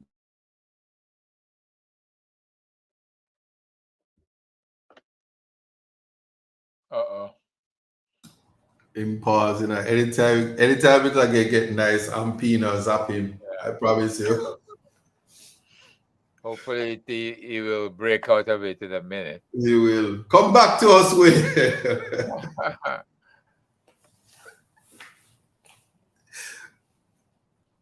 Oh Lord. Need to legalize the Obia laws so we can yeah. What is it? See, if he didn't have access to the beaches in St. Thomas, he could have gone out there and wash off the salt this side, and Peter could zap him, but what can I say?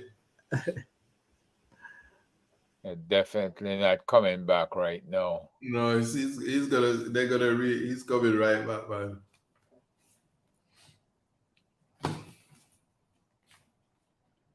But I guess he went out to come back in. Yeah. But I don't know why these people still are watching me and keeping an eye on me. I've been doing some research while you guys talk. I'm not supposed to talk about that story, I guess. No, talk about it. We were saying, come back to us, Bill. I'm peanuts up you. But yeah. I'm not supposed to talk about that story, sir. So Herb, go ahead, sir. Hey, you talk about something the other day, and you were saying oh Jesus, this thing just slipped my mind altogether. But yeah, about the police officer that called me up, the superintendent wanted to know how to fight back against the bank robbery, and he was I'm getting some feedback.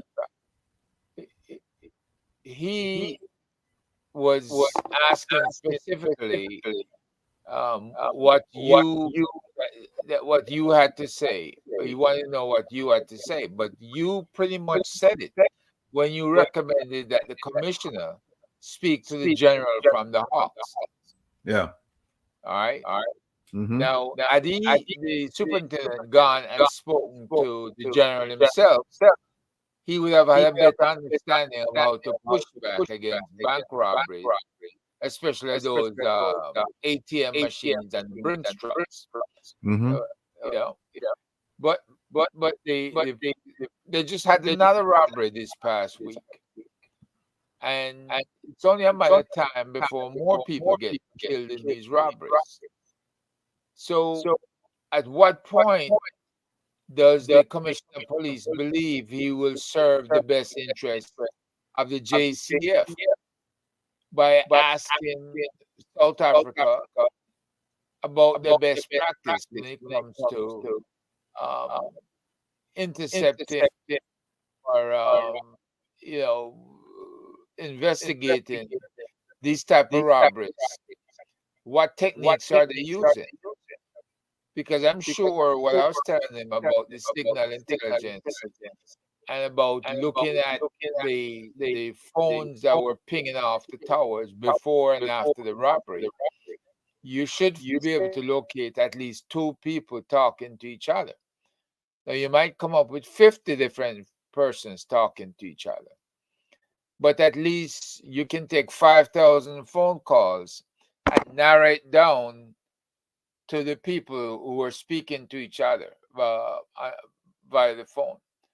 So they will never learn because the commissioner didn't do his job. He didn't go out and have a discussion with the Hawks general like you suggested.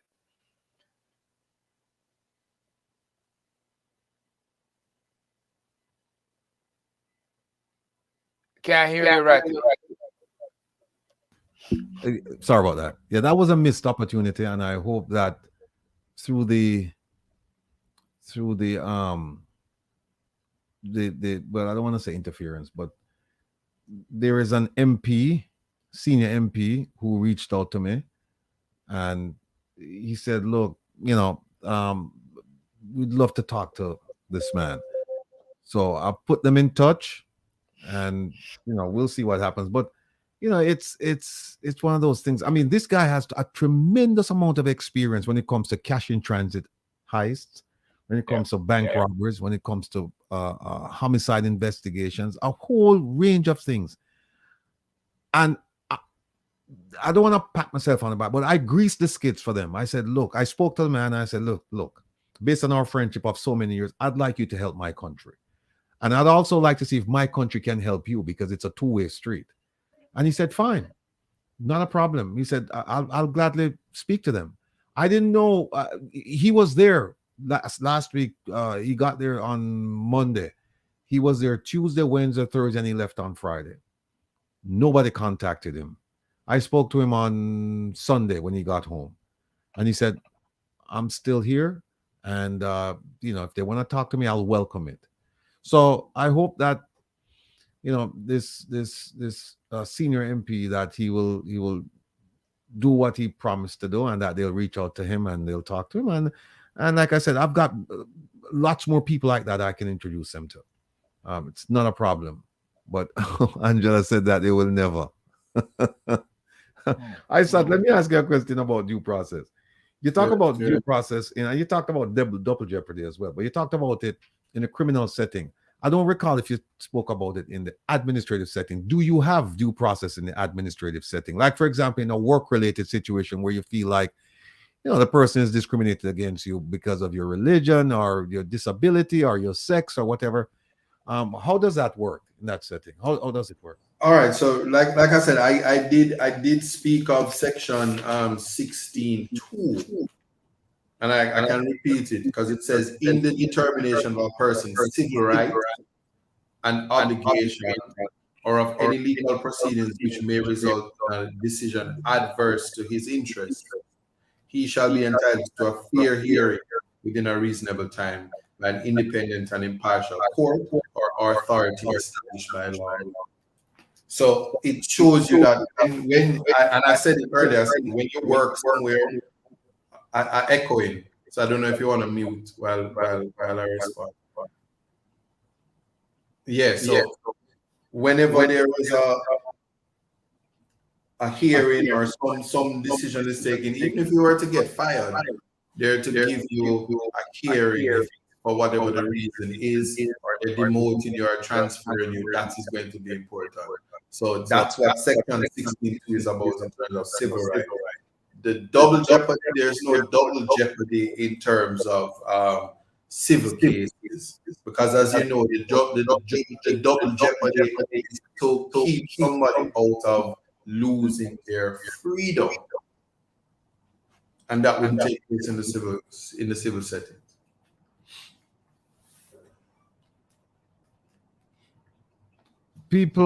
People have been asking about the 6 and the elevation of the fact that the Prime Minister's wife has now been elevated to Speaker, and they're asking us to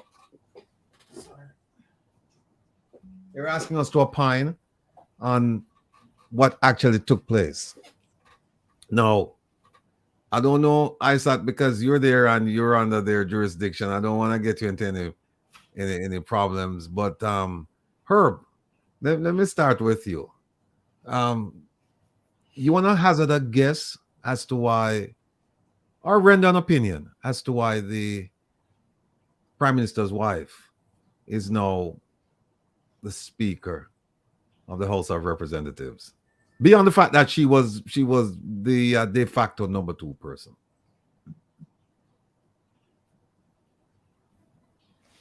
May I unmute here? The Prime Minister is a control freak, if nobody realizes it yet. I mentioned a while ago that he has the most important agencies that impacts regulations in Jamaica right in his office.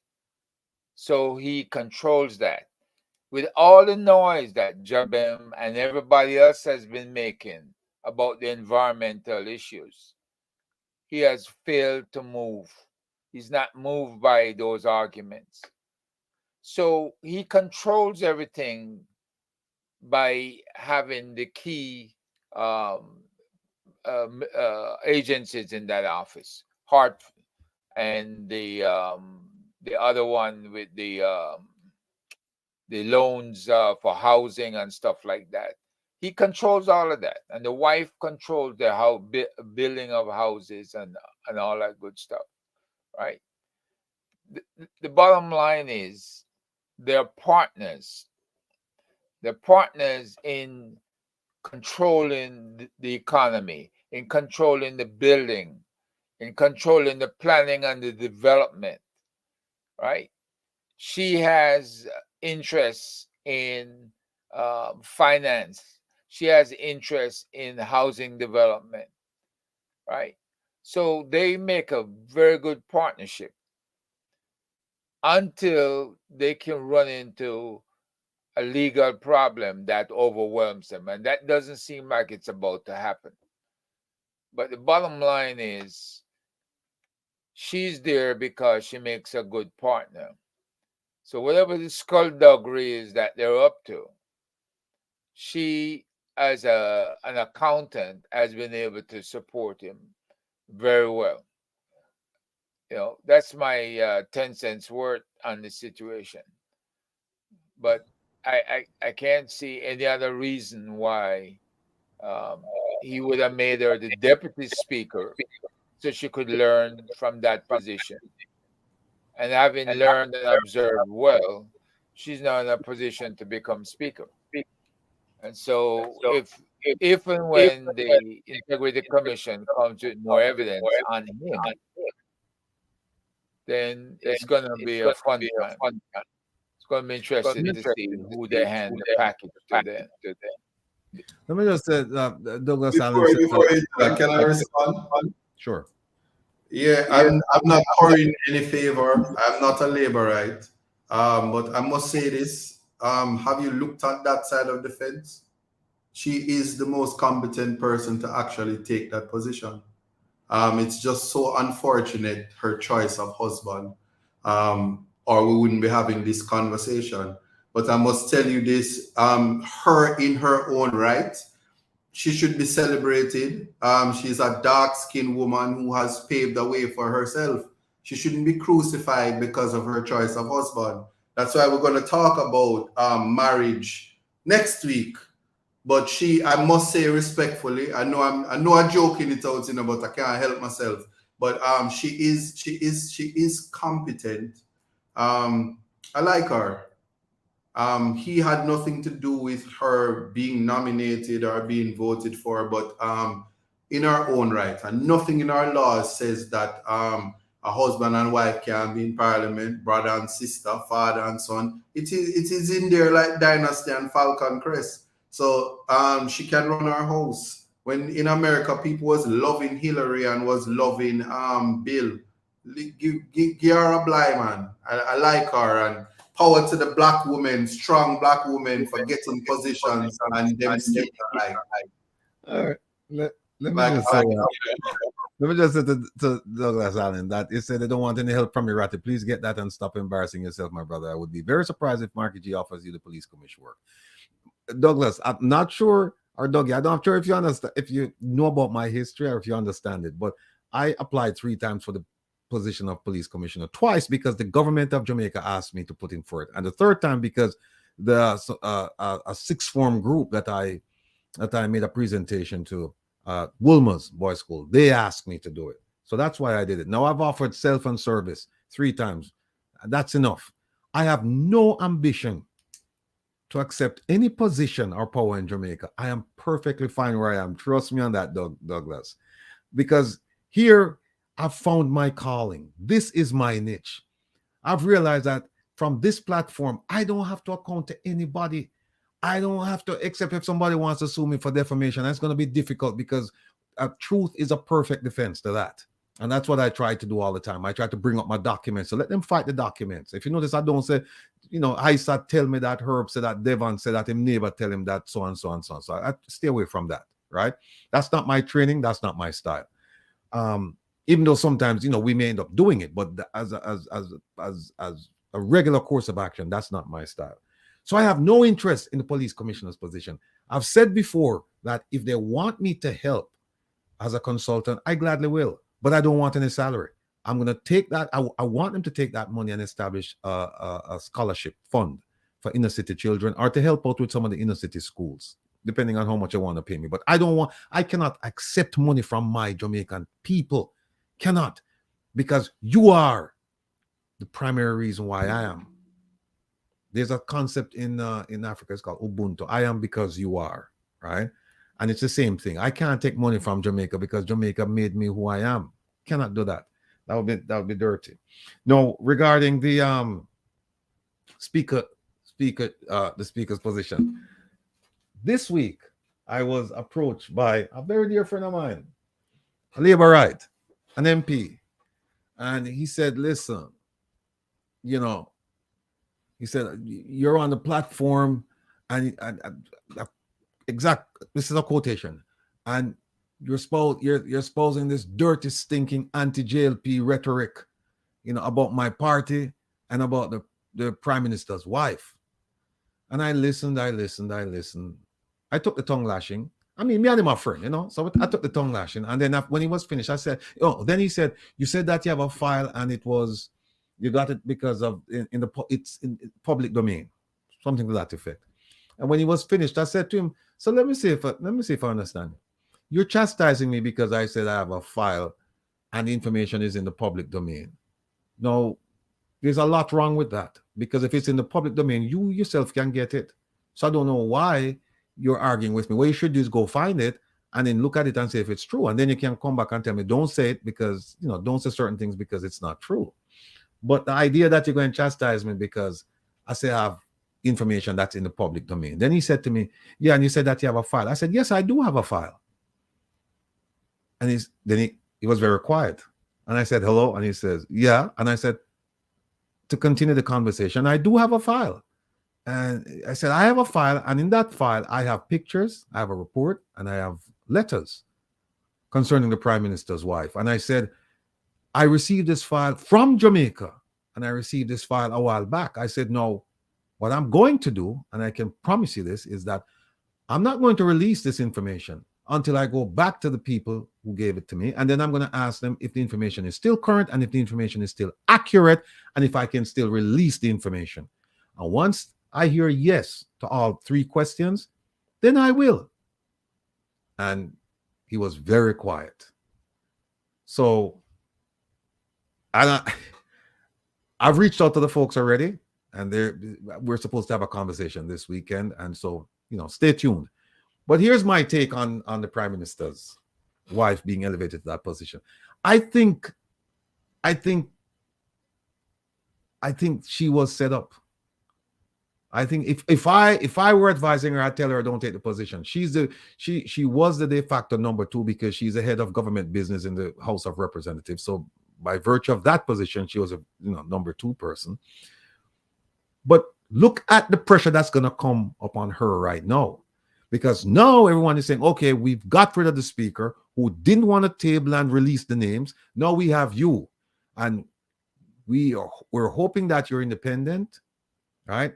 And that you will do the right thing in the interest of Jamaica and you will release the names. What is she going to say now? Is she going to say, no, I'm not going to release the names? There's going to be a backlash. She's going to be forced to release the names. Plus, don't forget that she doesn't come to the table with exactly clean hands because she has a matter that's pending in court right now. And it has to do with a lot. I mean, if you just look at the allegations in court, it would appear that permits were obtained not following the correct procedure, and that there were some things done in violation of certain environmental laws and so on and so forth. So she's gonna face a lot of pressure sitting up there. And I think she was. Oh, and by the way, if you notice, the PNP said, we have no objection. She can go, which was smart because guess what?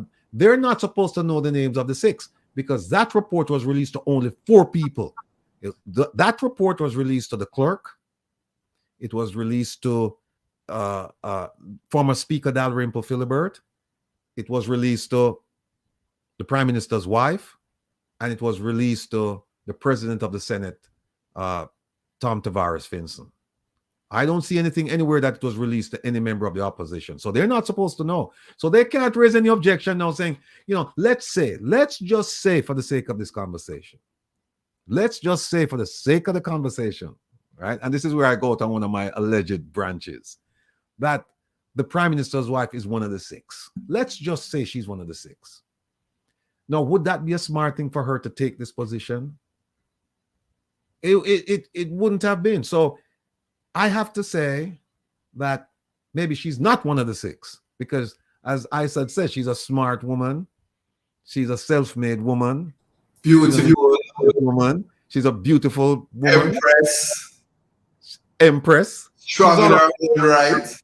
Strong in her own right. Yes. Right. So you would think that if she's because she would have seen this report before former Speaker Dalrymple left because it was provided to her. So she would have seen the names. So if she's one of the names, that would be foolish for her to have taken that position because now she's going to come under a lot of pressure to say, release the names. Even though people are saying, we don't know if she's on it. And that's true. We don't know. but we're waiting to see. So I don't know if I would have taken that. But to my JLP MP friend, I'll say it again. Yes, I do have the file. And at a certain point in time, if permission is granted to me, I will discuss the issues contained therein. Otherwise, I won't. If the people come back and say, we don't want you to talk about it, or the information has changed and it's no longer accurate, then I won't be doing, I don't think I'll be doing the people's bidding or business properly by doing that. And that goes to the question that Doug raised about, whether or not Marky G would give me he would be very surprised if Marky G offers me the police commission work. No, I have to go back to that, because I tell you what, Doug, if they had given me that job when I applied for that job, none of this, we wouldn't be talking about none of these things now. We wouldn't be talking about none of these things. None, the 6 and the 35 and the 1 and the 10. No. Because you know why, Doug? There are people in this country, America, who have a ton of information on people in Jamaica. There are people in Jamaica who have a ton of information on people in Jamaica. And there are people who are skilled enough to obtain the information from both parties. And believe me, Mark, believe me, Doug, I'm one of them. And if I were put in that position, lots of people would be in prison right now. Lots of people. They'd be in prison, and they wouldn't be in prison in Jamaica. They would not be in prison. Would I make sure of that? They'd be in prison somewhere else. So I understand the nature of it. And one of the things you have to do when you get to my age and stage is that you realize when your time come and gone, and you just accept it and you move on. You don't dwell on it and what could have been and da. No, I offered self and service. They rejected it, and so I just move on. And now, by happenstance, by the grace of God, by the encouragement of people, here it is. I have the platform now where I can criticize them openly. Now, if I were sitting in a position offered to me by the government, it would be difficult for me to do that. No, I can do it. And the thing is, I'm doing this, and I'm not doing this on a commercial level. I'm not doing this for money. I'm doing this for people like you, Doug. That's why. And people like who live in the places behind me. That and people like the Devon's people, Steertown. That's why I'm doing this. And that's why I feel so passionate about it. And I feel so fortunate that I'm not hamstrung by, people telling me, well, you can't talk about that and you can't talk about this and you can't. No, nobody's going to tell me what I can talk about. I talk about where I want to talk about, when I feel like talking about it, right? So that's where we are with that. Devon, you have any opinion on the matter, sir? Or you want to steer clear and stick to your beach issue? Yeah, I'm staying clear of these issues, only to make a global comment around governance and the perception of bad governance. I think Jamaica need some transparency in leadership and transparency in how things goes. So as Isat said, there's no law broken in terms of the appointment. But I think, we know how these things swirl in our society. And so it would have been helpful if, that clarity was made in some way. And I don't know if they had a news conference or some sort and get the information out there very clearly to the population that this is normally how the transfer of these powers are done. And make it very clear.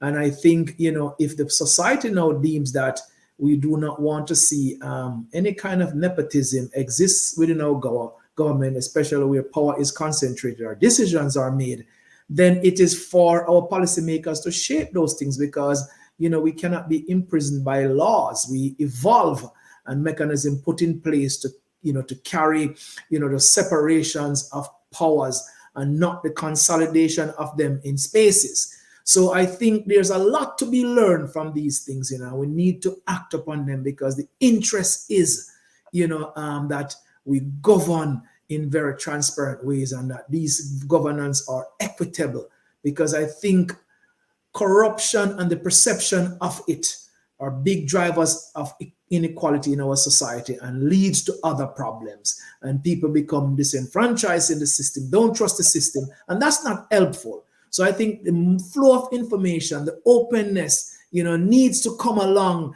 whether something is legal or illegal, but it is of much interest in the population. And that's what I'll say around.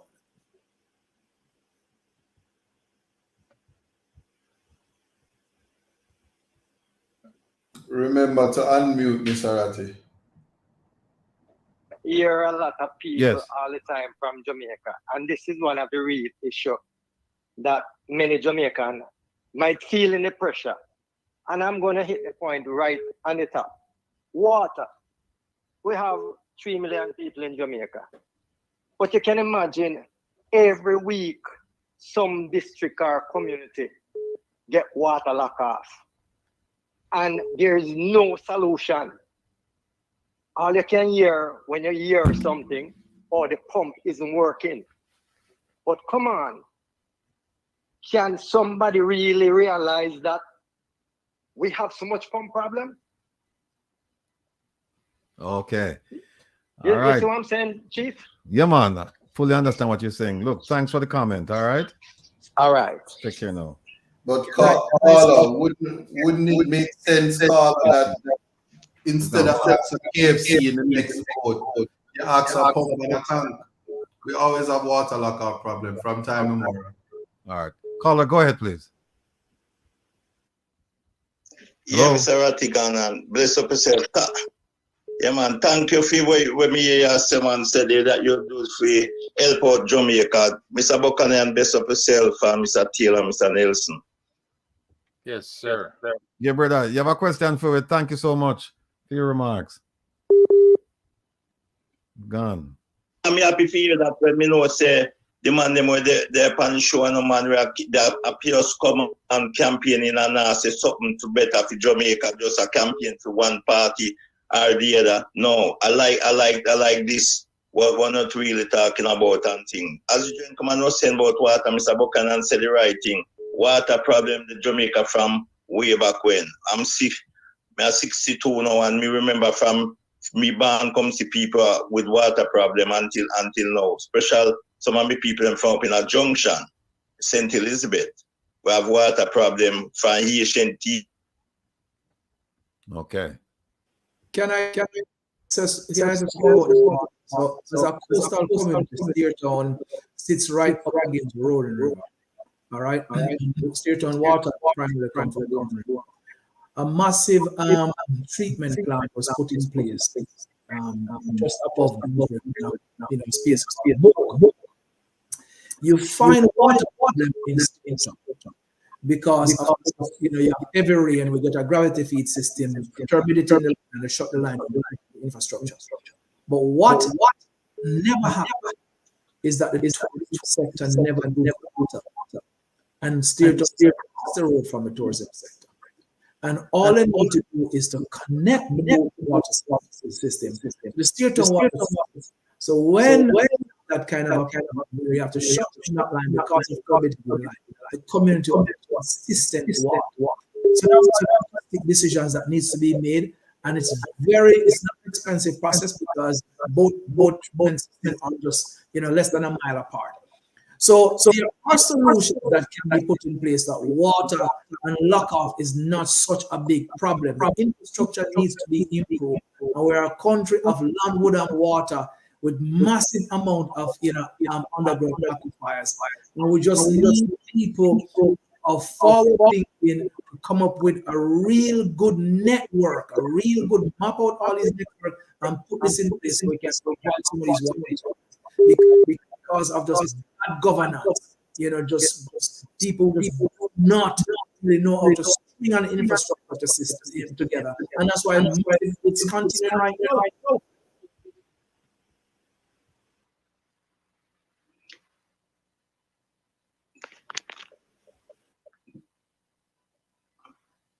Hello. Yeah, that was just listening to what I would say to that then, if your gentleman say about the water, but what I'm saying, Mr. Rattigan, and for these things, as I say to people down there, Jamaica, they must stop talk about this PMP and JLP, and work together. Don't matter which government in power. Everybody have to work together. If we work together, it don't make sense. But this, I realize Jamaican is like it's worldwide still. Everybody hungry for power. So if everybody would come together, the community, as Regent Command just said, would come together. People who have ideas can come forward and put to whosoever they choose is to lead them and say, listen, this is it, and have town hall meeting and come. Because when I look, I'm here and I come and decide. So I start a business in Jamaica. When I start off with 3 persons in the business, and now I have 57 persons working. So I just try to help. So this is the only way. Me said sometimes it don't make sense. We come up and talk and said, because as I tell you, the man at PMP, if him come and want help, I help him. The man at JLP, I will help, because party cannot do nothing to no one. It's the person behind the structure.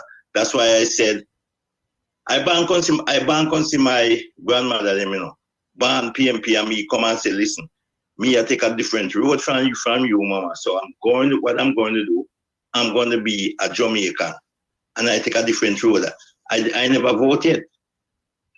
Well, I live abroad still, but I come and said I just need the country. Couple years ago, the man in campaign against push and social media, push this, push that. Andrew is the thing. No, with this year, 5-year time now, they said, oh, Andrew, Mark, no. So I said, listen, with the next 4 years, you're going to come back and say, Mark, this, but no. So I said, no. We have to come together and work out something. It don't make sense to come and separate, because this thing going to finalize 60s. This party win, that party win. We have to come and look and try to build Jamaica. If we don't come, like what you say, Mr. Ratty, what you try to do, I think you would be a good advisor to one of these government men. Brilliant man like Mr. Buchanan, they need, well, he's a CQ, so that's all right. That, you have your idea, Mr. Nelson, on the need to come and just we come together and help, seek a way and help. Because we can hear talking and go nowhere, we have to go some and help. Sarati, as your experience in the security field too, that will good. Right. That will good. Even then the man like you even work alright. If they have the Anderson as he was my colonel once. Have Anderson as down there and say you are advisor, you are the man, female advisor. So it can be good. And I sorry they never give you the job. Because I listen to you and I see you're very smart and intelligent, and I see that you didn't really do a good job. But sometimes the government, the people in Jamaica, they don't want a person with not taking side to give the job. And that's the problem with Jamaica. There's a group in South Africa that they're known as the Hawks. They work within the South African police service. At one point, they were called the Scorpions, and their only job was to investigate public corruption. And they did such a great job. I guess people didn't expect them to excel, that the politicians shut them down because they started coming up with evidence implicating people all the way up to the top, and they shut them down. So that's just the nature of politics. When you have something to hide, you don't want people, with the technical ability and with the training, the experience, the knowledge. You don't want them coming in and then upset the apple cart. You don't want that. But let me read you something. Let me read all of you something. Quote, "We will fix Jamaica's water infrastructure.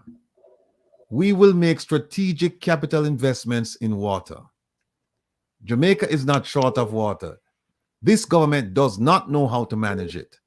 The investment in water will reduce the impact of drought on the economy and will also boost agriculture and housing construction." That, ladies and gentlemen, is a direct quote from the JLP 2016 manifesto. The JLP 2016 manifesto. That's an exact quote. And then when you go to the 2021, they said the 2020 manifesto, they said that they're going to build dams and they're going to build ponds and they're going to do this and they're going to do that. And here it is, 7 years later, nothing has been done. I rest my case. Thank you so much, caller. Yeah. All right. Yeah, before I go, Mr. Rattigan, yeah. A thing we want to ask before you guys, you know, we said this and that about crime. You know, when I analyze the whole issue, you know, crime in Jamaica not going to stop. And you know the reason why I say not going to stop? Each Dan, if you take notice, each era leader, their family, they are with a political party in Jamaica. And if the politicians, they do not come to shut out, to get rid of these gangs, what they have, there's no way at all violence will stop in Jamaica. Because if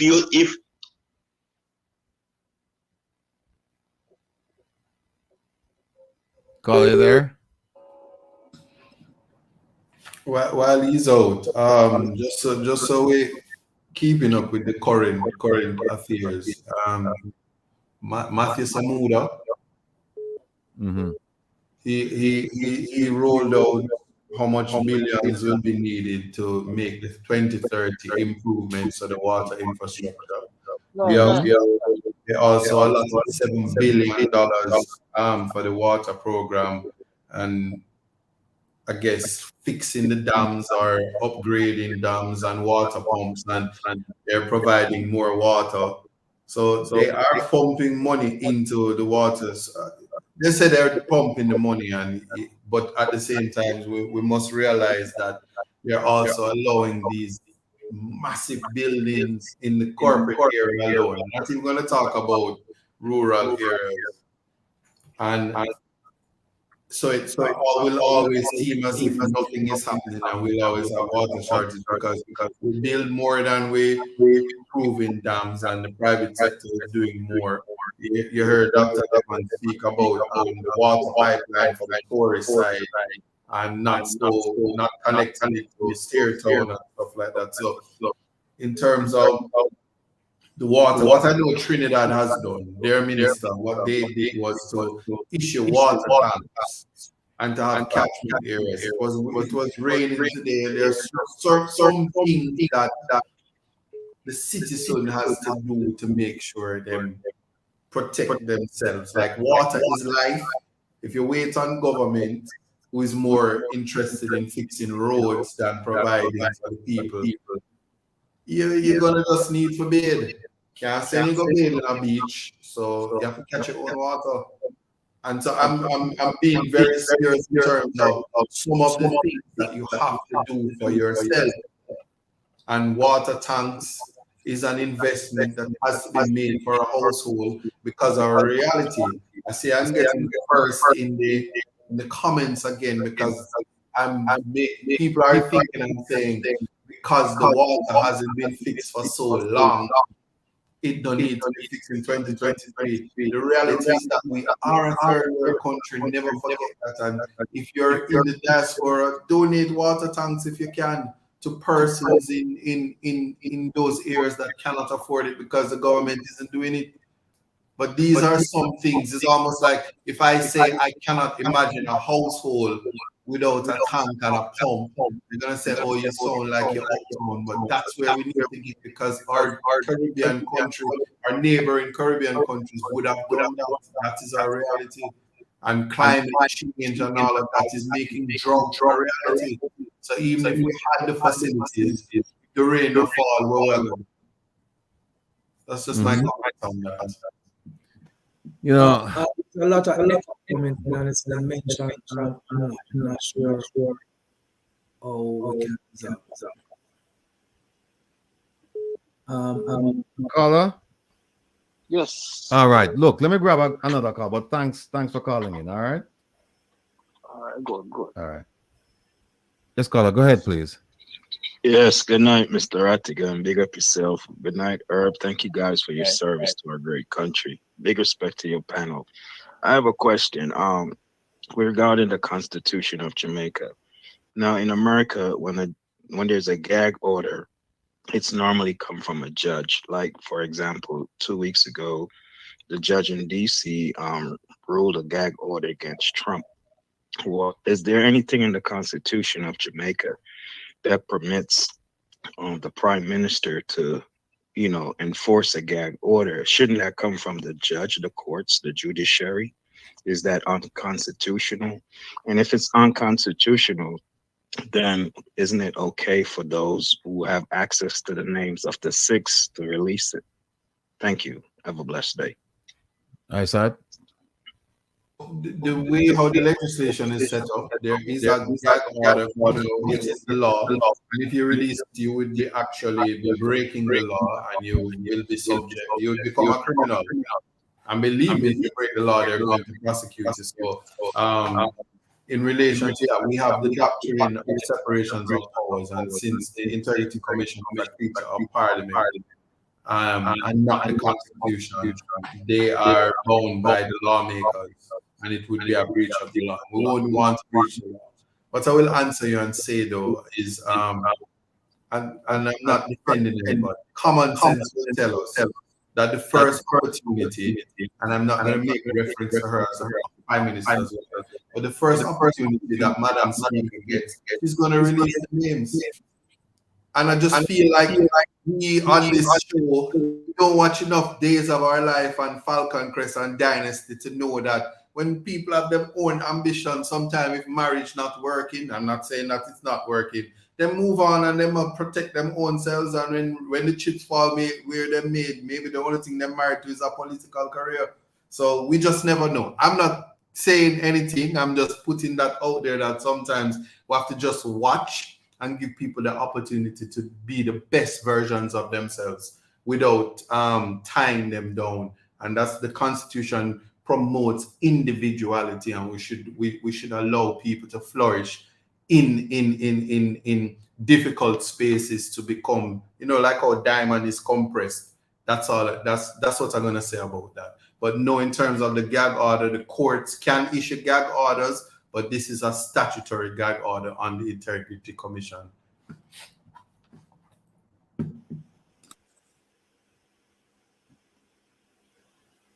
Rattigan, you're on mute. You have another call I want to read. Caller, go ahead, please. Oh. Hello? Hello?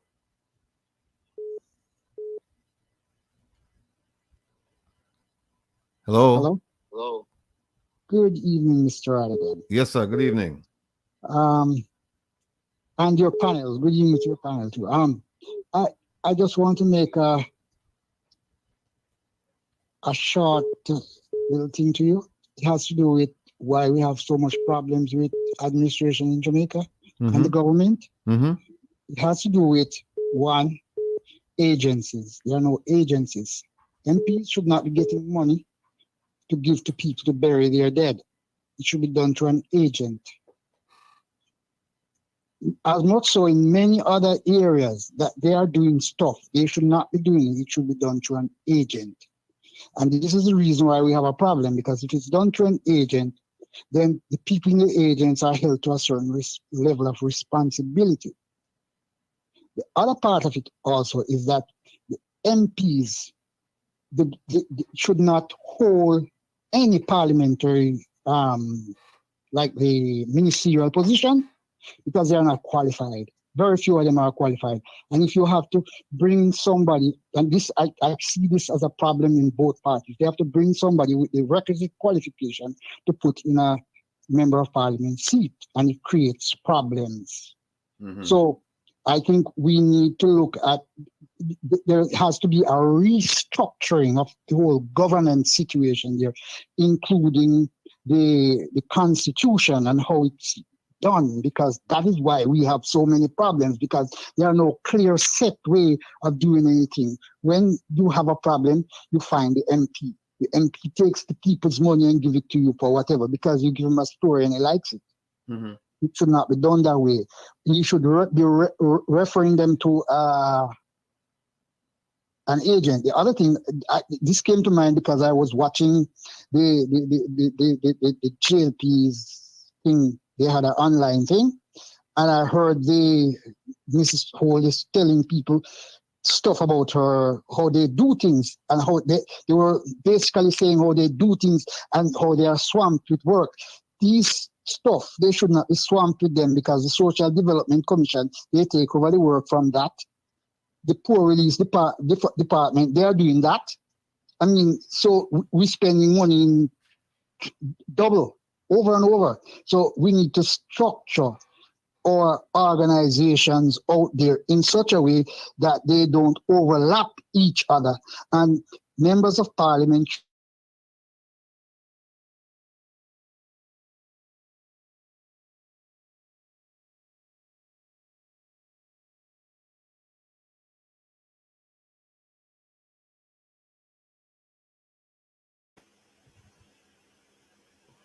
Rattigan, we're not hearing him on our end.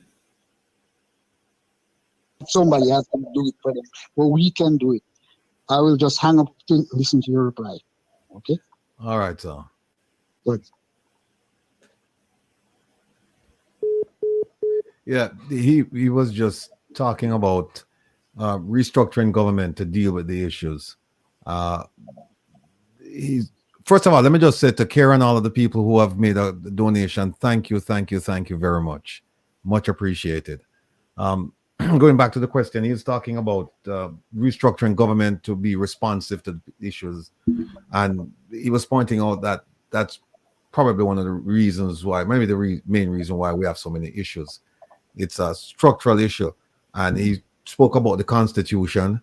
You know, I want to agree with him, especially on when it comes to the Constitution, because that was given to us. That, even though we had some representatives there, but I don't think we were represented properly, and maybe we couldn't have, because if you look at the balancing of the equities and the stakes that were involved at the time, we just didn't have. We were not in a bargaining power. You know what I mean? So I kind of agree with him that, yeah, we need to go back and change it. The question now is, that's not the mission of the Constitutional Reform Committee. Their mission is not to abolish the Constitution and come up with a new one. It is to tinker with it, to make some changes. So we shall see where we go with that. Let me take this call. Caller, go ahead, please. Issues. It's a structural issue, and he spoke about the Constitution. Yes. Can you turn down your? Oh, yes, sir. Hold on one second. Especially on when it comes to the Constitution, because that was given to us. That even though we had some representatives there, but I don't think we were represented. Yes, are you hearing me, sir? Yes, I can hear you loud and clear. Awesome. So I wanted to address the issue that we were just talking about Gillette. And yes, she is a Black woman.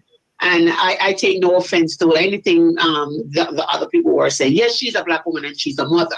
But for a woman in Jamaica who have never stepped up for all the women that's been beaten and been chastised and all the children, yes, no, it's nothing wrong with when Hillary and Clinton was in power. But Hillary was doing her job. Michelle was doing her job. Michelle started a program for healthy food for our kids in our school. What is this lady championing?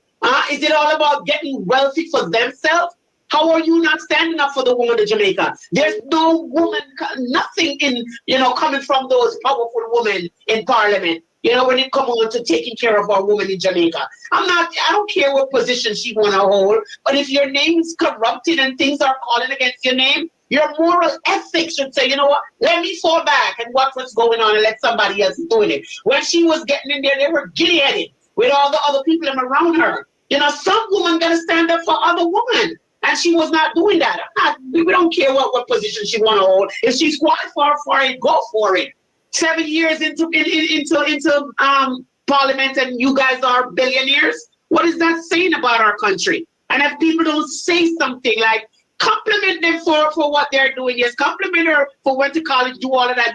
But you're put in a position to whom much is given, much is required. What are you doing for our people, lady? I said, I love you, but sometimes you're so damn controversial. Love you anyway. Amen. Well, first of all, can I respond before this show done? First of all, Paula, Miss Holness doesn't have to do that because we have Auntie Babsy. Auntie Babsy put out a big press release on me, and she got the job done. I was removed as the chairman of the Human Rights Commission for being a misogynist. So the system to defend women works, and Auntie Babsy is the champion of that. So even though you have senators calling other senators twist up mouth and nothing happens, you have to appreciate that the system works. You can't put everything on the Prime Minister's wife for that. She's doing what she needs to do. And then they can cost me till thy kingdom come. Best person as the Speaker of the House has the job. Hold on, caller, go ahead, please. Good night, everyone. I'm just wanted to comment on the undiagnosed epidemic that I see going on in Jamaica. And it's not dengue fever, it's the amount of child murders that's been going on. So far, we've had 3 8-year-olds that was being killed. And whenever any epidemic that comes out, like with dengue fever, they're telling people what they need to do to take precaution. But I don't see the Jamaican government taking any action to protect the children. All I've seen from a Daniel Rowe is a knee-jerk reaction of CCTV, which is just to cover the school. What about when the child is on the road or when they're at home? There's no awareness that's being taught, to children on how to protect themselves. You think about, the agencies such as the Child Protective Agency, the Ministry of Education, and the Minister of Security. I have just come to the conclusion that, their inaction just makes them mental retards. Most of them have been taught overseas. They have access to Google Scholar where they could get.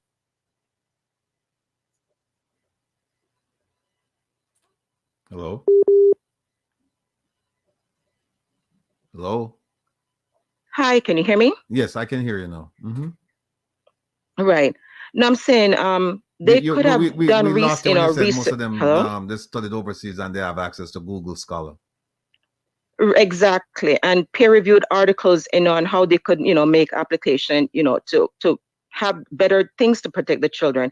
Simple things such as partnering with the police, so they could have meetings on how a child could protect themselves at home, and even training teachers to identify children that are under duress.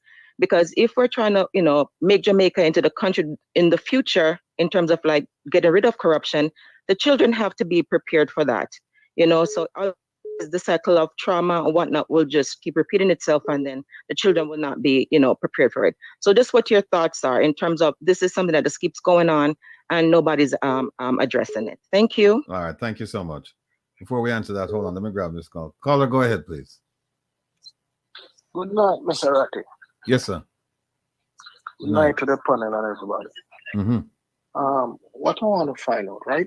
And I would like Herb to answer this question for me. You feel like the government and whosoever, all of the big guys in Jamaica, you feel like they have a business in the funeral home? Because you come, you share the ideas, or other people get the ideas, and a lot of people outside, a lot of people are tuning in because I give them, I sell it all about.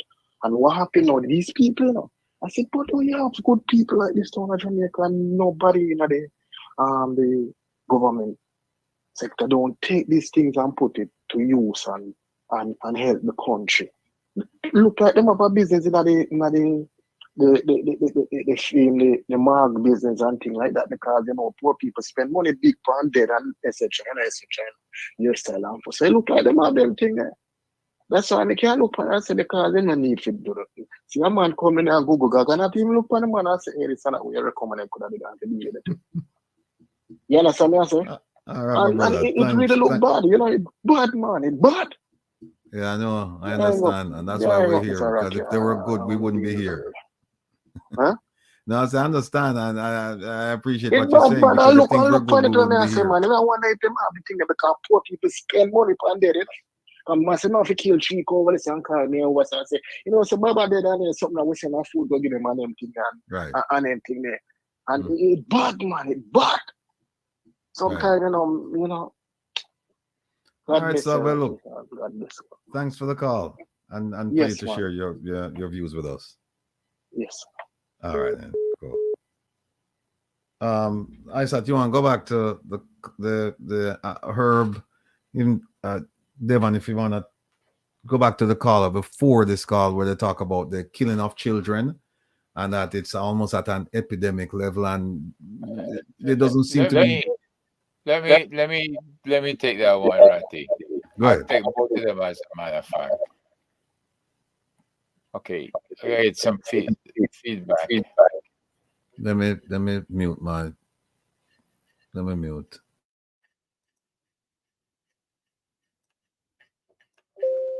Now, I'm with the Institute of Caribbean Studies in Washington, D.C., and I've been with the Jamaica Diaspora Crime Intervention and Prevention Task Force.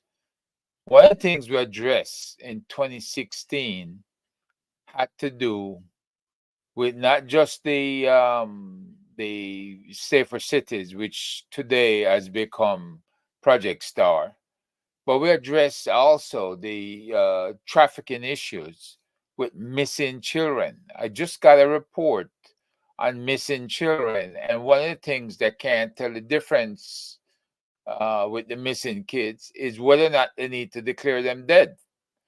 The other issue that we have had is there's a monument downtown to the children who have been killed. And they thought that monument would take at least 30 or more years to fill up. And would you believe in about 5 years, the monument is completely full of children's names who have been killed. So it occurs to them now that they need an entire wall, like the Vietnam Memorial Wall up here in Washington, D.C., to be able to pay homage to the kids who are being killed in Jamaica. And I think that we brought so much heat on the issue of missing kids in between 2016 to about 2020, especially with the lockdown. Kids came up missing, and nobody was paying attention. And in a way, we feel that nobody is still paying attention to this major and massive issue. We work with the Hear the Children Cry Foundation, and there's Betty Ann Blaine. And Betty Ann Blaine has been complaining, and she's been ignored, right? Seems that she had a police officer working in her office, and she would take him out to the different calls that she got. But all of a sudden, because she was being effective and the police officer was seeing a lot of what was going on, they pull him from the office. So here the Children Cry Foundation no longer has a police officer on station. So we do have a problem with our kids in Jamaica. All right, they come up missing and they come up dead. And it's a matter of, does the I'm trying to remember the name of the particular child welfare office down there, but they were the ones who brought in an American white male who wanted to work with the kids of Jamaica, only to discover that the man was a predator from the U.S. In other words, he was molesting kids in the U.S. They brought him in without doing any background checks. And he started molesting kids in Jamaica. We have had situations where they have caught a predator in the pool in Montego Bay messing with kids, and they sentence him to 6 months in jail based on the insistence of the agent in charge of the embassy that they arrest him. He only served 3 months, and then they put him on a plane to go back home, deported him. So that agent had to put not a special agent on the aircraft, arrest him in Miami, and take him back to Ohio, where he was tried, found guilty for traveling overseas for purposes of having illicit sex with minors, and he got 10 years in jail. So that tells you where the priority of the Jamaican government is.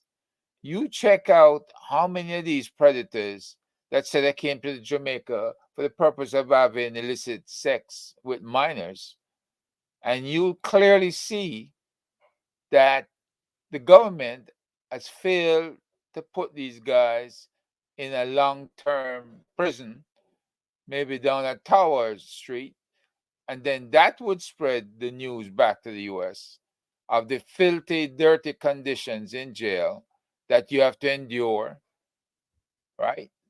And that you should not come here into Jamaica, to Kingston, messing around with kids. So this is a fight that I've been involved in for the last 7 years. And it's not getting any easier because every day, yes, 8-year-olds, it seems like they've been taking a bead on 8-year-olds lately. They turn up missing, then they turn up dead. All right. Our kids are getting shot. All right. It's either they're being shot directly to shut them up, or they are victims of, accidental fire. But the bottom line is you have to have an interest in our kids. You have to have an interest in human trafficking, and you have to actually go take a class with Homeland Security in your state if you're here in the US, or talk to the police in Jamaica and see if you can, if they set up classes like we advise them to teach. I have a JCF Citizen Academy, and in having the Citizen Academy, you can be taught what to look for, how to spot kids who are in trouble, and what to do about it. But the bottom line is we need everybody's involvement to put a stop to this and to warn the police when our kids are in danger. If you are a friend to children, this is what you should have an interest in doing. Thanks for that. I don't know if I get an input. The last one, I'm sorry. What was the last person who spoke, Ratu? You had a comment. What was the last comment? Go ahead, Isaac. All right, if you can mute before I speak so I don't echo.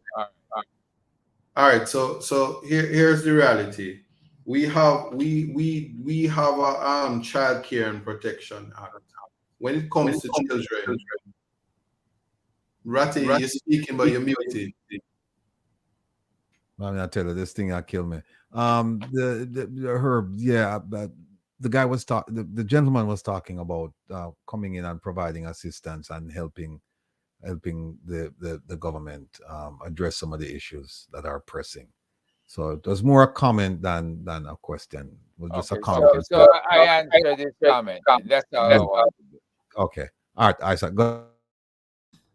Yeah, so I just want to be clear now, and since this is a serious matter, so I'm not gonna do no sarcasm, but to say this, the protection of our kids is not limited to the JCF. It is a responsibility on every single citizen. This week only, and let me make something clear. This week only, we had a white person who was sentenced to 17 years. His defense was that the father of the child sold the little girl, gave the little girl to him, but he was given 17 years. And before that, there was a police officer who was given 19 years. We are issuing the sentences, and the laws have been changed. So sex with a person under the age of 16 is taken very seriously in this country. The situation we are troubled because just this week alone, 2 8-year-olds, different from the 8-year-old before that everybody was concerned with, died at the hands of a relative. We have a oversex society. We have a serious communication problem. There are so many issues that we have to deal with. And I'm just making it clear that when we, and I'm saying we as a nation, when we catch you, you're lucky that the police officers get you first. And when we do get you, if it's one thing about the office of the DPP, they do prosecute you. There is a zero tolerance in terms of how we prosecute. And there's very little defense for the defenseless in situations like that. The human trafficking is an education program because we still don't understand that when a father or a mother sends a 12-year-old to Kingston to work, it's actually human trafficking when they end up pregnant by the top man where they go work for. These are human trafficking in the local sense, but people have to understand and appreciate it because we still are coming from a culture where those things were normal. But the protection of the kids should never be put on the JCF or the government. We are still a community and it takes a village to raise a child, and we must look, watch and see and not take for granted that what happened to the young man in terms of at the school. They're talking about what the young man did, but there was a security guard there and there were principals and teachers, and yet students who all should get medal at the Heroes Day ceremony that walk and took him to a medical facility. Children had to govern and police children to make sure that a life was saved. Those are the things where we drop the ball, and all the people who watch them do it had breached the Child Care and Protection Act. And I speak of this because this is not something that's abstract. It's real. Every single day, children go missing, children are murdered, children are victimized, and it's not because the JCF failed to do what they're doing. And we have the laws in place. The laws are, I'm tired of hearing the minister that says mandatory minimum sentences and raising it thinking that will change. If we protect our kids collectively, we won't have to worry about all of this thing and law and all of that. So we have to think of it that way. And I'm just adding that herb that we are very robust in terms of how we prosecute, especially now. So I'm going to defend the court and that office when it comes to that, and even the police in terms of how they go about it. Well, let me ask you this, Isaac. What would you say about the child protection agencies in Jamaica? Because you're saying the responsibility shouldn't be on the police and so on and so forth, but then we have agencies with a mandate to protect children. What's your opinion on no? So I can say it, and I hope I'm not saying the wrong name, but Diane Gordon Harrison or something like that. That the CPSFA, or they change it so much, but CDA, I didn't know it as CDA, and the CPSFA, they all fused into one. But the Child Protection Agency, they are the person, but you're to call them and report. And then I speak of the oversex because we have a culture, you see, where Jamaican man, them just love young girl. And I'm going to say, you can't count on the JCF to do it because they're doing it too. Police officers is sexing off girls under 16. They're doing it too. I'm not painting with a broad brush. I'm just saying, us as men, we're going to look the school girl them. We're going to do all of that. And it's just a culture that we have to take it head on and deal with the realities of it. The donship business, all of this thing where we treat children as property. We still in 2023 telling picnic, go and go sit down and don't listen to grown folks' business. We're still treating with them like that, but then expect them to be adults, expect them to manage their emotions. So where the CPSFA, all of that stuff to me is theory. And I'm not going to disrespect the agency, save and except for if you don't call them and tell them, they can't help. So the duty is on the citizen to protect children. You can't say young girl and sit down in a man lap. You see her, you know, so she's like, you know, so she love KFC. Anybody who you can trick for little KFC have a child's mind. KFC sue me, you know, keep talking about it. But I love KFC so much. I might end up in the line tonight. But seriously, that is the buck stops with the citizen. And that's why I'm not concerned about the agencies. Call them if you want. But the CPSFA is no different from Indicom. You get shut up and you go and report them. The agencies are in place and they do what they can do within their capacity. But the citizen has a duty, you know. We have a duty to vote. We have a duty to fight crime. We have a duty to use our powers to protect our brothers and sisters, much so the children. But because we're so caught up with this Christian society and church, every single place, and so people just take it for granted that we don't need to, as a community, protect children. So we know that it is not okay to abuse them. That's my take on it. Herb? What I should follow upon is we realize it is every adult's responsibility, and that includes the young adults, to pay attention, because the tip-off we got was that it's the young adults in high school that are telling the recruiters who recruit for trafficking who the weak kids are in high school that want to get away from home. They may want to get away from home because they have an incestuous affair going on.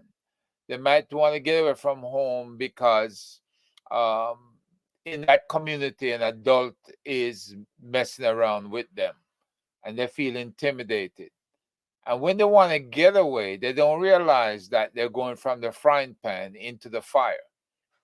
So they just want to leave. So the kids who recruit them in school, they are given a bonus, right? And the family shares in that bonus. And the family keeps quiet about what's going on. So when the kid disappears, they couldn't care less because they got paid. Kid is gone. So the kid got what they wanted. They got to get away from home.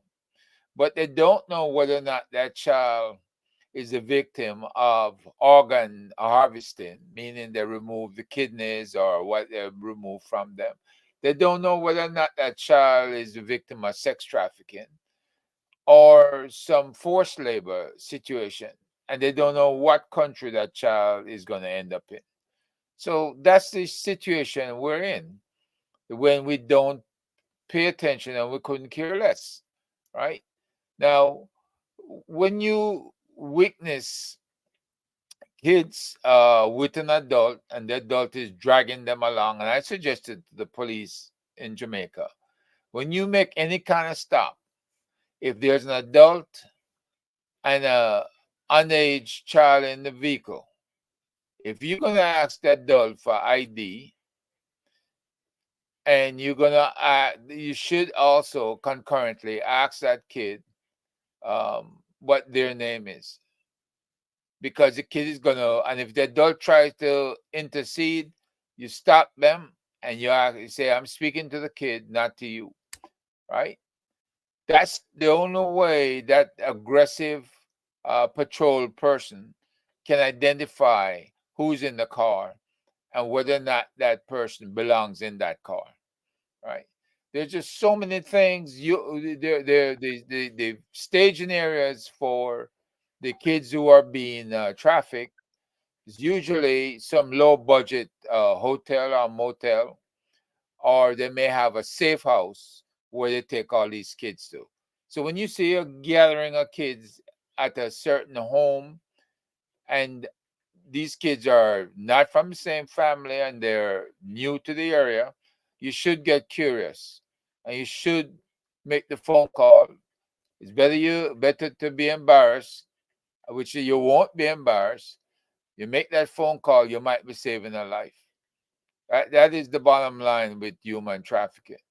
They have staging areas in communities. They have staging areas at motels. And sometimes when you're at the airport, you might see a child being dragged along and they have no options or choices in what they want to do.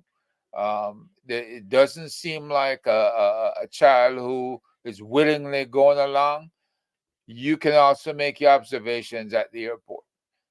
Just about anywhere that you are traveling and those kids are traveling, you need to observe. Be very observant.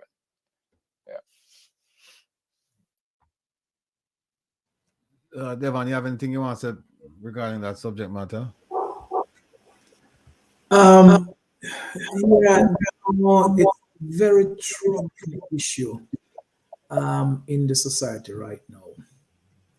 It's very, very concerning. I have my young nieces in those spaces, and other family and friend. It was something that with the advocacy that's going on around it now is really piquing my particular interest. And a project that working with the Steertown Community Organization, realizing that aspect of the solution to the crime that is happening in our community lies in the community taking responsibility. And so we're looking into a restorative justice program to start in our community with lots of the leadership coming out of individuals in the community, because we have seen law enforcement action and it did not really have the intended consequences. It quiets down the crime and flares back up. So as Isaac spoke earlier about the responsibility of people in the population to really be that first line of defense for children, I think that is a very good compliment, and that and the easiest thing that the society can make is to adjust our attitude and behaviors as to how we deal with kids in our society and how we look out for their best interests. So the family unit is a very important one. The extended family unit is critically important as well. And I think we can make big dents in that when we participate on the community level, you know what I mean? And so that's where, I think, as far as I know about, the depth of the issue, the extent of the issue, the complexity of it, is saying that whatever power that reside in, individual, they need to start exercising it and look out for children's best interests. And don't be afraid to see, much older men really moving towards younger kids, to shut that down. I think we need to speak up on this issue more in our society, and we can really play our part in that.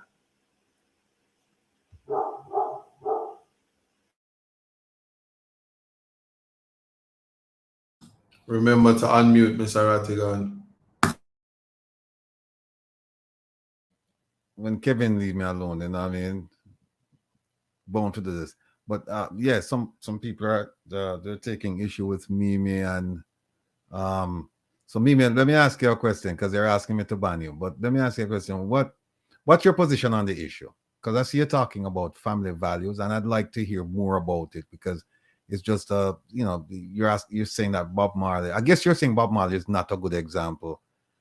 People should talk about regarding family values. So what's your opinion on the subject matter? Because I'm trying to catch up with the conversation, but I don't want to go too far back and get kind of distracted. So somebody just said, can you tell us about family values? And while we're waiting for that, let me just say that we have about 13 minutes to go, and next week it should be another dynamic program, because if things come to pass, we will have Kevin can't leave me alone. Don't tell him that. Don't tell Kevin that. But next week Saturday we plan to have leader of the opposition and two people in my mind right now, and the speaker of the Senate, Tom Tavares Finson, and Mark Golden, leader of the opposition. They've made some commitments to be here next week, not at the same time. Mark will probably come on like around 3:45, and I think he's committed for 1 hour, and then we'll have what's his name, I'm trying to read this and concentrate at the same time. So we'll have 45 to 4:45. New York time, 2:45 to 3:45 Jamaica time, and then we'll have Tom Tavares Finson after that. So it should be interesting. And as most of you, if you've never seen Tom Tavares in action, you're gonna have to fasten your seatbelt, because I mean, this man, yes, that's the same one, Ruth Lynn. He and I like talking to him because, you know, he plays a lot of devil's advocate, you know, and the thing about him is that it's a no holds barred type of thing, because he's, you know, every time he's coming on, he says, look, you can ask me anything. You can ask me about the people I represent. You know, you can ask me anything. Nothing is off limit. Because the first time I had him on, I said, look, I want to talk to you about civics. And he said, fine. And then the morning of the interview, I said to him, okay, we're going to talk about civics. And then he said, no, we don't have to talk about civics. We can talk about anything you and your audience would like to talk about. And I said, anything? And he said, yeah. I had a very probative panel that day, and so he came on and they started digging into him. And, you know, Angela, it's the Speaker of the Senate, Tom Tavares Finson. And so they started digging into him, and it got lively, it got testy. And he came back, and one of the things with him is that he has a problem with my background, because he said it's not a good depiction of Jamaica, because he said if a white man looks at that and know that it's Jamaica, they're not gonna go based on that picture. So I should be using something from the Kingston Harbor, like a overhead picture. So I asked him, what about putting up a picture of your house? You know, because this is my house. How about a picture of your house? Well, he's an interesting guy. Love him or hate him, you have to give him his props, because he shows up, and he shows up all the time ready to fight. And that's what we want, because that's how you're gonna flush out ideas.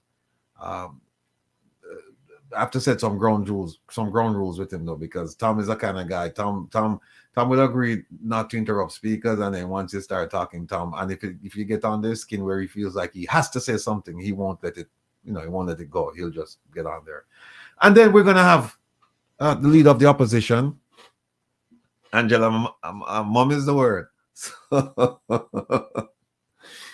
and then we're gonna have Mark Golding on, and that's gonna be interesting, because I would like to speak to him about his vision for Jamaica. I'd like to talk to him about his role as a leader. I'd like to talk to him about some of the issues plaguing Jamaicans, and what are his plans to deal with them.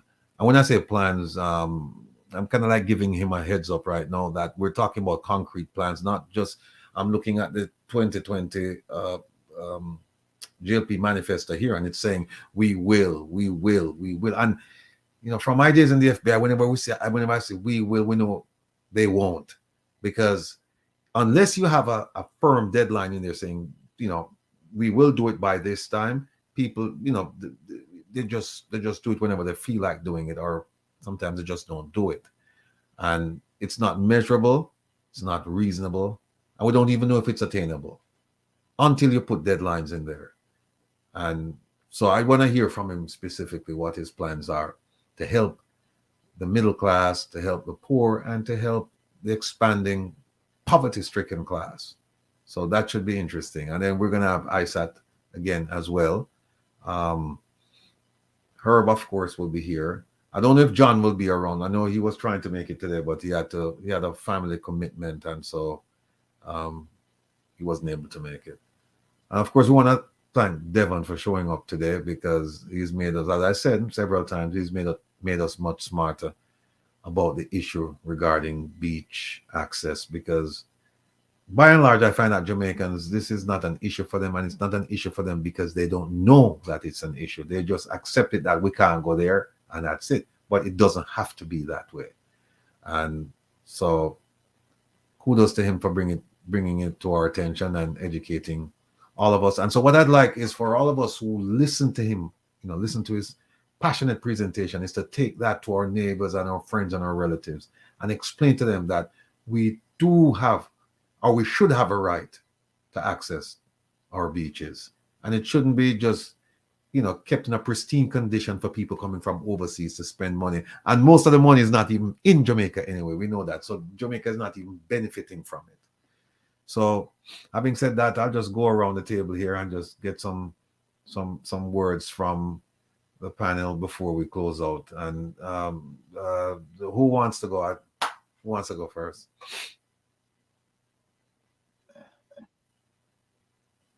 I'll go. Look, with the situation with Miss Holness as the Speaker of the House, I put something here where we could read. Before 2007, Omega Bridge Finance Limited Company, where both Robert Garvin and Juliet Holness were listed as directors of the company, for which the core business activity recorded was investments. Of note, Andrew Holness was listed as a ceased director in the company as of 7 September 2007 and as a shareholder with Robert Garvin. Now, the point here being, if they're going to accuse the Prime Minister of pushing contracts, and over 34 contracts, I believe, to Robert Garvin, and it gives appearances of a quid pro quo, that qualified him. Matter of fact, the contracts were pushed both inside his constituency as well as outside his constituency. At the time, he was at the Ministry of Finance. The Ministry of Education. Now, you cannot be married to someone, have a financial interest beyond just the family budget, because she is a accounting professional. You have to then, as a investigator, look for the pathways as to how did he manage the financing and how did he manage to work towards $192 million asset worth of assets. Why is it that the Integrity Commission has not accepted the last two filings that he's made? I noted that they spoke about him, but they didn't talk about her. Well, she cannot extricate herself, I said, from the situation. Right? It's like what we used to call in the old days a tar baby. You hit that tar baby and your hand is stuck, and you hit it with another hand, that hand gets stuck. She is stuck all the way. She is like white and rice to him. There is no way she can say, well, I didn't know what he was doing. Most likely she handles the family's budget. Most likely she handles the family's finances. And she's here in a professional business finance company with the three individuals involved in this what appears to be pay for play, or you scratch my back, I scratch yours, right? You cannot do this kind of stuff with government funds outside of your constituency, especially, and expect that people are going to give you a buy. People of Jamaica need to keep their eyes and ears open and to examine what their politicians are doing. And I'm sure this is not going to be in anybody's job description, the ones he's currently drawing up, as to how their duties should be performed, especially as a member of parliament. So she's going to catch a lot of attention in the near future for some other things that is going to be coming up. And I hope that, she's ready for it. And that's my comment. I said. I just think my final comment after you guys mute, after the panel mute. You see, if I listen to Herb, he has made the argument of why people shouldn't get married. But then the church will be upset because Herb is doubling down on why people mustn't get married, because when you're in bed and tie up and wrap up, you can't extricate yourself from implications and allegations. And I just think that is unfair. But I just, in my closing, because I keep in with the time, would like to say that next week sounds very exciting. This week was very exciting. I feel empowered to go and access any beach like my big and bad, because I feel like if them tell me no, it's problems on the land, because all of a sudden I feel like I need to exercise my beachness. Yeah? And anybody that wants to be a beach about it might get problems. So the discussions, as you can see, are all related. And I really hope that in all the madness that we understand that when all is said and done, it all boils down to due process. It's about fairness, it's about equity, it's about equality. Even the Madam Speaker, Herb, has a right to that. Give people the fair opportunity. And I'm just leaving it at that to say that as we continue to grow, remember, all of this is with the understanding that we need funding to put into action a lot of the abstract, a lot of the theory.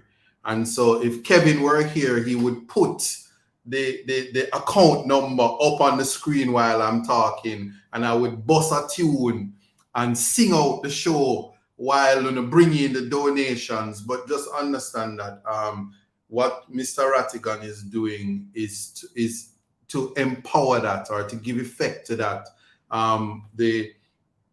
The funding is going to be important. So no, I'm not like on TikTok telling you tap up the screen, share the likes, and send me gifts. But I'm just saying that on a legal plane, there's so much work to be done to give effect, especially court. It takes a lot of money to get to the Privy Council, and the work that Mr. Rattigan is doing, he's going to end up there unless them switch the court first. But you have an understanding of where we need to go. So I'm going to always put that out there and advocate that we need to give it effect to the legal fund that Mr. Rattigan is put in place. And don't forget, the website is up and Ampina is there. We need to check the updates before they zap Mr. Rattigan. And I'm going to shut up now.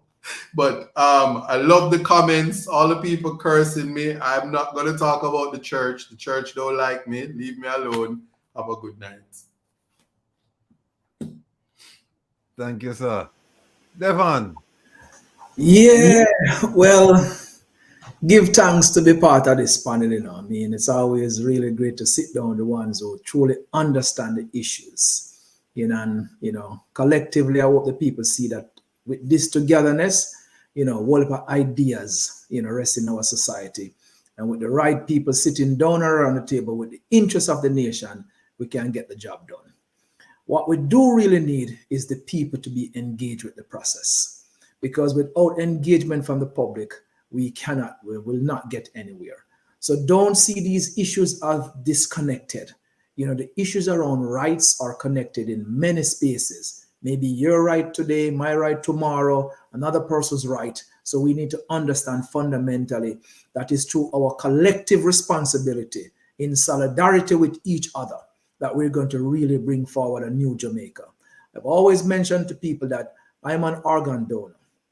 And I do so because I know, I mean getting up, a crash or something, and there's a kid out there, one of your family member that may need a kidney, may need a liver, or may need a heart. And I am done, and they can have those, I'm a blood donor. All right. These are things that we do in our society because we have to look beyond ourselves to say that sometimes the society need, what we can give, and we need to give.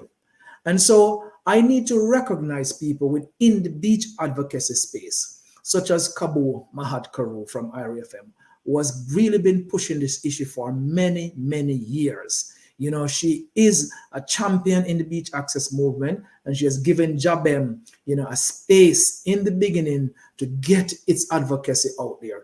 And for that, I'd like to commend her right here on your program, Rattigan, that she's a good humanitarian and an advocate for many issues across Jamaica.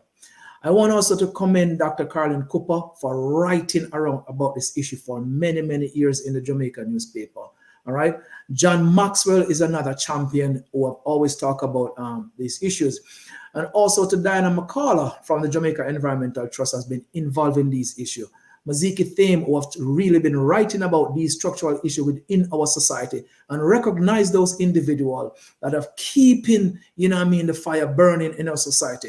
And we have taken on this issue not as individual, but as a community of people trying to bring forward change in our society. And I also want Jamaicans to understand this fundamentally, that the law is colonial. And we should remove all the vestiges of colonialism from our system if we truly are going to be free. And in there was an article written, you know, by writers, and writers talk about this act. And I'm going to read what they said. They said the act that remained in place until Jamaica got independence in 1962 did not give the island nation 2.7 million people legal right to access the beaches. So internationally, it has also been recorded out there that this act did not give us that legal right. And I don't want to be distracted with all the chatter that you hear about, you know, you have access to beach A and beach B and beach C and beach D. The fact is that this legislation, the Beach Control Act of 1956, does not give Jamaicans the legal, the general and unfettered rights of access. You do not have the right. You access beaches in Jamaica by permission. And that permission can be removed every day. It is removed, and it can remove anytime. So fundamentally, what we're advocating for here, it is for the general and unfettered legal rights of Jamaicans. Okay? And that right needs to be constitutionally protected for us to access our beaches and use our sea and our rivers. And that's what we're fighting for. We're fighting for the soul of the nation, for something that cannot be owned, to now be placed in the public domain for the public to use and access it.